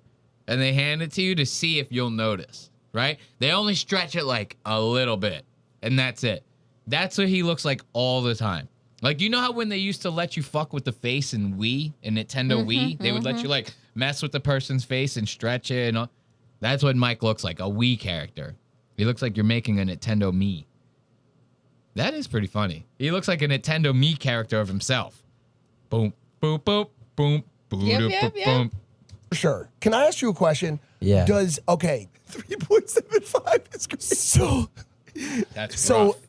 That's a rough. Where does 3.7? Where does the rating start and stop? Is the rating strictly face related? He goes, it starts at 0, and for you, it ends at 3.75. Do you what? I don't understand. What don't you get about this? It's not what. There's no curve on the scale, bro. You're low on it, man. Mike trying to figure. He goes, well, we could quantify this differently, can't we? No, we can't. Sorry. So, where does the rating start and stop? Is the rating strictly face related? Yeah, I mean, but you could, add parameters or, make clarifications. Like, if you're rating someone's like total SMV, their sexual market value, that would include a lot of other metrics like. Okay, what's my SMV? Oh, the Mike's like, I have had sex with a porn star. I have had sex with a porn star before. So let's not forget that part. And the porn star that he was dating at the time is a nasty one. Like the kind that like does like piss, shit, vomit type shit, like all that kind of stuff. He was dating a really, really bad one. Logan used to make fun of him for it all the time. Ooh. Value, that would include a lot of other metrics like. Okay, what's my SMV? Let's hear it. Would be a lot higher, right? Because you're famous, wealthy, tall. So that's something that would be more favorable to you. What do you think Mike's sexual market value is? Extremely high percentile, top percentile SMV, right? And that's really the number that I would say matters the most. Is your SMV more than anything. And I agree with you, and I'm happy you said that because that was going to be kind of my question. Yeah, his ego definitely. He goes, I agree with you, and I'm happy you said that because otherwise my goose would be cooked. My goose would be completely cooked. I'd be fucking done for. He goes, but there is a saving grace. It's my wallet. Thank God. He goes, thank God for my wallet. He took a little bit of a dive, but no, the SMV got it back up. Hey, listen. Never was trying to be in GQ. Okay, I like to make people laugh. I like to make people feel good. I like to bring energy to a room. Okay, I fall back on the fact that I'm. Guys, Ashley literally just smacked her forehead like this was a fucking TV sitcom. I'm not even kidding. The second he goes, I bring energy to a room, Ashley goes like this. I swear to fucking God, I don't know if you could hear that in the fucking mic. Like this was a episode of Even Stevens. Ashley goes. Just like that. As soon as he goes, I bring energy into the room, Ashley's dying. It definitely took a little bit of a dive, but no, the SMV got it back up. Hey, listen. Never was trying to be in GQ. Okay, I like to make people laugh. I like to make people feel good. I like to bring energy to a room. Okay, I fall back on the fact that I'm 6'3" quite often. I think height is an incredibly important, very important part of the equation. But I'm happy that you said that because I think it gives other 3.75s like myself you ugly. The ability to understand their power. Well, what's the power? Where's this come? What were you gonna say? Clavicular putting that chapstick on. Did I miss that? He put on chapstick? He's got like a Carmex thing, and he squeezes it onto his finger and goes, why wouldn't he just put He didn't even do the actual lip? What a bitch. Oh, what was that? No. Don't do that. Never that. No. That's not maxing anything. Ooh. Let's see that from the start. I missed that one. Good call. Fives like myself. Okay. The ability to understand their power. I don't like that. No. I do not like that. He's even kind of like eating He's it. gumming it. Wait, what the fuck? He's gumming the fucking chapstick.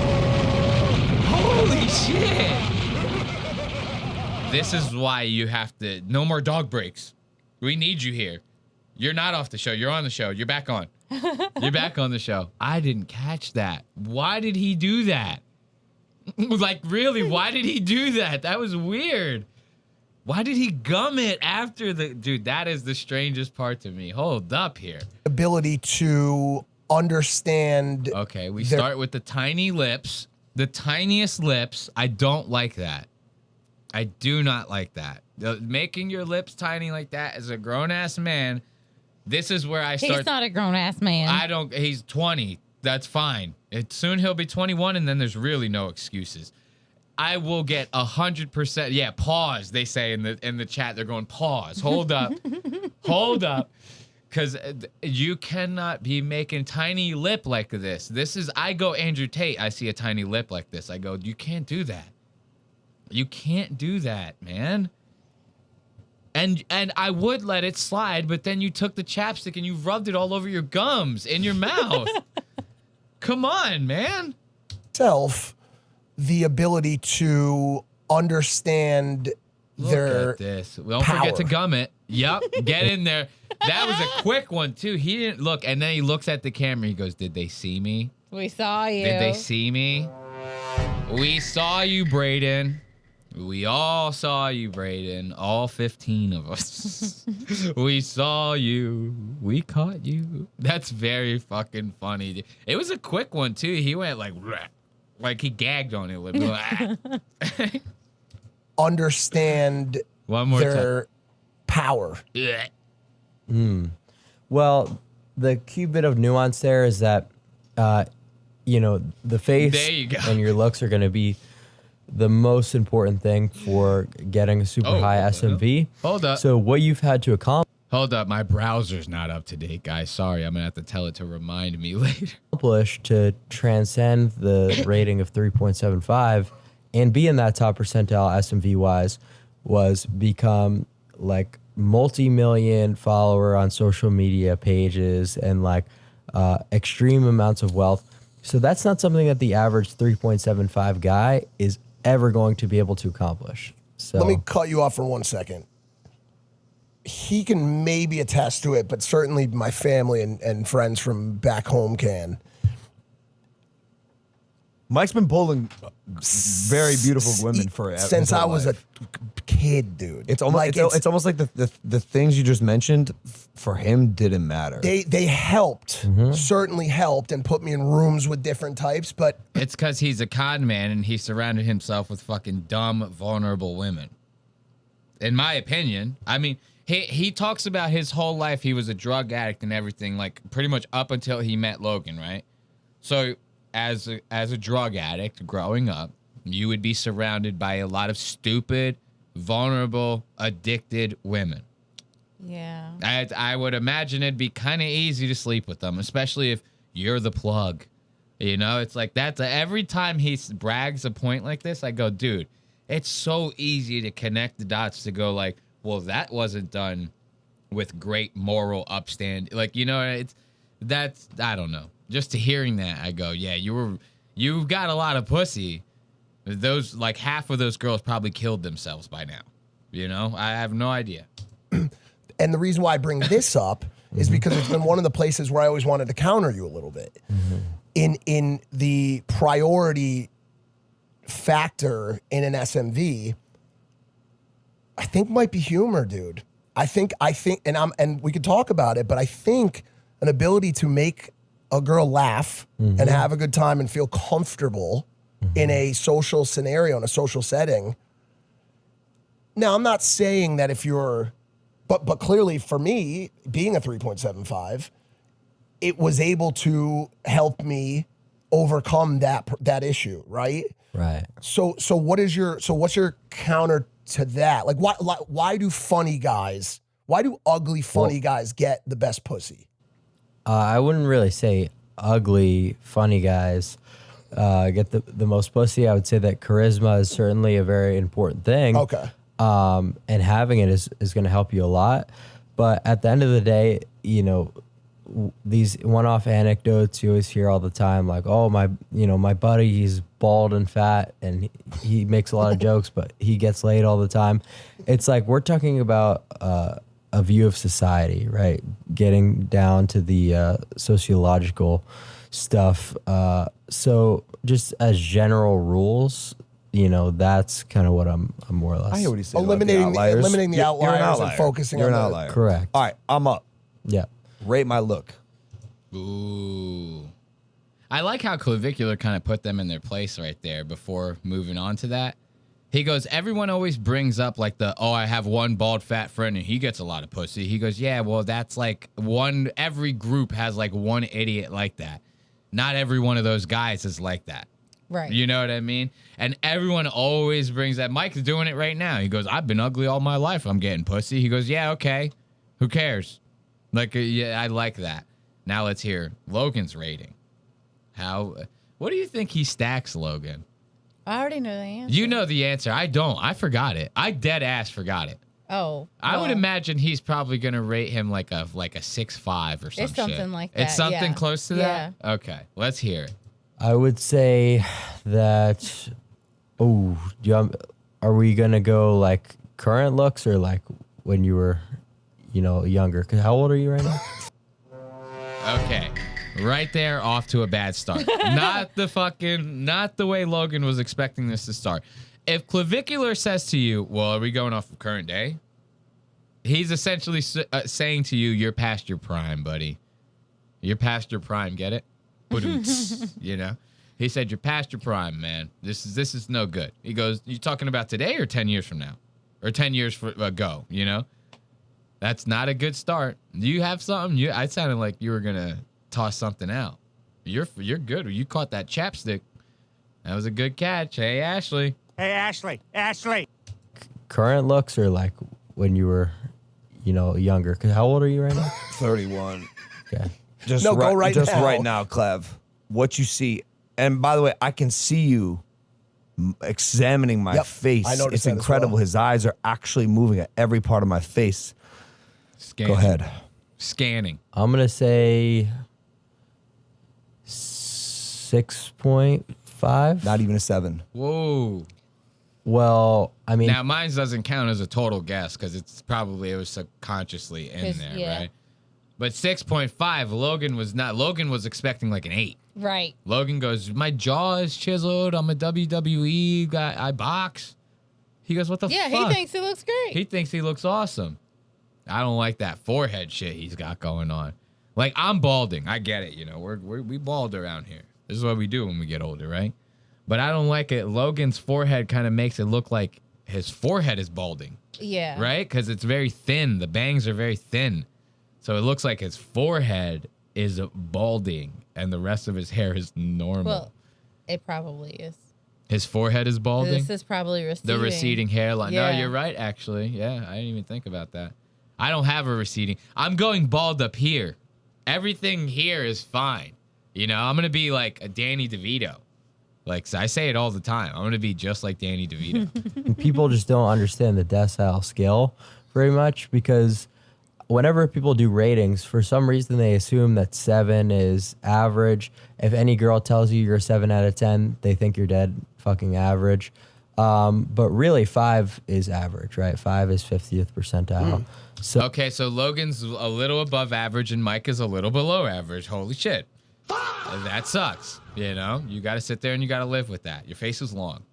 You have a very long face.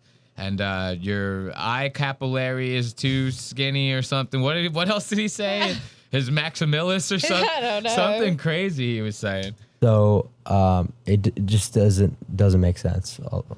What would you rate yourself? I wouldn't. I wouldn't. I wouldn't. I have too much self-respect for that.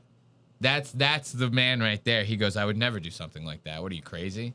I like that. That's a like, I don't know if he realizes, but that is like a very like you're kind of like almost shifting the conversation to be like, and you're in control now, by doing something like that. Because you're really throwing them on the back foot and essentially being like, I just got you to do something that is beneath me. And they're going to get self-conscious about it right away. Yeah. Like, that's a very, very, like, I don't know if he did that on purpose or not. Very masterful move right there to do something like that. Oh, I would not rate myself like that. Why would I do that? That's fucking genius. What would you rate yourself? I wouldn't. I wouldn't. I wouldn't. You can't? No. I just don't think it's a responsible thing to do. I don't think it's the responsible thing to do. He goes, I mean way too much to society now. He goes, you boomers, I don't know. Like, that's how in his own world he is. Yeah. He goes, it is not responsible. You know how many lives I would crush if I just rated myself right now? It's ridiculous. I would never. I'd never. That was very funny. As the craziest fucking choice of words to put together for that. That would not be the responsible thing to do right now. What? Says the man who OD'd in public. Says the man who fucking tells bitches, I'm gonna fuck you tonight. You cool with that? Like, that seems pretty irresponsible. Sexual harassment and assault everywhere you go. Probably the most irresponsible thing I could possibly think of. Now, if you go and rate yourself, whoa, what are you getting all personal for? Just telling you how I'm out here fucking these hoes. Telling you every hole. Mm-hmm. Today was a very disgusting sexual episode. I do not like it. What would you rate yourself? I wouldn't. I wouldn't. You can't? No. I just don't think it's a responsible thing to do. Why? I think that you will apply certain restrictions to yourself if you're someone who's as with the culture as I am. Like, okay, I'm this rating according to my philosophy. This is the girl I should be going for, or whatever. When I don't really think that that's something that's beneficial. Okay, so Mike's eyes were too close. Why did I get the 6.5? Yes. He probably has incurable STDs, they say. I don't doubt it. They were talking about in this episode, Clavicular has a poly market right now, a poly market bet with like $80 million in the betting pool. Don't they talk about it on this? They talked about it. We just didn't time code it. He has a poly market bet right now with like $80 million in the fucking prize pool on if he will get a girl pregnant this year. That's it. Just yes, no. You got 50-50 shot to win some money. 80 million in the prize. That means you know how many people are betting on that?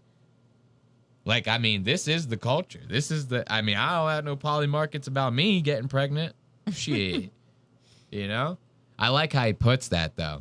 He goes, well, you guys, I'm not going to rate myself because I'm not putting myself in a box. He goes, you guys are putting yourselves in a box by doing that. You kind of like almost subconsciously setting limitations for yourself by even asking to be rated. Now you're gonna kind of either try to live up to that number or past it. It's gonna be a factor in your life now. Yeah. He goes, I would never do something like that. That's very irresponsible. Now, I don't know if he's just trying to sound smart or if that actually is the smartest fucking thing I've ever heard anyone say. That was like a very like mature way. I think he stumbled into that.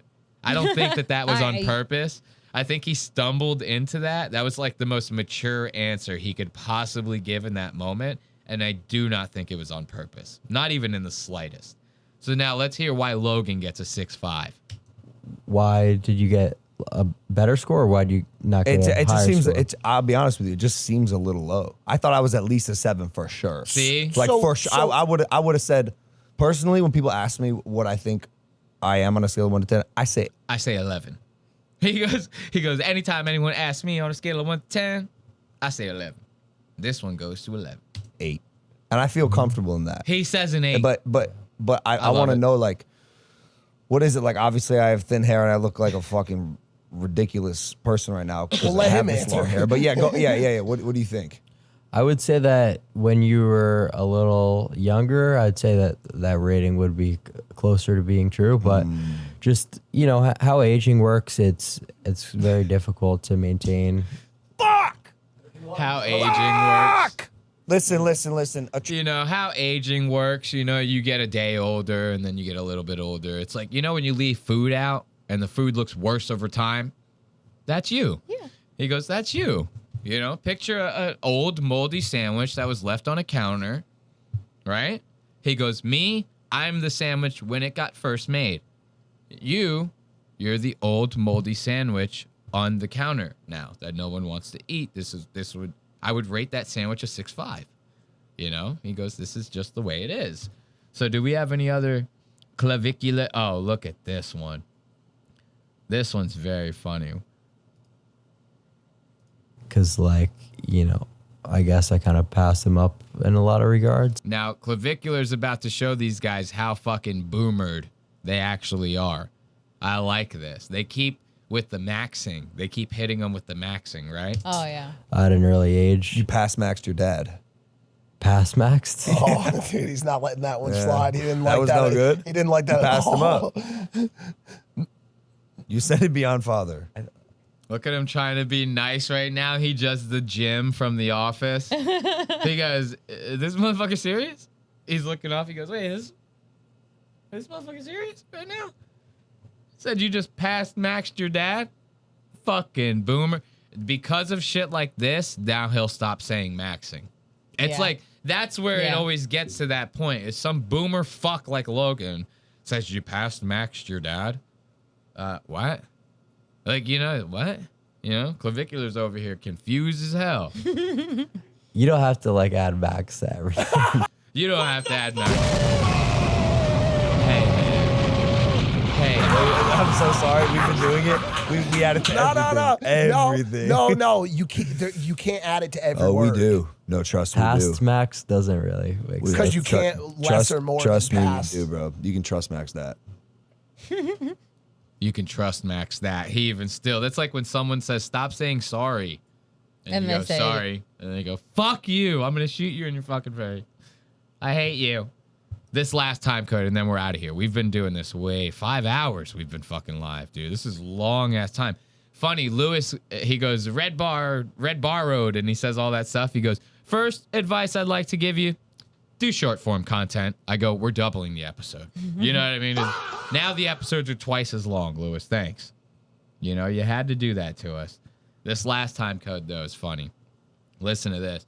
The Clavicular says like this very like serious thing, right? And then Mike follows it up with a question. Wait until you hear the question. It's a good one to end on. I did. That is an incredible fucking end. To your point of what you just... Do you know how many cosmonauts there have been before you in the space? Timothy Leary, like people that did things as an experimentation to oneself, not as an endorsement to those viewing it. Does that make sense? And so that makes a ton of sense as long as the caveat and the precursor to that discussion is there. And so I have zero idea what Mike just said. Like, I have no, like, I could not even he just put together, like, the longest words he could. Big words. And just was like, this might land. That is Mike's favorite. He loves big words. I seriously could not put together a single fucking thing that just came out of his fucking mouth. And then the question he dares to follow this up with. Listen to this. You definitely are a very smart person. Let me ask you a question. Do you have any... Like, are you on like the spectrum? Are you retarded? He goes, hey man, you retarded? I just figured I'd ask you. I love that. They say Lewis brought me here. Hey, look, Lewis is our best friend. All right, like we give it up for Lewis. Okay.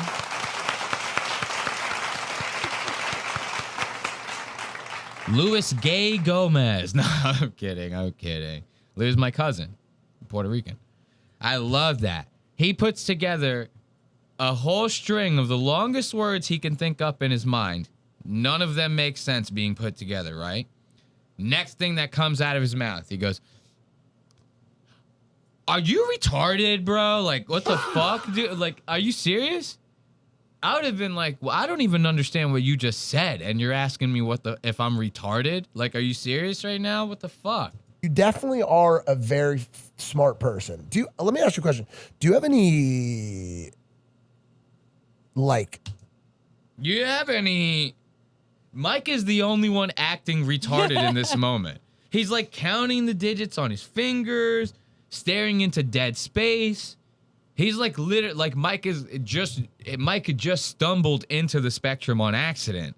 And now he's asking this guy if he's on the spectrum. He just finally lost that one brain cell that put him over the edge in the middle of asking Clavicular if he's retarded. And now he's sitting there going like, counting all the, what the fuck is this?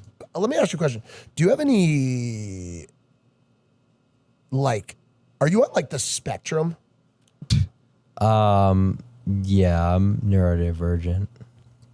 Okay. And that's a broad term, which means basically that you are atypical. Correct. Neurologically. So what, okay. What the fuck are we dissecting this for? Like, I have where is he even getting at with this? So you're a big fat fucking retard, right? Next question. Like, what? I don't even understand the point of this. He's trying to say like, oh, maybe the reason why you're so successful is because you're retarded and they operate on a different wavelength or something. It's like, doesn't matter how you try to slice that. You just asked me if I'm fucking retarded on air, guy. You know? Yeah. What the fuck? Atypical. Correct. Neurologically. So what, okay. Can you narrow it down at all? Literally doing that. That is. Hold on. I'm sorry. That was so fucking funny. I accidentally brought it to the wrong time code. Dude. I did. That is so fucking funny, dude. Literally asking him while going like this with his hands. As if Mike is the fucking biggest genius this side of Texas, right? So you're like neurodivergent and atypical and his nose just keeps getting longer and longer. Do you have any... The hands like this is what gets me. Are you on like the spectrum? This. Watch this. Yeah, I'm neurodivergent. Okay. And that's a broad term, which means basically that you are atypical. Correct. Neurologically. So what, okay. Can you narrow it down at all from there? Have you ever had a diagnosis? No, not professionally. Okay. It's 2026. No one's had a diagnosis. I don't really have a reason to ask that. I was just genuinely curious. I just had no reason to ask that. I was just curious. He said, "What the fuck was that?" So you just like get done making yourself sound absolutely dumb as fuck by putting all these fucking long ass words together. Then you turn around to the guy and go, "Hey man, are you a fucking retard? Huh? Is that you? Is this you? Big fat retard? Huh?" And then right after he answers, "No, yeah, I think I am. No diagnosis, blah, blah, blah." He goes, "No follow-up. I actually had no reason to ask that at all." What the I'd be so pissed, dude. If I was Clavicular, did you just ask me if I'm retarded and then just like let it go? Like, what the fuck? What the hell is that? Have you ever had a diagnosis? No, not professionally. Okay. I don't really have a reason to ask that. I was just genuinely curious because he does have like a very intriguing approach and style of dialogue. No, he sounds retarded.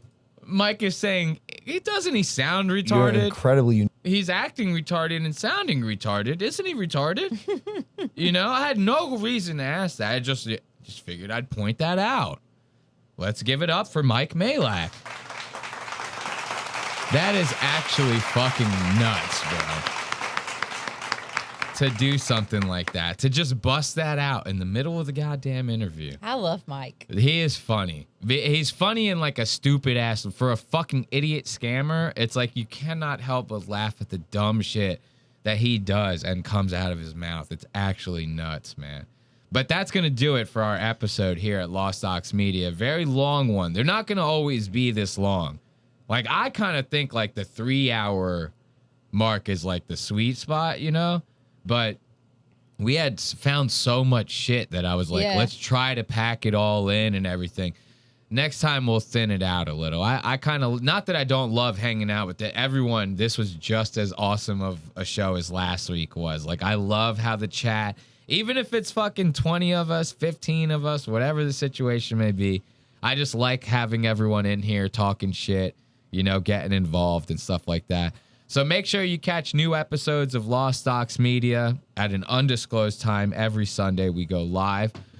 Be sure to join the Discord. We have a Discord link in the bio. A lot of good stuff happening over there.